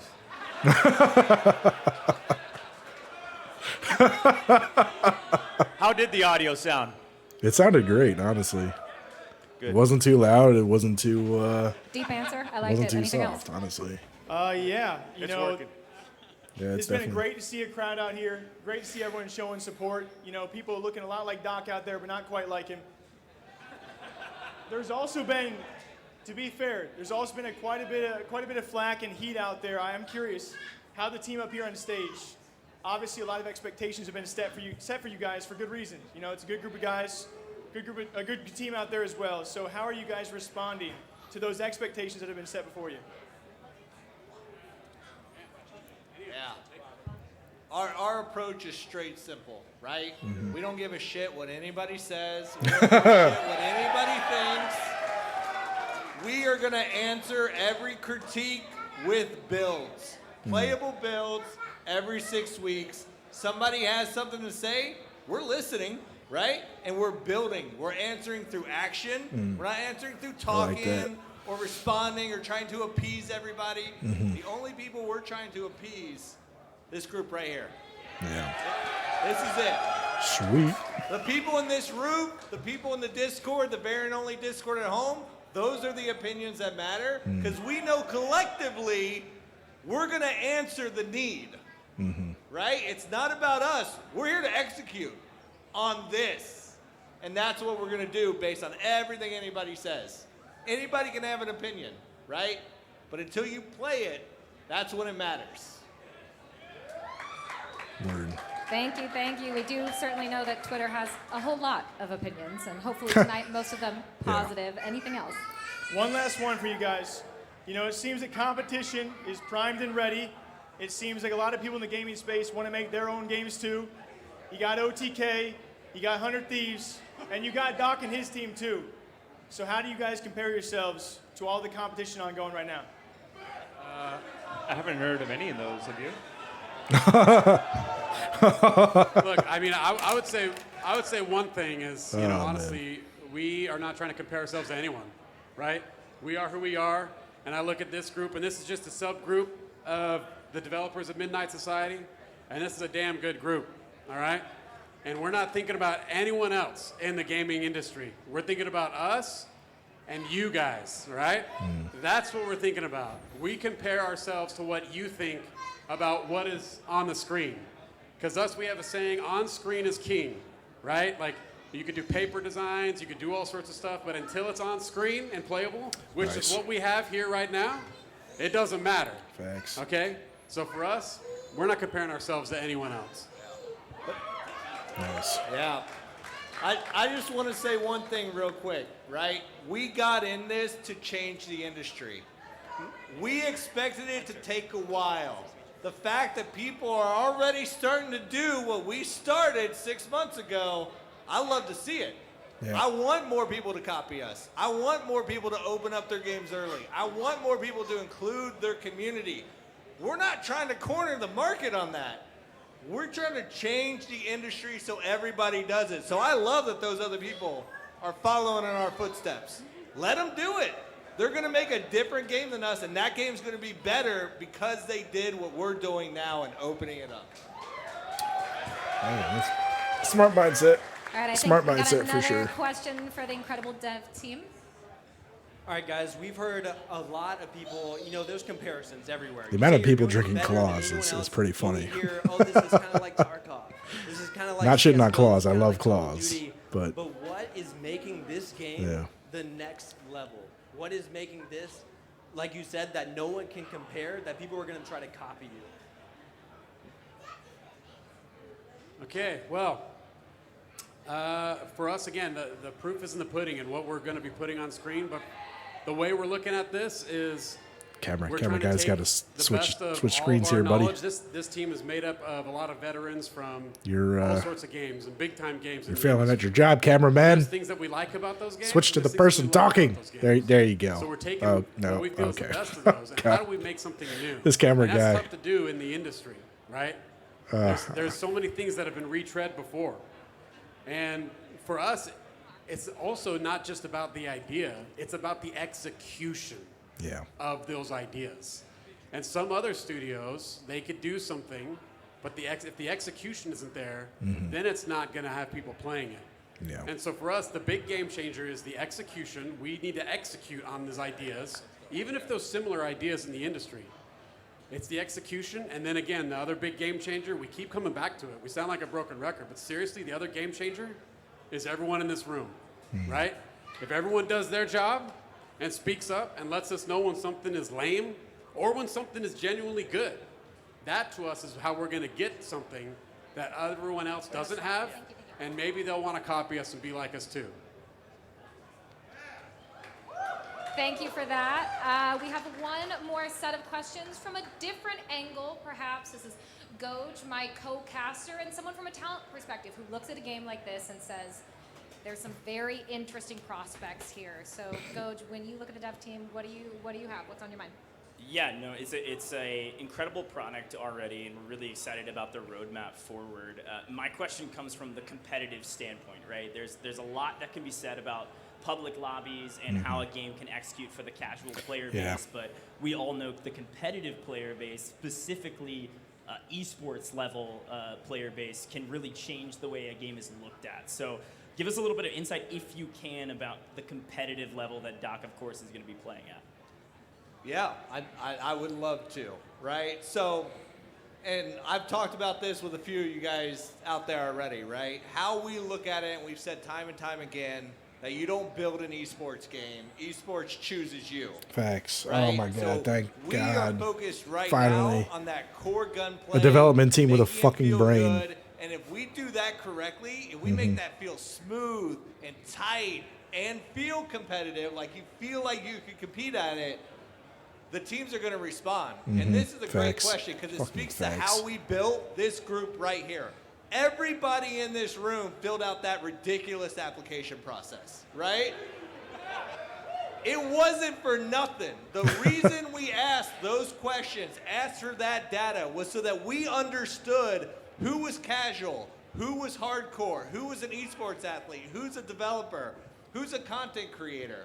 Because we wanted this first group, everybody here and everybody at home in the Variant Only channel, to be a diverse group of opinions so that we could start at a base level and be like, let's get gunplay good. Now let's hear from our esports athletes in the crowd about, what could be competitive, what feels too RNG, what should be removed from a competitive playlist, right? And iterate like that. Because at the end of the day, if the esports scenes, right, we're here at FaZe Clan right now, we're good friends with Optic, we have a lot of friends, a lot of founders who are in the esports scene. If you guys are asking for this to go competitive, and this group decides to support those ambitions, that's what we do. That's how this works, right? Oh, that's so If refreshing to hear. There's a need for it, That is there's so a voice refreshing for to it, hear. then we do it. And so we are going to listen, and we're going to build towards what this group wants to do. Yeah, I hope they stick to their guns, honestly. I mean, they can say whatever they want here, but I do like the fact that, they're really pushing the execution portion of their development.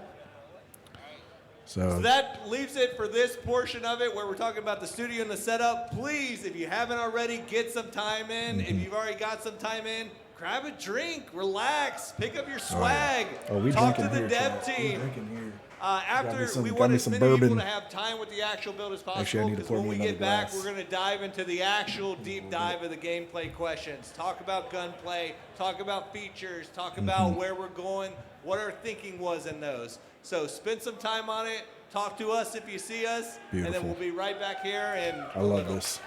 I love this. This is fucking great. That 2 hours was worth the wait, honestly. Not gonna lie.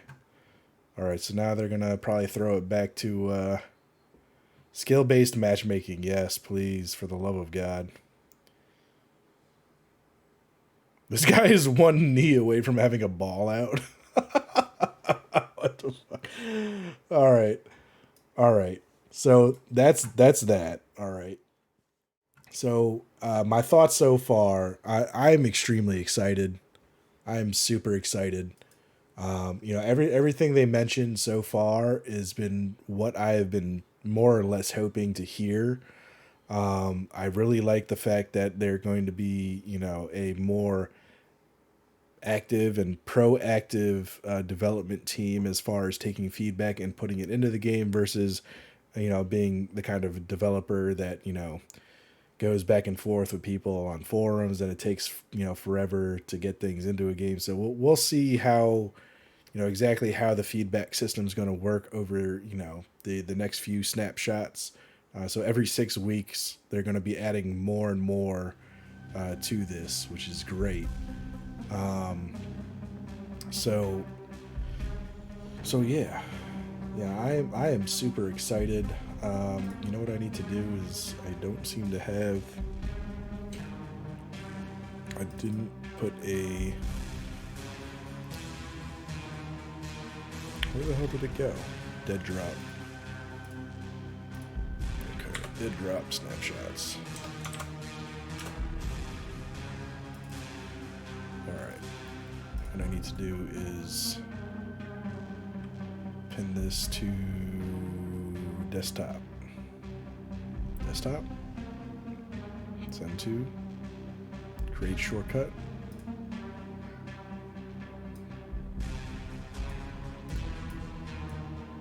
There we go. Alright. So that's going to be dead drop shortcut right there. Beautiful. Alright, so I got that now. That's set. So let's go back to we're going to go back to the variant guide here. We're going to continue reading this. I definitely want to decode this because this looks pretty fucking interesting. I might do this off stream. Now, you know what? I'm gonna do it on stream, but not today. We're gonna do that tomorrow. We got a nice little thing here with a decoder down below, so we'll get into that. So we've got this appendix here. So a claw is a mercenary that takes contracts or gigs with refiner states for personal gain.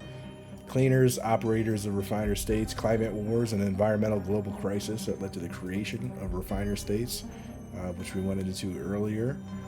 The Codex Operandi, a cipher developed by variants for cryptic communications between factions, which I assume this might have something to do with that. Embers, weapon manufacturers, modders, and crafters for hire, the existence, the totality of the Midnight Society reality. Guild leadership and members enlisting Embers in the expansion of the existence. It's the eyes. So it seems like we are going to have some guild-based stuff here, which is great. I honestly, I missed the days of old in Halo when clans were actually like a big thing. I can't even remember what clan I was a part of back in the Halo 2 days, but I miss that. I miss that a lot. Refiner states, self-governed city-states located in dense metropolises, designed to extract and refine toxins from the atmosphere. Skins, slang for human combatants. Space dust is that spice melange they were talking about. Sin, slang for synthetic combatants. Interesting. Okay. So, yeah, okay. So there are going to be bots and actual people. So this is defined as a PvPvE. So there's going to be a good, interesting mix here of bots along with, actual playable characters. variant, highly exclusive subculture of claws within the Midnight Society. Vertical extraction shooter. Visor Cortex is the visor. Sector, yeah, we've already gone over most of that. More concept art. And that's pretty much it. Alright, so we've got this nice little code here to go through. I wonder if I can change the view a little bit. Rotate, no. Can't change the view. Alright, that's a shame. Yeah, we'll go into that tomorrow. I'm gonna get back into the game in a second here though. So let me put this on mute real quick. We're gonna go back in. We're gonna show you guys some more because I'd hate to leave you guys. You know, we waited like 2 hours just to get half of my stream just to get this thing started. So let me get back in. I'm gonna show you all. I mean, it looks great. I mean, I really love the setting that they have for this game so far. This dark and ominous, you know, and you really get the sense of the verticality, you know, looking at this tower and stuff. So I'm really excited to see how this, you know, and I'm gonna throw this in as a tactical shooter. I'm calling it now. All right, so let's see here. So I put the FPS counter up just so you guys can see. If you want to see my PC specs, you can do ! PC specs, SPECS. So, yeah. So far, I mean, I'm actually kind of curious. So, like, I don't know if I can even look at myself yet. I wonder. Let's just press a bunch of buttons here. I'm kind of curious as to what might happen. Ooh. Okay. We all know control is crouch. See, I wonder if I'm wearing, you know, my skin and stuff, because, you know, this logs in as my character as far as I know. So, but I don't know. All right, so for now we've got this gun, which is great. There doesn't seem to be any reflective stuff. Never really crazy about shooters where I can't see my own feet, but yeah, kind of just gives me Valorant vibes. As you can see, running is pretty simple, very dark. Really do love the way this shit looks, though. I mean, this gives me like New Mombasa vibes from like Halo 2 and stuff. You know, all this concrete and stuff, and being in these tunnels. I like it. All right, so let's go. Let's go. Let's fucking go.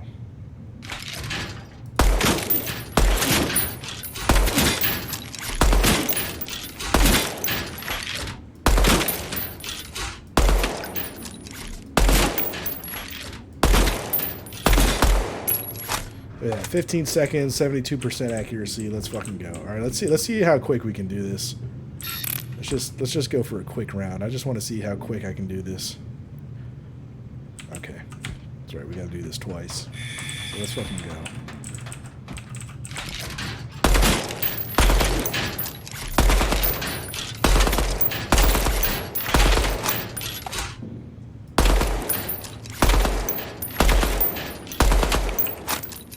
Alright, so 33% accuracy, 13 seconds. Definitely better to take your time in this game. My assumption is that you know, there's not going to be any shields, and look at the detail. All right, so I can look up, I can look down, and I'm looking down. All right, I'm going to come back. This is the amazingness of Unreal Engine. And look, no dewdrops on my visor. All right, but now I'm going to look up. All right, see the droplets of water, and they're still there on the visor. How beautiful is that? How beautiful is that? I mean, there's detail in this game that I really hope they keep and make it into, you know, the final builds and stuff, because it's small details like that where, you know, you're looking up and I'm getting new little droplets on my thing. I look down and, you know, not getting any more droplets on my visor. You see that? No droplets. You can see droplets that were there before, but nothing new. And then if I look up, you know, I'll get new ones. So I mean, yeah, it's just small things like that. Small things like that I can nerd out on because I'm a stickler for detail.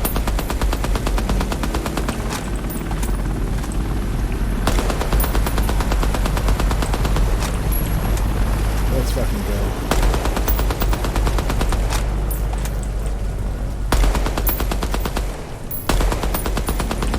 I really like the way this gun. Oh fuck! What the fuck was that shit? Okay. Interesting. But yeah. So far so good. Alright, so let's this is probably my worst one here. Alright.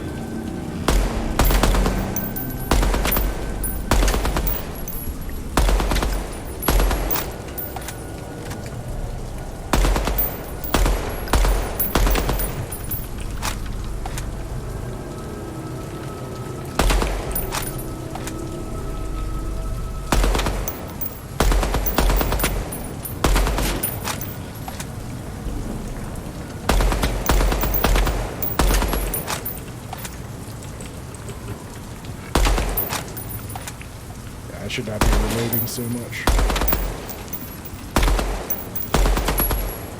I do like that you gotta lead the bullets a bit. Alright, so that's it for that one.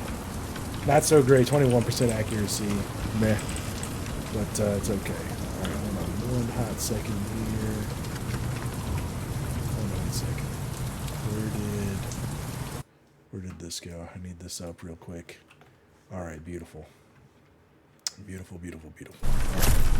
So this game does run hot, not gonna lie. So I've got, it might be Chrome running up my GPU, honestly. I've got a 3080 in here. It's at 81 degrees right now. It's not really going much above 83 or so, which is good.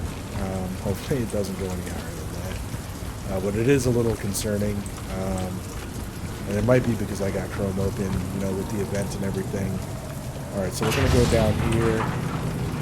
I really do love, I love this feel. I mean, it's dark, it's cloudy. Yeah, this is very much like Halo vibes, whether intentional or not. Kind of reminds me of like ODST.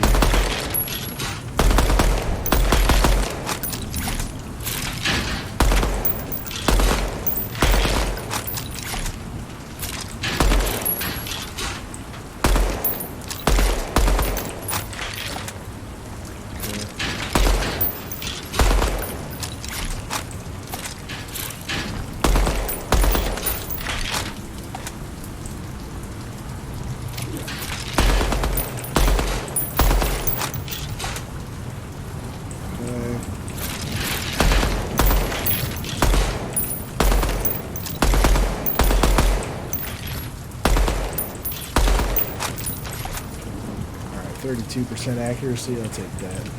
Fuck it. But yeah, the game feels really good, honestly. I do like the way it feels. Running, yeah, so as you can see, running is not all that great. Running and then crouching, still pretty smooth. You can shoot your gun while, you know, after running, and it actually does bring the gun up, so the the bullets do fly, you know, true to the barrel of the gun, you know, wherever that's pointing, which is kind of cool. I like that. So you can definitely use that to your advantage and/or disadvantage. Let's go up here. Yeah, overall, there is no fall damage, as I mentioned. I'll demonstrate that in a minute here. Yeah, so no fall damage, none whatsoever. Now I gotta walk all the way back up the stairs. Fuck me. Yeah, there are quite a few locked doors still. So you can see there's one there, one there. There's another one there, one down there somewhere. A lot of locked doors. So I'm really curious to see how they're going to expand. So this is essentially what they're saying is going to be the game lobby. My assumption is the multiplayer. So they, this tower seems to be where things are going to be at. And so my assumption is the multiplayer, that's where you probably enter for the multiplayer lobbies, is through that gate and into that helicopter pad right there. That's probably what's going to kick off, you know, the lobbies and whatnot. I am curious to see, you know, story-wise, what's going to happen in this game. Is there going to be a campaign? Is the story going to be more merged, you know, with the multiplayer, hidden things on maps and stuff like that? So is it going to be more raid-like in that sense, kind of like Destiny? I'm curious to see, really curious to see how things are going to play out. Because, I mean, it is a PvPvE, and I don't know to what extent the PvE portion is going to be, and whether or not it's going to have like a dedicated campaign, or if it's going to kind of be just included in raid type, you know, multiplayer lobby activities, you know, and introducing the story through there, which I think would be actually a lot more interesting in my opinion. But you know, we'll see. We'll see. So, yeah. So enough of me exploring. I just, yeah, I'm personally, I'm an explorer. I love finding ways to get. So like, I can't get up there. I want to figure out a way to get up those. I haven't seen a ladder or anything. So, you know, in this game, you know, at least from the snapshot, there is no ledge grabbing, which personally I think we can do without. Every fucking shooter in the world's got ledge grabbing right now, and whether or not they'll add it into a you know, in the, you know, further development of the game, I don't know. Personally, I think it would be better without it. In my opinion, I like, you know, I like it when games make it tougher, you know, to get to places. So I haven't seen any ladders or anything else that's kind of interactive on the map. What I noticed is I can jump down here. There is a invisible wall. Yeah, there is no fall damage so far. The game, yeah, you think it looks like dog shit? I mean, I think it doesn't look half bad, honestly. I mean, graphics-wise, the textures aren't really all that bad. I mean, shit. Bullet holes-wise, they probably got to work on that. That's something they definitely got to work on. But honestly, I mean, I don't really think it looks all that shitty to me, personally.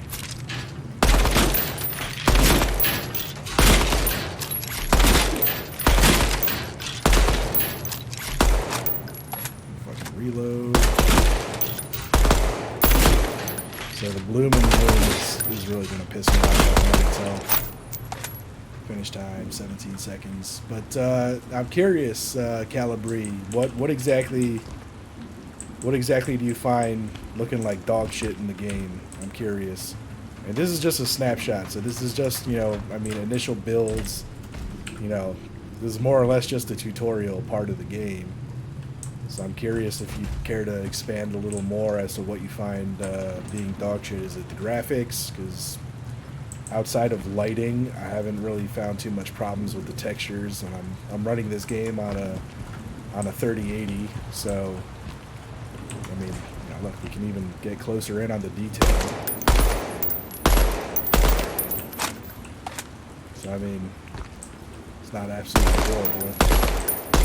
They do certainly got to work on certain things here, but I mean, textures wise, yeah, closer you get, it's not horrible. It's not the worst I've seen, but yeah, I mean, no water physics, it seems, so, you know, no footprints to speak of. I'm curious how audio is going to work, if, you know, footprints are going to be something that you can hear in the game.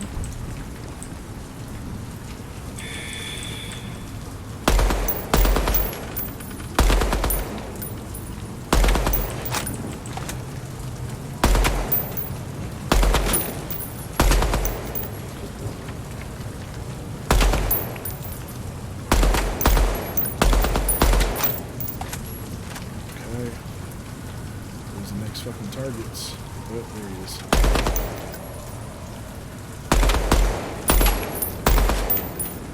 mean, bullet physics seem to be working pretty good. You know, leading your shots, moving targets. One thing I don't like is aiming down sights. Really don't like it. Really doesn't zoom in enough, honestly. Where the fuck is that? It? I think I got that. So it's really going to be a personal preference thing, I think. Yeah, I mean, probably, definitely personal preference. I mean, personally, I mean, what I'm seeing, I like the look and feel of the game. I think it looks visually pleasing.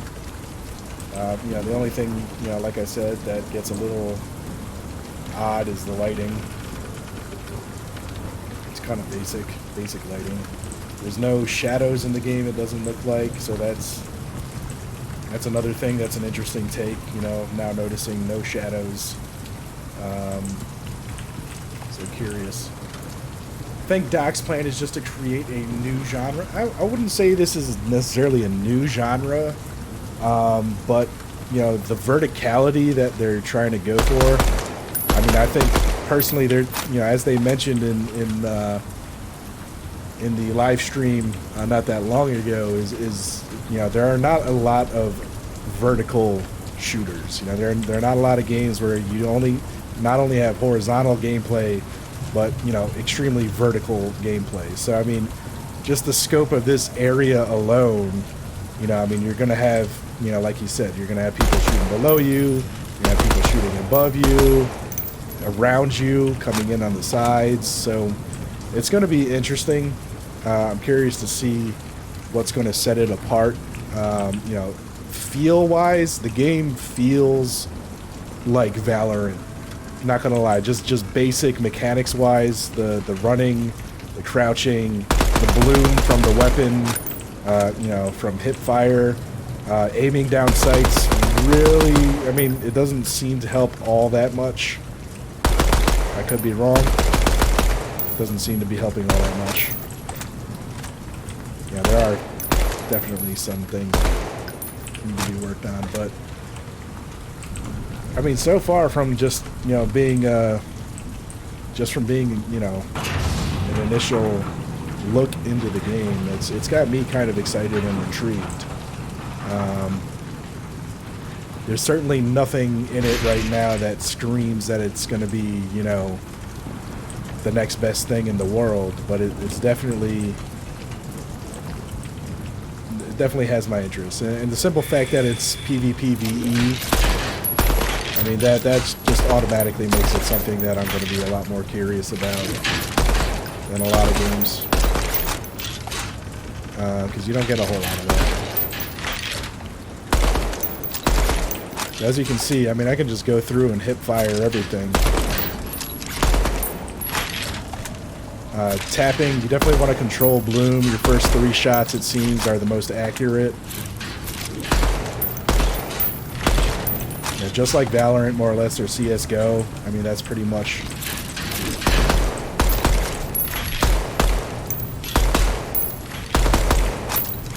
And then, you know, as you crouch, your reticle gets smaller, as you can see. You know, so, you know, this is going to be very much a tactical game, taking certain points, holding them, you know, learning when to crouch. You know, it's not going to be like a spray and pray shooter, that's for sure. Yeah, yeah, no, absolutely. Old school arena shooter feel, just like Halo. You know, honestly, this is giving me like very much Halo 2 vibes. Very much, honestly. And that's not a bad thing, honestly. It's really not a bad thing, you know. It's certainly not going to be like COD, you know. It's not a spray and pray. I am curious to see, so in about another minute I'm going to switch back to the live stream. You know, I am curious to see, you know, how things are going to play out. Being a founder, my biggest thing is going to be, you know, how are they going to truly take the feedback that, you know, we give them, and, you know, that feedback, you know, even if I find something interesting and nice, maybe, you know, one of you, my viewers, might find, you know, dumb or lame, like they said. So, you know, your feedback to me matters just as much, because, you know, If you think it's generic and needs something more, I want to know what that something more is so that I can go back to the dev team and be like, hey, you know, I enjoy this, but, you know, the viewers find it kind of lame or something like that. Because, you know, I think, you know, they truly want to please their audience with this game. And, you know, just watching the live stream and you know, seeing the developers speak as to, you know, their method and their approach to how they're developing this game, I think it's good to take it at face value, and I hope they stick with it. You know, their goal is essentially to, you know, speak with actions and not just with words. So we'll see.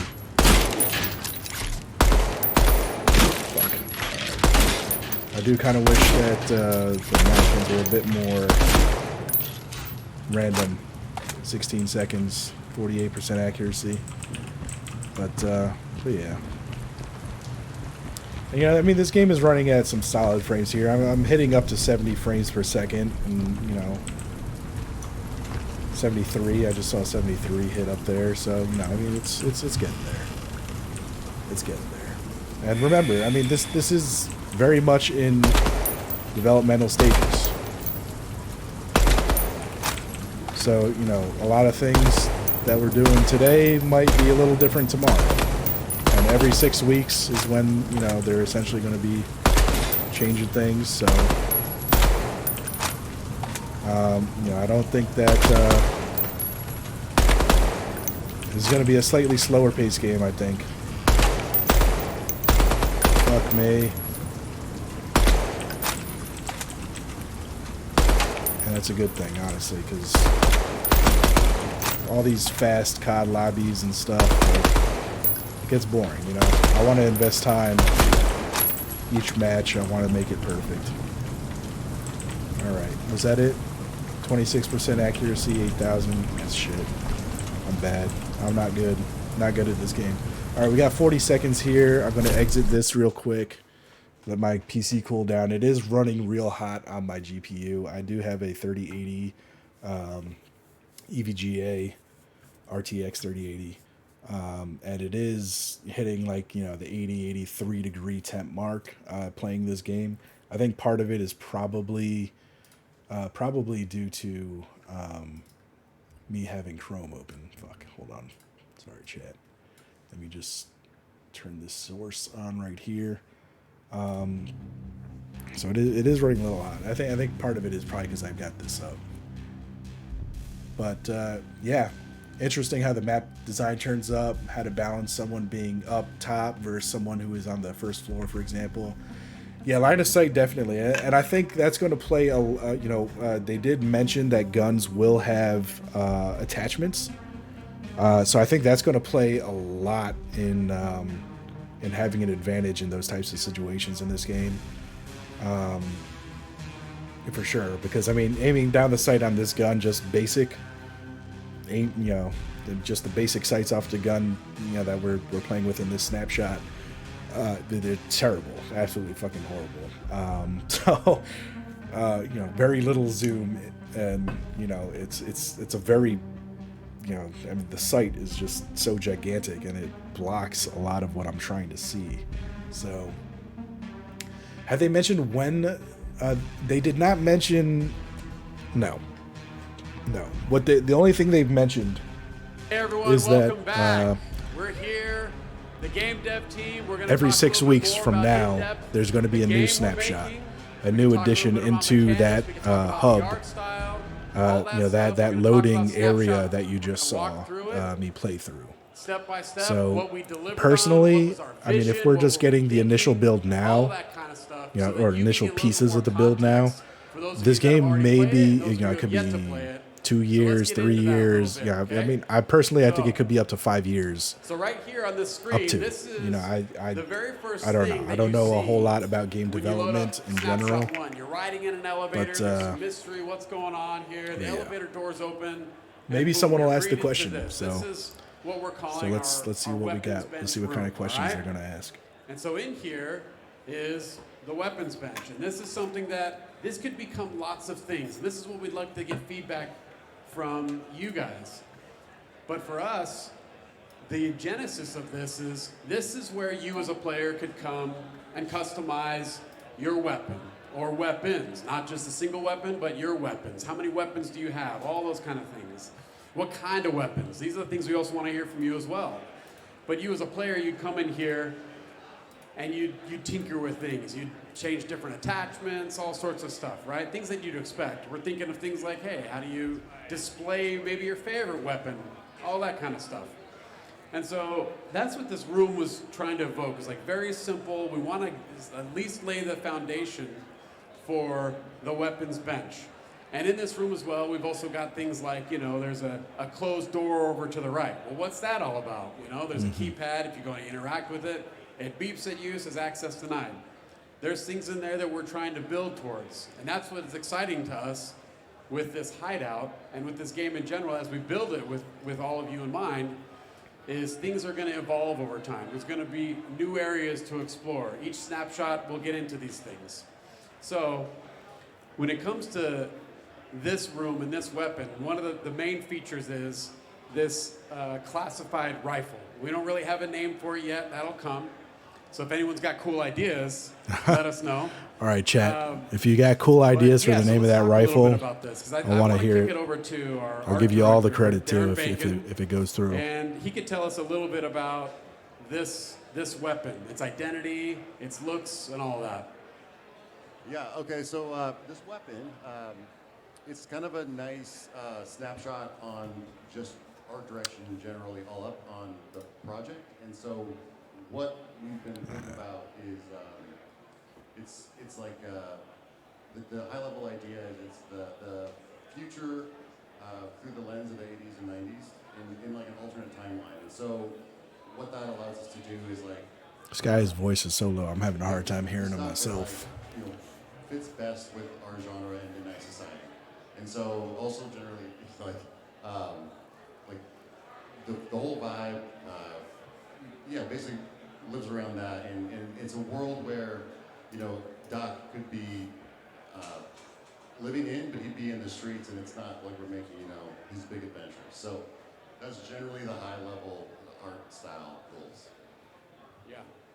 Yeah, totally. So that is another thing that's really exciting about this when we think about the art style and the visuals that you're seeing in here is, like Darren said, it's as if the 1980s or the 90s never really ended. Not the campy stuff, but like the stuff that we all, grew up liking. Like you think of like the Terminator movies or Aliens and Escape from New York. Those are some of our inspirations of this kind of universe we're building here. And so that's why we love the X1 and that classified rifle, just how it looks. And to be, So with that, I mean, what about the environment in here? And I'd like to Greg over here. Greg Cox is our lead environment artist. Greg, tell us about just the environment and what we're trying to see here and accomplish. Well, there was a couple of challenges with this because we're using Unreal 5, so we want to make sure that we're using the features of Unreal 5 to make our lives easier while still delivering a very good product. And to your point, Quinn, this is, when we first started looking at this space, we put together a lot of reference boards. So we started looking at a lot of the classic movies that we kind of like, old school John Carpenter kind of movies, Big Trouble, Little China, a little bit of Bloodsport in there, Nice. So we That's kind of, hilarious. we mixed some things in of, not for the sake of nostalgia, like we don't necessarily want to convey nostalgia, but the limitations that those films had at the time made those films great, and they look good, right? So we want to capture that a little bit. So we knew that for this first shot, it had to be important. Like it needed to grab your attention immediately. The player needs to see that rifle. The player needs to be drawn into that workbench. And so we began populating it out with some of the assets that we built from scratch. Nice. And then we also pulled in things from Megascans to kind of make life a little bit easier for us. And so we did a lot of set dressing, and we went through multiple iterations of lighting to kind of capture that mood for it a little bit and everything. And I think it did the job. I think it did a really good job of it. So yeah, we're all really, really proud of it, and I think that rifle just looks so damn good up there. It does look good. It's a pretty good looking rifle, I'm not going to lie. Nice. A couple things Okay. I don't like about let's, it. So let's move on to the next area. We'll talk a little bit about that. Yeah, so this is a little bit of that tease that we were telling you about. So this is a concept image of what that door to the right of the weapon bench could be. And so now we're looking at this like, okay, right now we're just calling it like the vault, right? Like, or the armory. What does the player want to put in there? What are the things that are interesting? Kind of gear. What kind of gear do you want to put in there? What kind of weaponry do you want to put in there? Things that you really like that you want to keep safe. Things that you want to use for the right moment, the right area in which you're going to go play in. Interesting. So this is just an early concept tease of something that could or could not be coming. So, all right, let's go to the next one. I wonder if it's going to be like Tarkov, where if you die in game or lose your guns and stuff, that would be interesting. So, speaking of teases, oh god. Speaking of feedback and teases, yeah. So this is another one in the variant guide. You'll see this as well. This is an image of another concept that is amazing about our garage, right? So we're calling it the garage, and we'll have more to talk about this at another time. But as you look through the variant guide and take a look this at was this in the image, variant guide, yep. just soak it in. What are the ideas? What are the things Soak that it you in. like?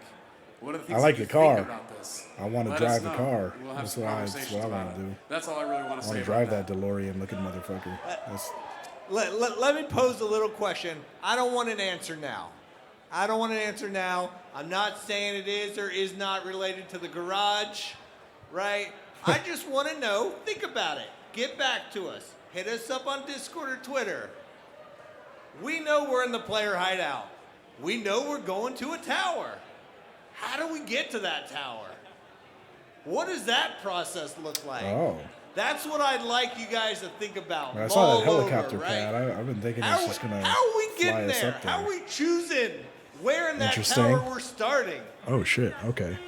Oh, that's some interesting questions, huh? Oh, I like those So questions. I would just I'm curious. simmer on that. Look at your variant guide, soak in that artwork, and think, what's the best fucking raddest way we can get from the player hideout to the tower? Just let that soak for a little bit. All right, go ahead. Sorry.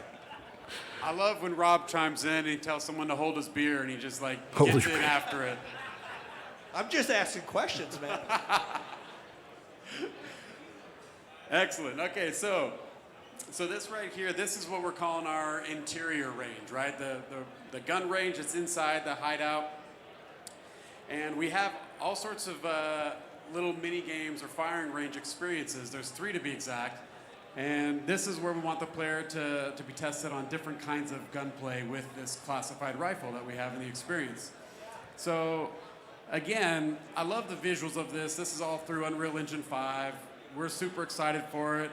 You could look through this. You could see Darren's vision. You could see what Greg has done and what Eric has done and what Steve has done with his concept work. I mean, there's just so much effort poured in through the team on this that we just love to finally get it in your hands to check it out. But what I really want to talk about right now is the firing range experience. And I think the best person to talk about that is our Director of Gameplay Engineering, which is Jim here on the end. So Jim, tell us all about these firing ranges and how it works. Thanks, Quinn. So I was watching people play over here, and I think Just give me a this loading first screen. I firing don't need a range, mini game before the pretty much actual everybody raid. understood it right away.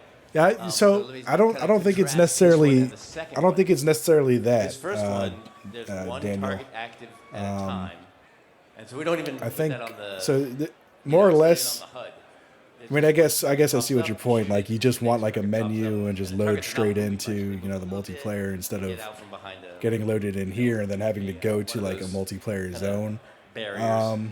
So it's very simple. There's 10 Yeah. targets and they pop up. I can see your point there. Close range. I don't know. You can see the end of the. I'm indifferent to it, honestly. Honestly, watching people play over here, I feel like maybe I'm indifferent to it, and I think part of the reason I'm indifferent to it is we don't really know on the what the main second, multiplayer game mode is going to be like. you know, how these raids are essentially going to work. So, you know, are you going to go in solo and, you know, just go in with a basic loadout of weapons? Are you going to go in with a team, and are you going to want to, you know, adjust your loadout before popping in? And they're kind of looking around for where the targets. So I don't know. The truth is, the targets are like. My assumption is the little room that's off to the right of where, you know, they were just looking straight at the gun. There's a lot of fog. There's a little locked door to the right. I'm curious if that's going to be the garage to take you to the tower. So it might not be all that much, you know, time difference per se, versus, you know, choosing things off of a menu versus just loading into the game, going right, picking the game mode. And If you only had one chance to play it here. So we'll see. That's the second one. You want me to tell about the third one? Yeah, sure. I mean, I think the really thing that's important to hear from you, Jim, is what is the three ranges and what is the skills we're trying to test for the players? Because that was something that you really did a good job of executing with your team on, you know, the interior range, what's the goal there, the goal for the first exterior, and then the goal for the bottom range and the surprises down there. Yeah. Yeah, the first one is really, the targets are very visible. There's only one choice at a time. So it's really about quick acquisition, target to target to target, and it's really just about very quickly moving from one target to the next. Whereas the second target range, they're farther off, so it's more about scanning the environment and seeing where the targets are, and they're a lot farther off, so it's much more challenging to actually get headshots. So that second firing range is much more difficult. As I say, it might have been wise for us to have another one in between the two. Crap. To kind of scale Thank up you to so that, much but for the anyway, raid.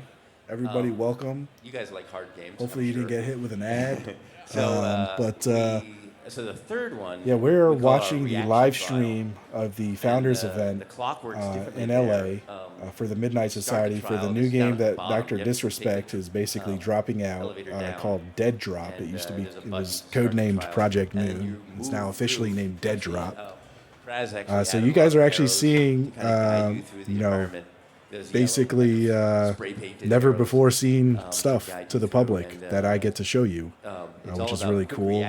We've been playing the demo already. I'll show you guys that after, you know, they conclude this Q&A segment. Because you can't really see But hell yeah. the trigger that's going to pop Appreciate up. you all coming by. Probably if you play it 10, 20 times. So DEADROP is a vertical shooter. What is a vertical shooter? It's, you know, more or less what you think. You know, there's a up and down element to it versus just a horizontal element to it, like most shooters. So that's the third one. There's going to be, Yeah, I wouldn't say this is significant, but something a else good that we amount really of wanted with these verticality these targets to be introduced there. into It's the like, hey, we have a maps weapon and in the design. game.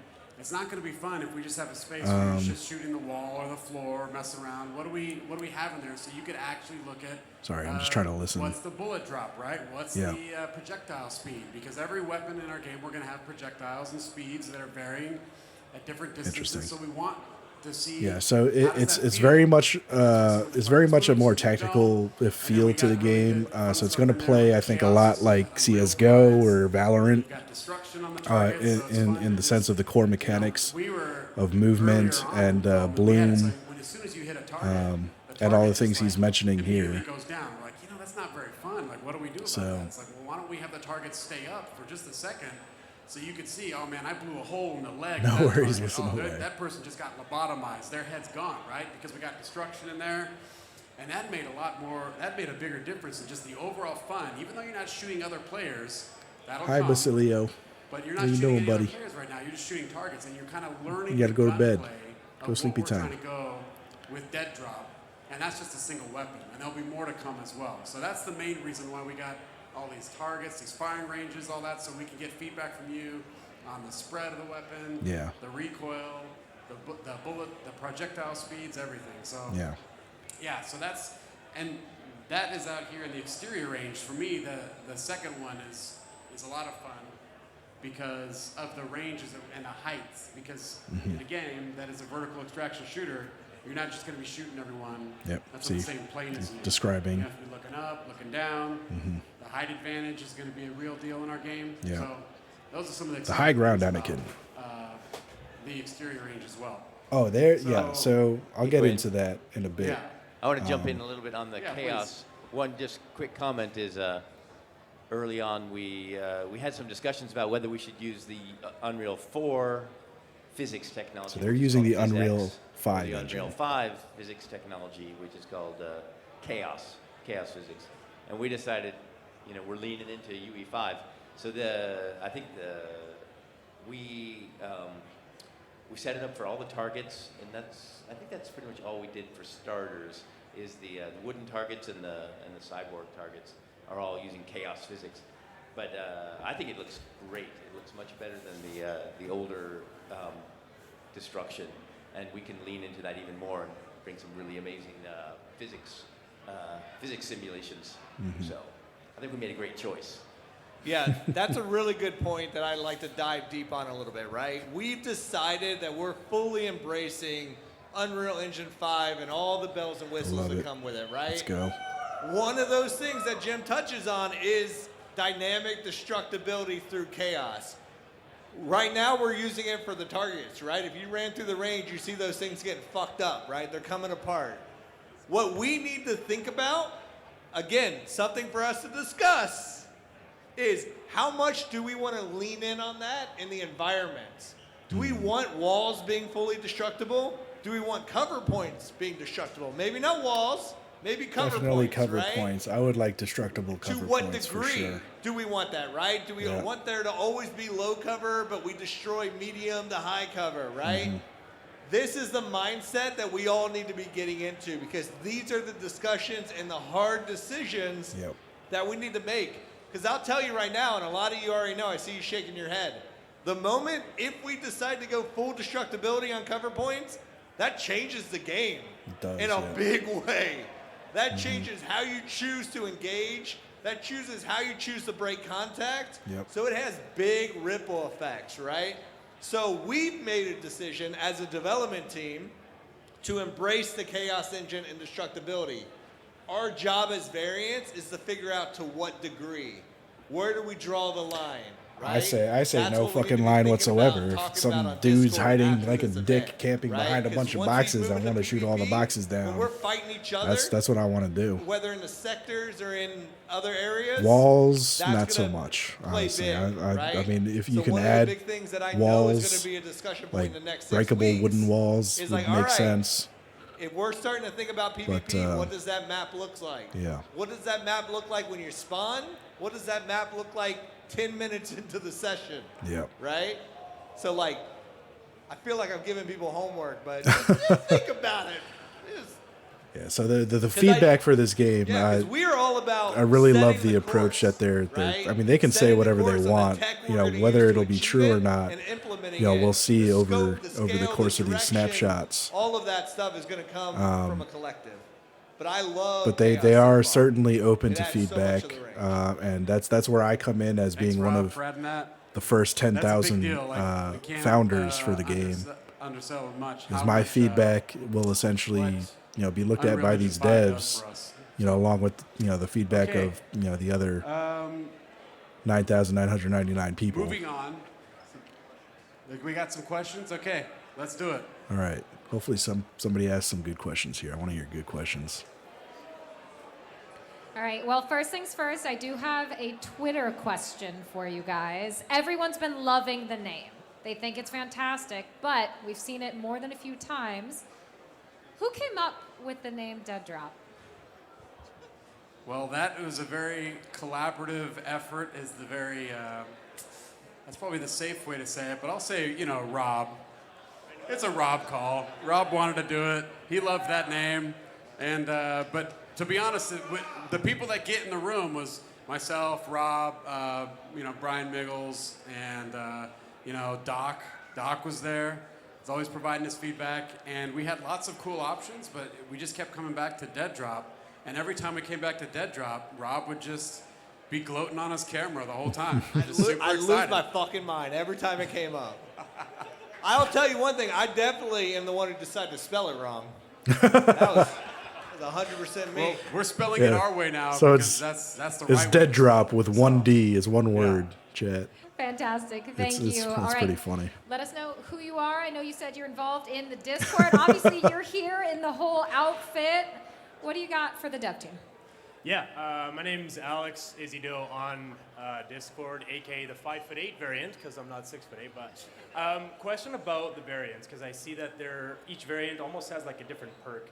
How is that going to play into the game? Like, let's say we're on a specific level. I don't know if this is going to be the case. Let's say I'm really good with long-range combat.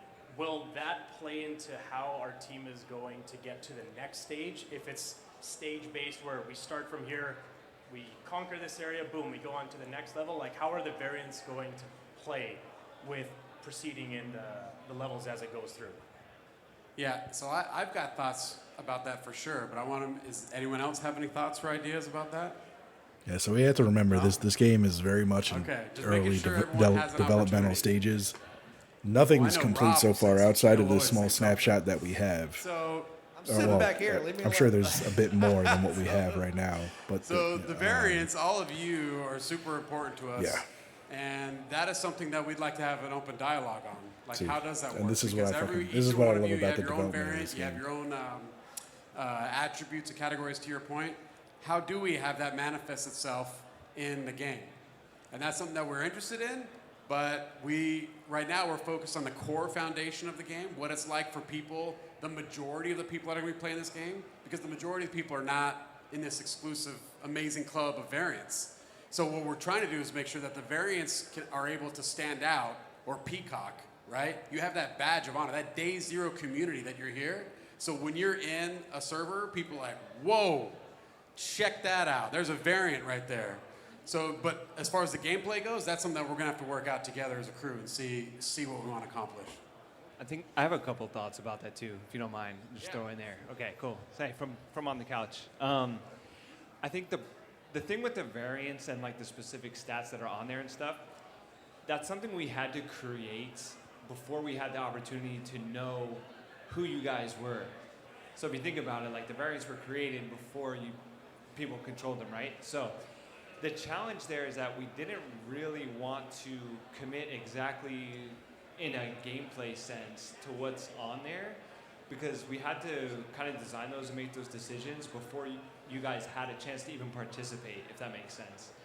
So I think everything that is in there is a great starting point for like inspiration or things that we might want to add, sort of like what Quinn's talking about, but nothing that we wanted to decide before people had an opportunity to participate in the games. Fair enough. Fair enough. We're whispering, but we'll be with you in one moment. Yeah, so vertical extraction shooter, like what exactly is Here we that going go. to look like? Because for me, this is new. I haven't played any games where it's vertically based, so like what's... Sorry, that Well, question's further. no good. What's that going to look like for us? What can we expect? Okay. All right. Again, just making sure we're all good. We have a voice up here. Okay. So, what's that going to look like? Well, you see on the screen right now, that is the exterior, right? And the main reason we wanted this tower there is we wanted that inspiration. That is the goal. That's where we want to get to. That right there is the place that largely people are going to be playing in DEADROP. That's where you're going to be going on your runs, okay? That's where you're going to be dropping. That's where you're going to I'm be really curious trying if to it's going to be escape kind of with your life and Tarkov-like your as far as things. equipment goes. So what's that look like? We're not going to, we don't want to release or talk about everything that's going on there, because right now we're so focused on Snapshot 1 and what that is. But just to give you a little bit of taste, that's a lot of building. And there's a lot of things in there. So internally, we've already had really fun, interesting conversations about what each area of that building, what that tower is going to look like, from visual thematics, right, to even gameplay. Like, you know, we're even calling them like sectors, right? So not just floors, but like a sector. And this building is going to have multiple sectors it is inside, and each huge, sector is for huge. sure.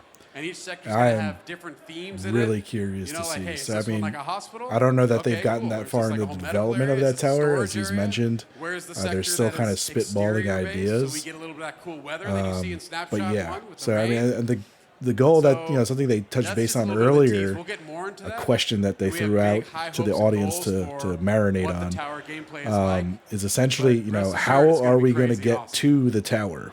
So where they're at with the scene you see right now question. is like part of the like tutorial training area, which is Jake, also veer kind of away. like your starting hub. Like you load Turn into his the game, mic that's off. where you get into. How many people here And then from completed there the you got to ARG get to the tower. that we did? So they had a picture of a car. A decent amount, right? And like the ARG, we called the CC protocol, which was the Claws Combat Protocol, right? It was a training ground, a simulator to figure out how our variants would think, how they sort of approach this concept of sector-to-sector gameplay, choosing between engaging and extracting, right? That ARG laid a lot of philosophical foundation for how we think about the tower, how it's constructed. Because I think philosophically, and by all means chime in, correct me if I'm wrong or you want to elaborate, I know what we love based on our collective experiences on different No, I'm franchises. super curious. Is we love like arena map Super design, curious. right? What we love about that is we love being able to learn a map, master an area, learn sight lines and cover points and the best place to post up, right? But we really enjoy the larger scale of battle royales. But there's some downsides to that, right? And I think what we were looking at with this vertical design was how can we get the sort of map design we love, but with the player counts and scales that we love without the benefits of the other stuff, right? Then sprinkle in a little of that persistent session-to-session gameplay that you get from extraction You got it, shooters. DVs. And you I got to you do a got bathroom something break there, myself, honestly. Right? And I think that is what has led the foundation for Been where holding we're it. going. But the thing is, we're not just going to drop that on you, right? We're going to build towards that. And at any point, when we play it, that could change based on the sentiment, right? We could be moving in that direction full speed ahead, and we're just not feeling it as a group, right? As a collective. And then we augment, we change, we iterate. But the starting point is really looking at how do we capture that arena map design style, scope and scale, verticality and every sort of element to it, and build towards that in a really interesting way. But let's do it one building block at a time. Okay. So I think that about does it for us in this session right here. I want to All right, say, sweet. Thank you to everyone here. Also, up here on the stage, we got lots of talented game developers working on this game, and we also have Rob. So by all means, come and reach out and talk to all of us. I like to razz Rob. I love him. But so for that, this time we'll kick it over to Katie. Thank you.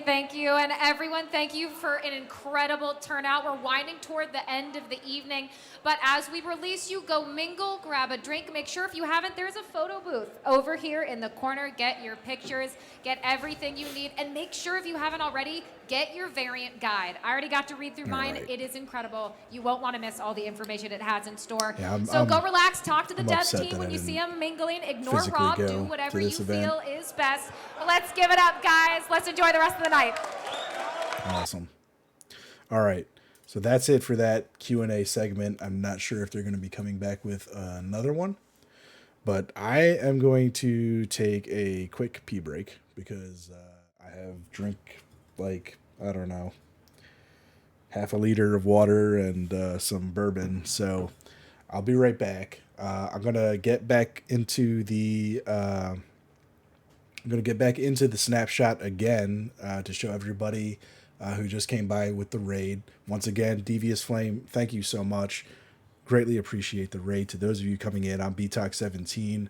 I am a Midnight Society Founders Pass holder, meaning I am one of 10,000 people that have been picked and chosen, however you want to say it, to essentially play test and give feedback and help develop the game that you just saw the developers talking about, which is called DEADROP, which is going to be a vertical extraction shooter. And essentially it's basically more or less an arena style shooter, similar to games like Halo, original Halo, similar to Valorant, CSGO. It's got a lot of similar game play mechanics to CS:GO and Valorant just off of the basic movement and the shooting and the bloom. So we'll see. And the cool thing is that the development team for this game is extremely, or at least from what they say, are going to be extremely open about the feedback they receive from people such as myself. In the development of this game, decisions they make, as far as game design, as far as mechanics, as far as feel, and there's a lot of things going through. I mean, you heard a little bit of them talking about projectile speed from, of the bullets coming out of guns. There's going to be a ton of things, ton of feedback that we're going to be playtesting. Every 6 weeks, they're going to be dropping a snapshot. So every 6 weeks, I'm going to make it my job to bring you and show you, what's in those snapshots, what's new, and try to keep you guys in the feedback process as much as possible, because me alone, I only know so many things. I don't know a lot about game development at all. I'm not gonna lie. But there's going to be things, that I may not catch during my streams when I'm shooting or doing something. You may have questions as a viewer, like, hey, what's that area over there? Why is, this, certain mechanic the way it is? So, your feedback matters just as much as my feedback. So I very much want to hear your feedback as much as possible, when I'm playing these snapshots, because it's something that I can push forward through to the devs of the game. That's essentially, I am more or less your direct connection of what you're seeing, and what the development team is creating. So I'm going to take a quick break here. I will be right back in a few minutes. I'm going to grab some more water. I'm going to take a quick pee break, and so sit tight. And once I get back, we'll play some more of the snapshot.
All right. We're back.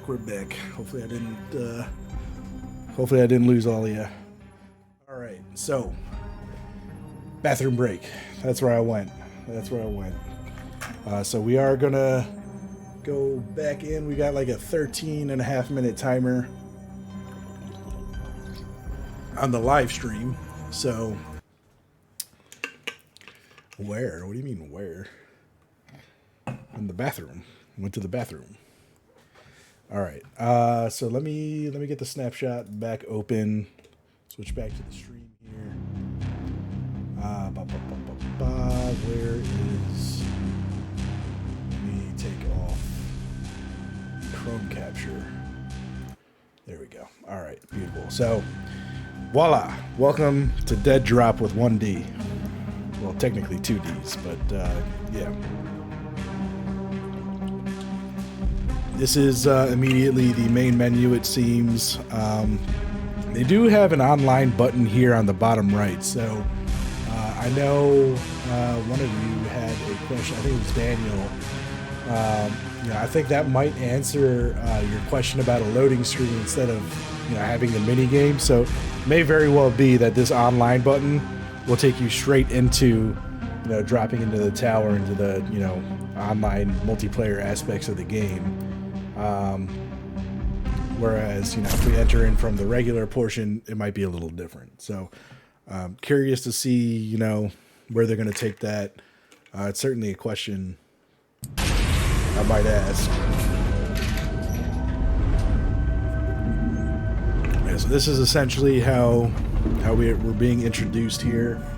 This is the snapshot for this game. We're on this elevator.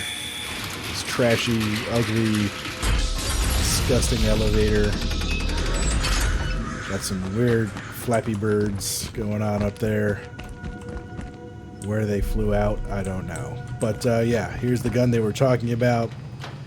If you guys can think of a clever name for this rifle, swing it at me.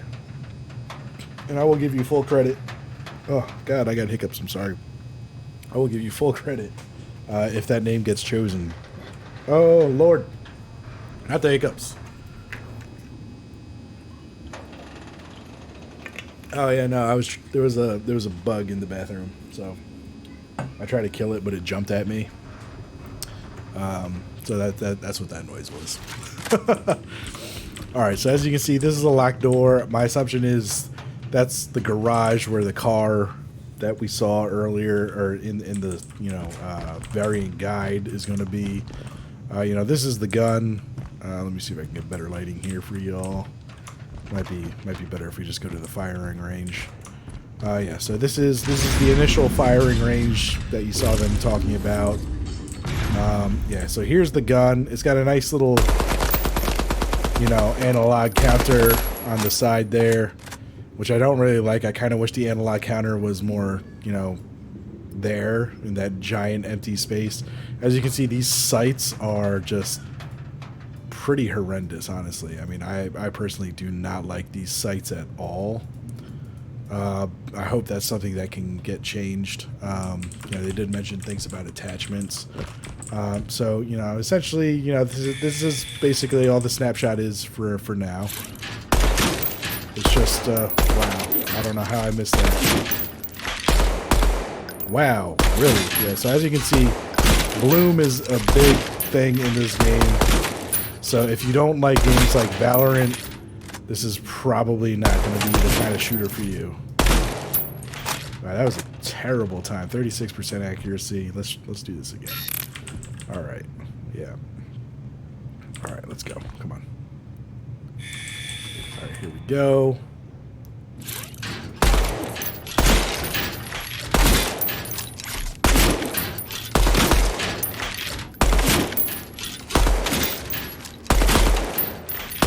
First 3 bullets essentially out of the fucking magazine are going to be your most accurate. Alright, so that's a better accuracy. Still not a great score. I'm going to try to... I want to try to hit 10,000 here. That's what I want to try to do. Okay. Didn't go through. Okay.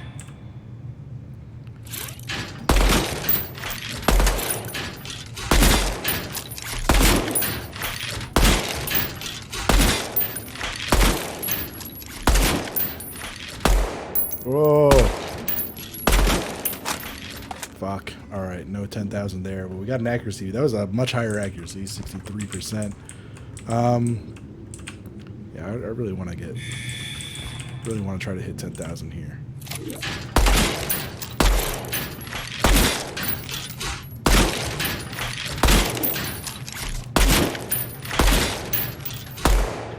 Oh, how did that miss? Wow. Really? Alright, yeah. As you can see, the accuracy on this gun is basically entirely RNG. Just like Valorant. So you can't really even see the spread. I kind of hope that they do a little more as far as bullet holes go. Because like, look at this. I mean, it's not even... my cursor's over here and the bullet holes are over there. So I mean, it's interesting that they would opt for that, you know. So the cursor isn't really true to where your sight is. It's more of just center. So this is kind of cool.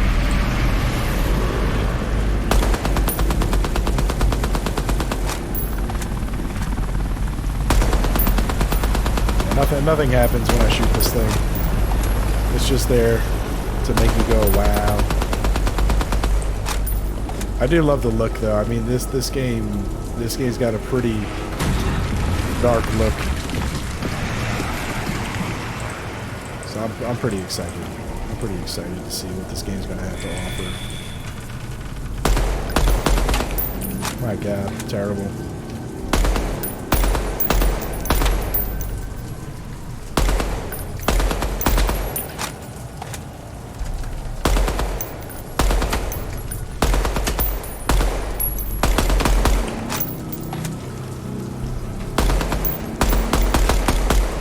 Can't leave my shots for shit. Come on, B-Tag. I really just do not like aiming down sights on this thing.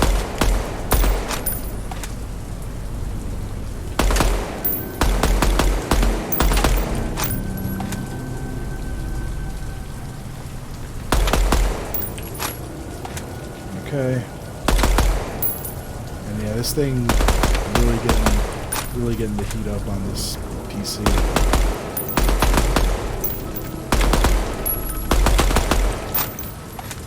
May have to increase my RAM. Alright, 8,000, 16% accuracy on that. We've definitely done better. But yeah, so that's the second option there. As you can see, there's more locked doors, as they mentioned, as the snapshots come out. We'll hopefully get to interact more with the locked areas of this map and get a little more of a taste of, you know, what would be to come when we get to drop inside that giant ass tower. Alright, so let's get this started. Alright, let's go.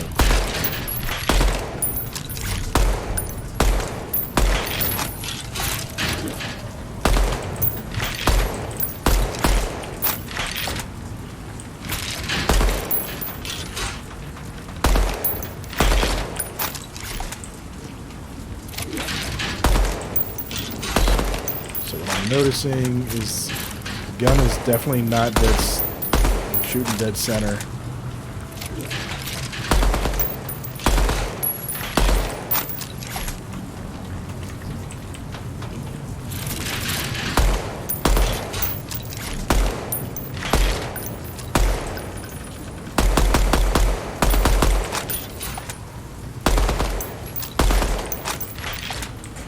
All right. That wasn't too bad. 40% accuracy, 24,000 points. I'll take it. I'll take it. But yeah, so far so good. So far so good. So it looks like we've got another 12 minutes or so left before they, I guess, do the final portion of the event here. So we'll keep playing until then. To show you guys. So if you guys want to see anything in the game, if there's a certain spot you want me to go to or whatnot, or something you want me to try to do, there is, you know, so I'll put the basic movements in the game. You know, you got your sprint. It seems you can sprint unlimited, you know, for the most part. Doesn't seem to be a cooldown. You can just run and run and run. There is a crouch. As you can see, the crouch greatly increases your accuracy and decreases the bloom. So what I really don't like is how not accurate the bullets seem to be. Like you can see just these bullets are just flying all over the goddamn place. So, but yeah. See if we can jump on top of things here. I like to explore, so maybe we can jump on top of things and get to places. Parkour style, you know. Maybe not, probably not. Alright. But you never know. You never know. This is why we do these things. Alright, yeah, we can't even jump on top of that. But yeah. A lot of potential for verticality here. No fall damage. My balls just went right up into my stomach there. But yeah, no fall damage. Yeah, so as far as FPS counter goes, I've seen it hit as high as 73 in certain scenarios, and so yeah, the game seems to run really smooth. I mean, there's not a whole lot of bugs. The lighting, you know, lighting could be better.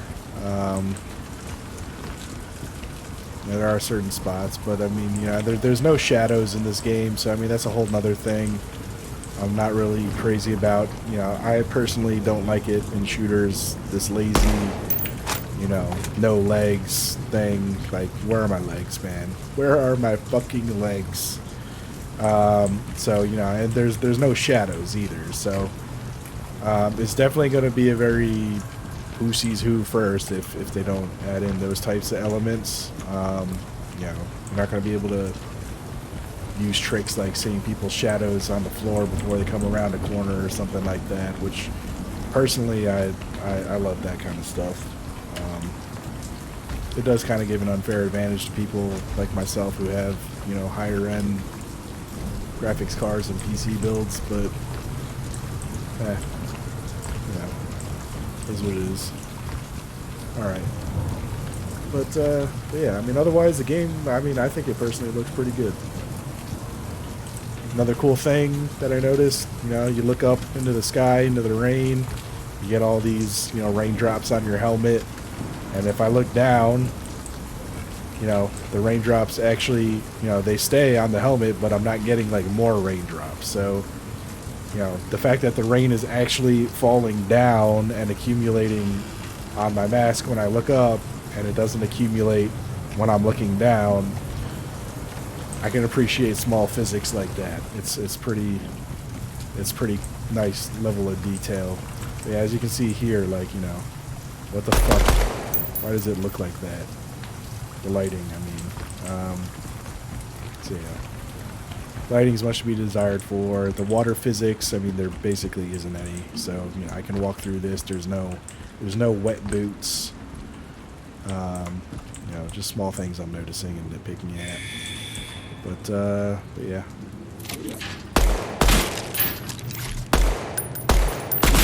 Alright, this is oh, come on now.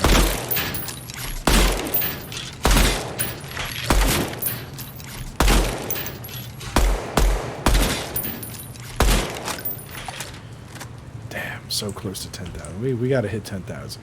I gotta do it. We got 7 minutes to do it. We're gonna do it. 48% accuracy, it's not bad. So I'm getting better with the accuracy in here. Playing around, I probably got to play around with the sensitivity a little bit more, probably lower it a little more. But otherwise, it's not bad. Really annoying. Yeah, so my advice, aim a little to the right of your target, because it is not fucking centered. It is not fucking centered. Look at that, 10,000. The gun does not shoot to the center. It does not. It is slightly off center. That's definitely something I'm going to be complaining about. Yeah, on center should be on fucking center. Let's see.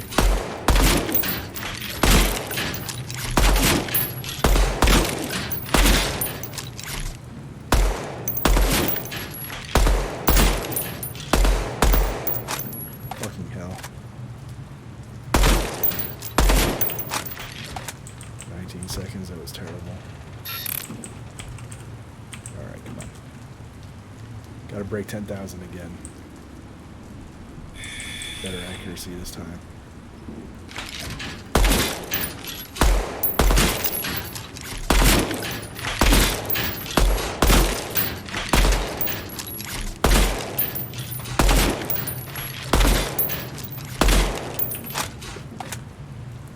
Really, 7,400 for that, and that was 14 seconds, 50% accuracy. I really wonder how.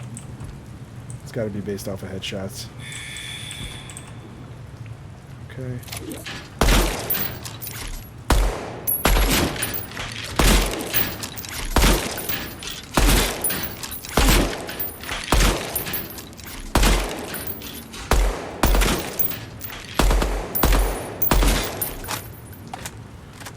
Damn. All right. It is not easy to get over 10K on this. I already did it, but I want to do it again. Got to do it again. All right, let's go. Not going to happen now. Unbelievable.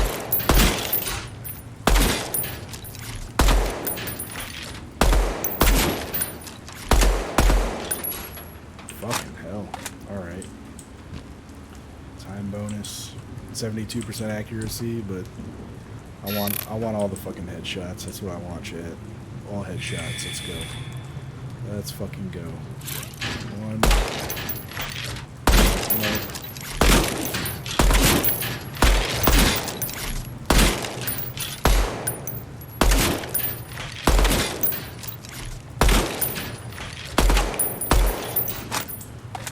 Damn.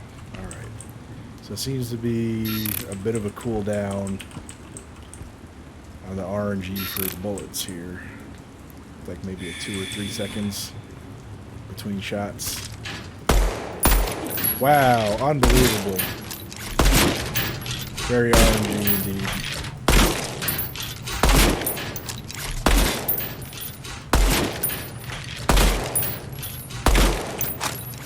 There we go. That's better. I'll take it. 9 headshots, 1 body shot, 67% accuracy, 10,881 points. Fuck yeah. Alright. 9 minutes they got on the clock there still. We'll keep messing around. This is gonna be the hardest part. This is definitely not the gun for shooting far.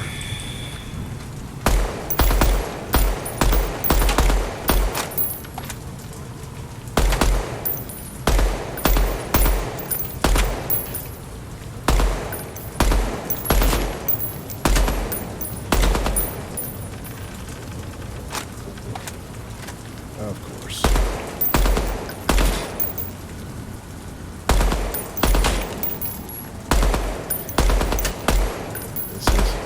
This is the kind of shit that's definitely going to piss people off.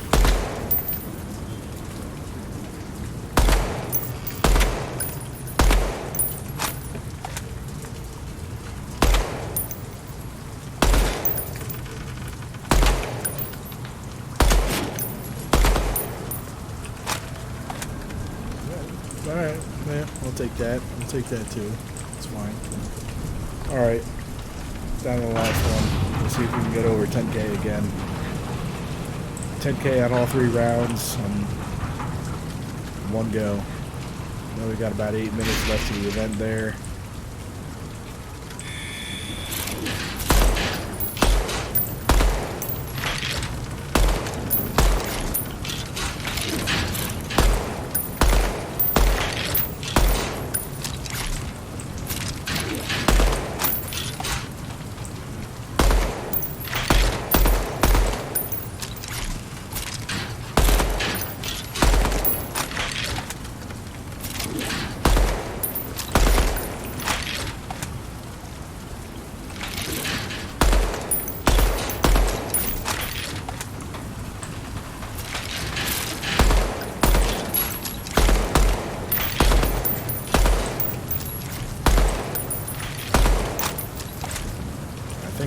We did better than that before. It was, I think, over 24,000, but I'll take it.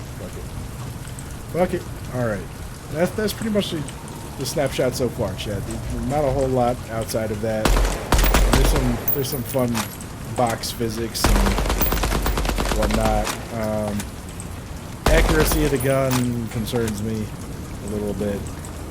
A lot of it, honestly. I really hate games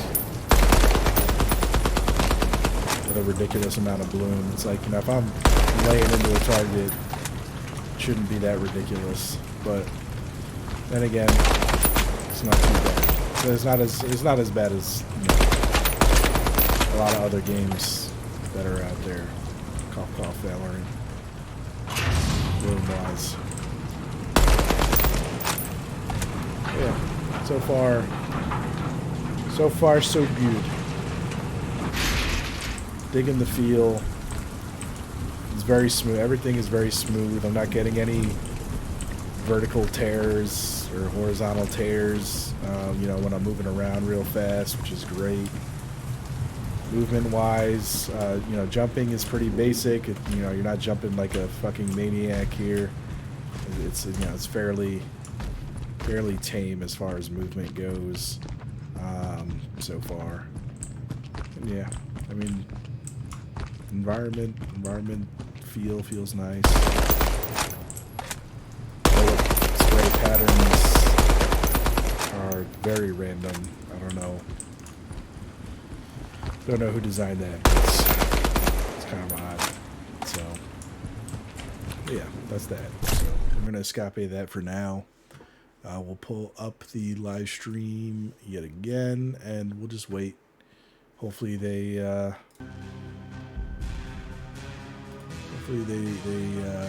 got a few more things to say and or show before the whole thing just ends. And yeah, I don't know. If you got questions, Chad, if you got concerns, if you got feedback from what you've seen so far, just let me know. And for those of you who missed it, actually, let me show you the variant guide. Okay, came with a nice little puzzle that I'm gonna do, probably on stream sometime this weekend. See what that says. I'm probably gonna honestly do it after I log off here tonight because I want to know. Actually, well, yeah, because I want to know. But yeah, so this essentially is gonna go over the settings of the game. So the setting of the game, 2022.b, as they mentioned in the live stream, this is kind of like an alternate 80s, 90s reality. So 40 years into the climate wars, population and pollution levels skyrocket. Cities erect massive refiner states, megastructures built to extract toxins from the stratosphere.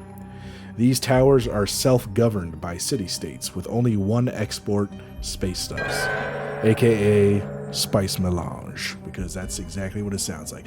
Kaiser Bowl, greatly appreciate the follow. Greatly appreciate the follow, my friend. Thank you. Welcome. We were just playing the Snapshot for DEADROP, which is Dr. Disrespect's new game. Yeah. So you're familiar. I'm just reading over for those that came in through a raid earlier, reading back through the variant guide manual here so that they can get an idea of the setting and direction that the devs are planning on taking the game. So yeah, where did we leave off? Right. So basically, giant towers. This is a post.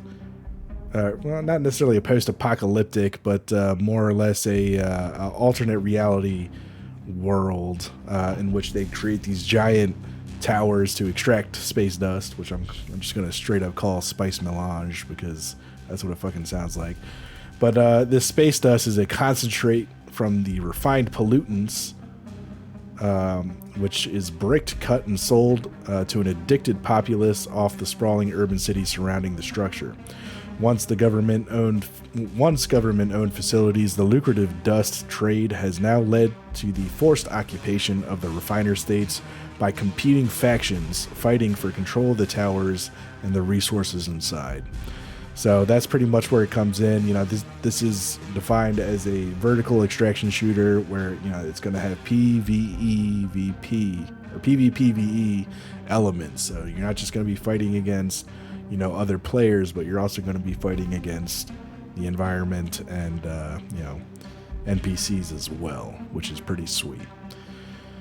So, you know, the entire development of this game is essentially relying on feedback from people like myself who have the Founders Access Pass, who, you know, will be able to play these snapshots and provide feedback directly to the founders or to the developers, you know, and because, you know, I mean, you got, you know, a solid guy like Dr. Disrespect, you know, heading this game, of course, we get full rights to stream and create content from all of this stuff, which is fucking awesome. So kudos to Dr. Disrespect for, you know, kind of breaking the NDA bullshit agreements that a lot of developers and game companies have, you know, keeping stupid stuff in the dark instead of showing, you know, your potential client or your, you know, potential consumers, you know, what you're creating and what it's going to be about. So I'm super excited to be able to show everybody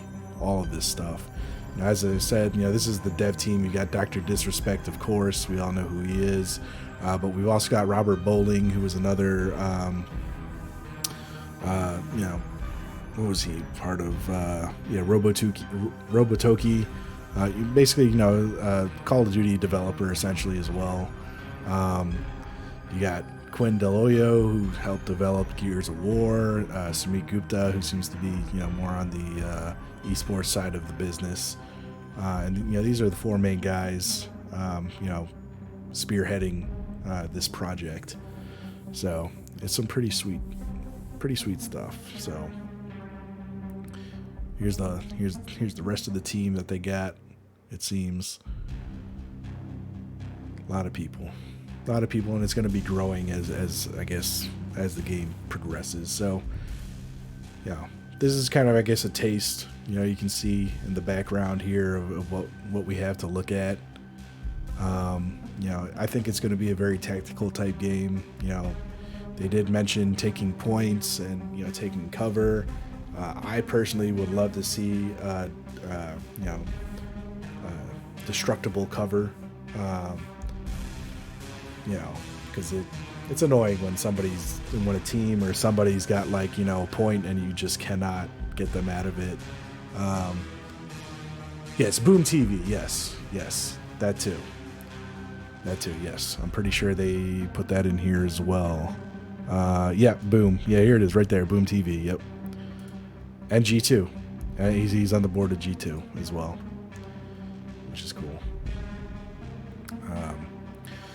But yeah, I mean, this is gonna be pretty awesome. I'm pretty excited, honestly. I haven't been excited for a shooter in a while.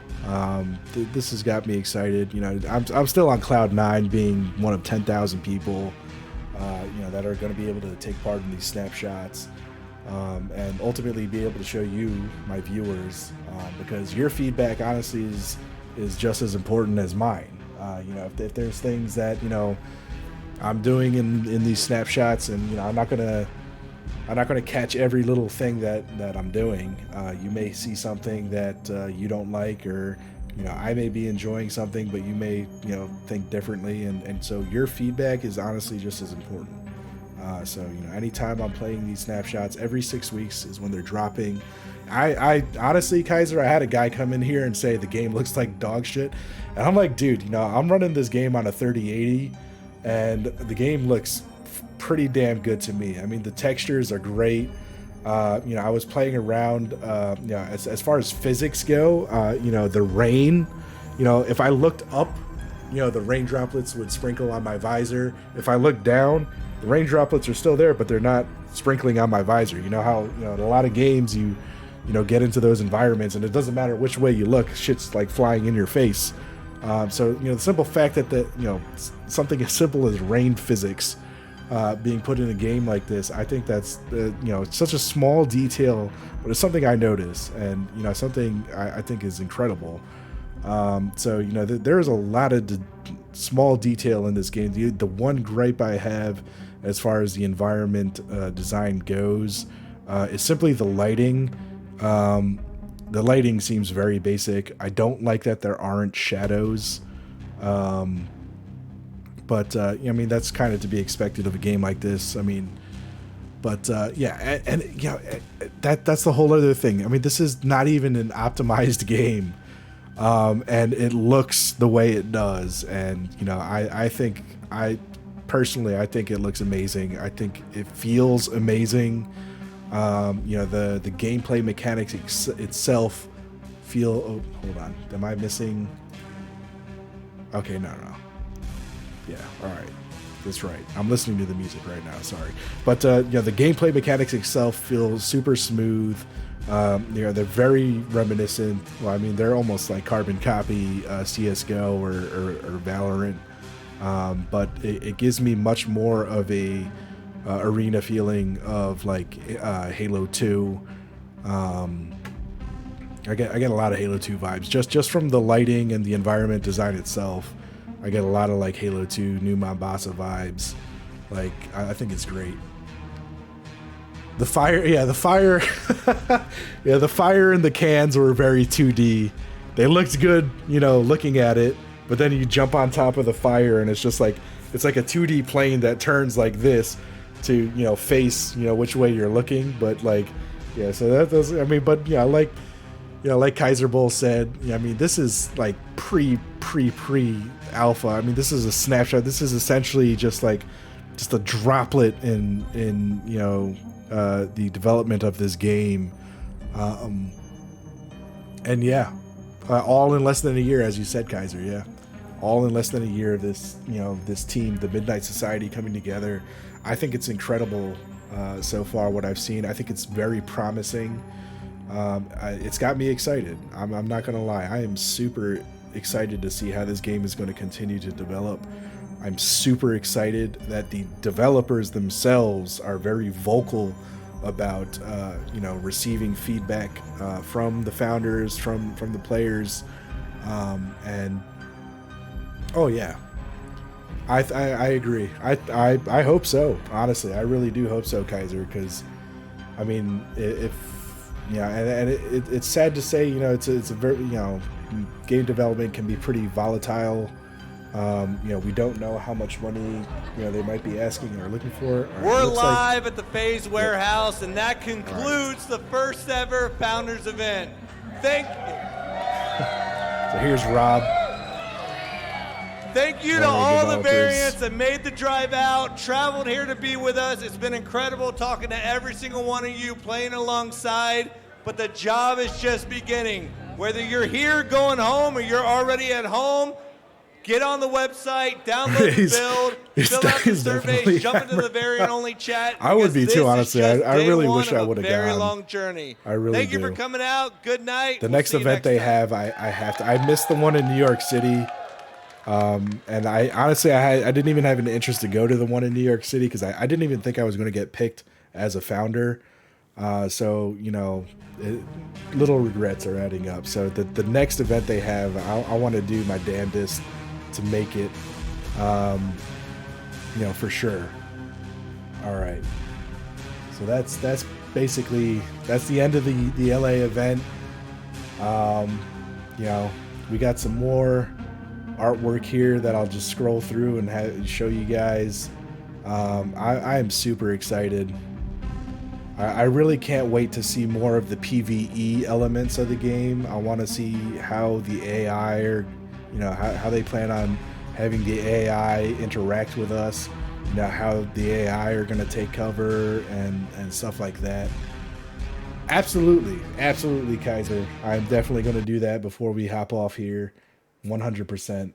And hopefully now that I can close Chrome, hopefully, so the game, what I've noticed from a performance aspect, so my PC, I'll just throw the PC specs in here. You know, I've got I just upgraded it not long ago. I upgraded my CPU. I've got a Ryzen 7 5800X. I also managed to get my hands on a EVGA RTX 3080. and I'm running a Kraken cooler on that. And even with the Kraken cooler, well, I mean, the CPU temps have actually been really fine, but I'm a little concerned about the GPU. I've been hitting like the 80, 83 degree range, which I mean isn't horrible. A lot of these new gen GPUs and CPUs are running hot in general. But of course this is a very pre build as you mentioned, Kaiser. 64. That's definitely going to be a running joke. It's like, so I'm only running 16 gigabytes and it's running smooth as hell. In fairness though, I have been meaning to upgrade my RAM. So that's going to happen. We do got this little puzzle here in the variant guide. I think, I'm not going to do it tonight, cause it's already almost 1:00 in the morning here. But we got this nice little code thing. So I think, sometime this weekend, maybe tomorrow or today, technically, I guess it's technically already Saturday. We'll come back to this and decipher this on stream, which will be cool. But yeah, I'm definitely going to be upgrading my RAM again, soon, very soon. And this is my Founder's Pass right here. This is Fiverr Delta, the Autumn Ronin. This is my unique variant, mask. I like it. I think it's pretty cool. But I just love the fact that I even have a katana. It's like they knew I was Japanese. They were like, oh, this guy definitely needs a katana. We need to give it to him. So that's that. All right. So let's close that up. RAM is, oh yeah, AMD all the way, 1000%. Intel's great and all, but for the price point and performance, I mean, it's just a no. I mean, it's just like a no-brainer. All right, so let's see how the temps are going to be without Chrome. All right, I think it's actually a lot better. I'm at 60% right now, or it's not 60%, 60 degrees right now. All right, it's bumping up to 70, 72, 73. So yeah, this is going to be my last playthrough for everybody that may be coming in late to the stream. This is going to be my last playthrough of the Snapshot here. I mean, as you can see, I mean, just details alone. I mean, the texture, it gets a little blurry up close, but I mean, this is wonderful. I mean, Unreal Engine 5 is looking fucking good, and I'm glad that they're choosing to go with Unreal Engine 5 with the chaos. I'm really curious to see how they're going to introduce destructive elements to walls and stuff. I hope they don't go too hard on destructive elements. I think destructive cover would be really nice, simply because it's really annoying when somebody just finds like the smallest piece of cover and they can hide behind it all day and camp. Like a box like this, I want to be able to destroy boxes like that. I mean, obviously concrete walls, keep the concrete walls, but like shit like this, I want to be able to like shoot through, maybe not destroy this, but cheese grate it. But yeah, I mean, I think the game looks really, really nice. And this is the lighting issue I'm talking about. So you can see here, I mean, I've got this on pretty high. I mean, it's not on epic quality. I'm kind of afraid to put it on epic, honestly, just with the temp. My GPU is already at like 80 degrees right now. So, but you can see some pixelating light coming off the refraction here.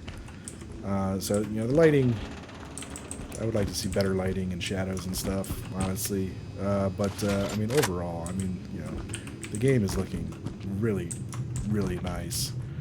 Movement is smooth. There's,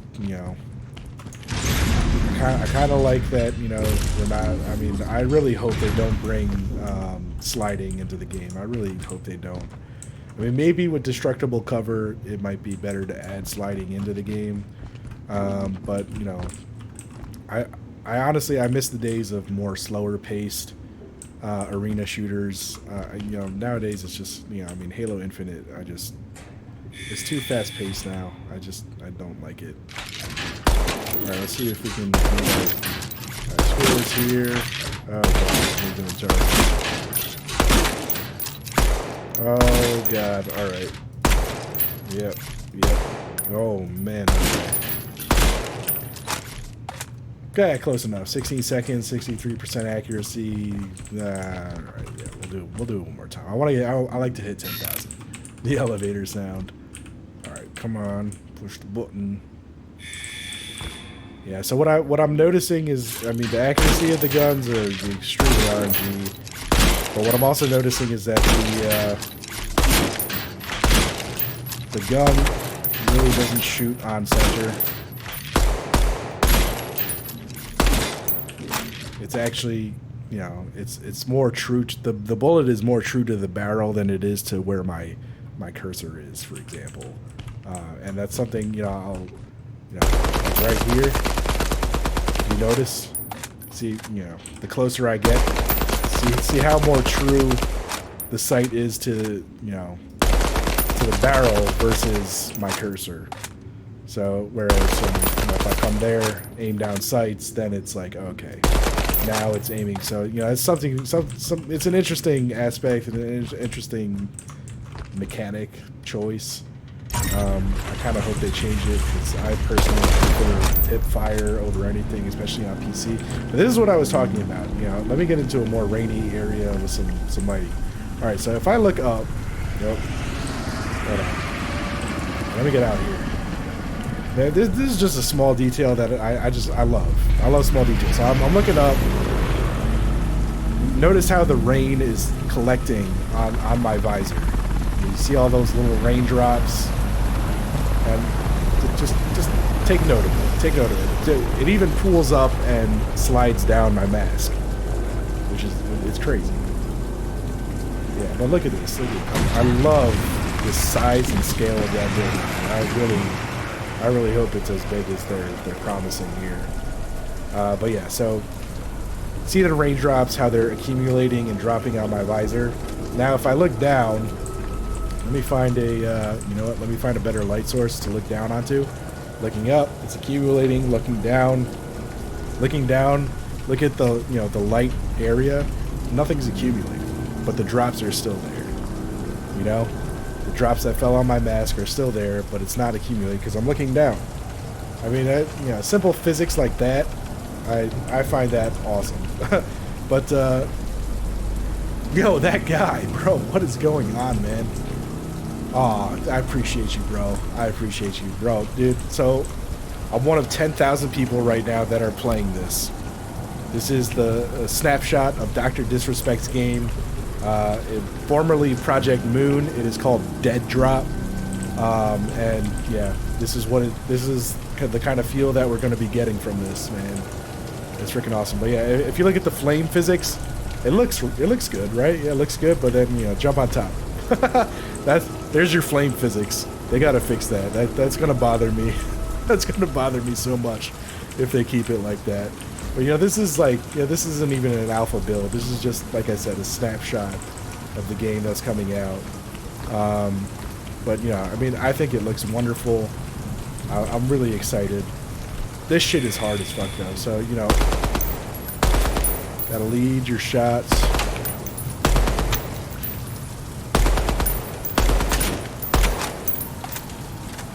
Lead your shots. Attack. Lead your fucking shots. Yeah, as you can see, I really don't like aiming down sights on this gun. And hopefully, I mean, with the attachment system, I can get a better, you know, sight to aim down. It's not done yet. Alright, we hit 10,000 at 24% accuracy. Yeah, it's all for lighting. Yep. But yeah. I mean, I think the game's looking great. I mean, you know, just I mean, if I could just, you know, I mean, just put this in the thought process for a moment. I mean, if you had a map like this. It is a small map, but then, you know, just think about how much up you have. Yeah, you'd have people up there, you'd have people up here, people over there, people behind you, over here, over there. Like, you know, the scope in which you're trying to make this more vertical than just horizontal, I mean, I think it's going to be good. I think it's going to be really fun.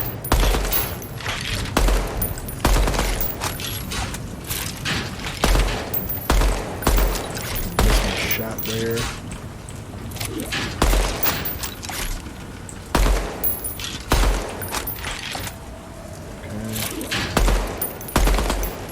So, as I mentioned before, the sights are kind of, you got to kind of aim more right than anything.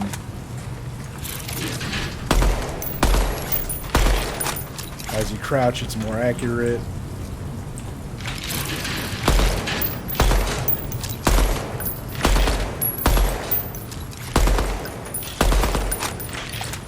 $19,000. It's not so good. I've done better. But bro, yeah, this is exciting stuff, man. I'm really excited for the development of this. I mean, you know, this is the first time that I can think of where a development team is so open about you know, anything really, especially, you know, on how they want to receive feedback and whatnot. It's pretty fucking awesome. It makes me happy. Everything they said today makes me happy, and I really hope that everything they said, you know, I really hope they stick to it. You know, they mentioned that they're all about, you know, instead of words, they're all about putting action into these snapshots. So, you know, taking feedback and putting it into the snapshots as we go along, instead of, you know, just sitting here talking about it and taking forever. You know, they're planning on putting stuff into action. Yeah, you got it. Appreciate you, Kaiser. Yeah. Let's go. Thank you for coming by. You know, to everybody. This is DEADROP. So there you have it. And yeah, that's pretty much it for tonight. So I am going to raid off. So be sure to sit tight for that. We got some shout outs to give before we go. So first and foremost, you know what? Yeah, should I do it? Yeah, we'll do it another time. But first and foremost, shout out to Carter Gaming for dropping the 1,000 biddies earlier today. Crew the God for the follow. Double Mint for the follow. Devious Flame for that massive raid. Greatly appreciate you. Thank you so much for stopping by. And Kaiser Bowl for the follow. You guys are awesome. You guys are amazing. I'm really excited to continue to bring content for DEADROP to you. So if at any point you're watching and you see things, you know, your feedback is just as good as mine. So, you know, let me know if you notice something, or, you know, if you have questions. You know, these are all things that, you know, I can relay back to the devs. So, you know, this is supposed to be a very open communication development for this game. And I want to make sure that not just my voice is heard, but, you know, my viewers' voices are heard as well. Because ultimately, you'll be playing this game with me at some point in the future. So, let's see. We are going to raid off here. Let me see who might be online. Before we go, I'm going to say shout out to the Small Streamer Society, something I helped co-found. If you want, I got a little description down below going over that. It's basically a promotional and networking platform that I helped put together with a good friend of mine, ASG Eric. So more info in the panels down below on that. Shout out to Jerky Pro, my sponsor. Seriously good jerky, guys. Like, it's fucking delicious. Do yourself a favor, treat yourself. Click the link below. It's only 5%, but hey, that 5% takes care of, you know, taxes or something. You know, take it, eat it. It's fucking good. Get the apple cinnamon. It's amazing. All right, the apple cinnamon and the honey glazed jerky from Jerky Pro, seriously good. I literally don't buy my jerky from anywhere else. But yeah. So that all being said, we're gonna raid off. So sit tight. Make sure to give. Let's see, who are we gonna raid off on tonight? Let us hit up my boy Atomic Gaming. All right, he's just chatting right now. So let's give him all the love. Appreciate all of you. We'll be back hopefully later today, Saturday, to decipher that code in the variant guide. And until next time, keep an eye on my Twitter for when I go live next. So till then, BTAC out.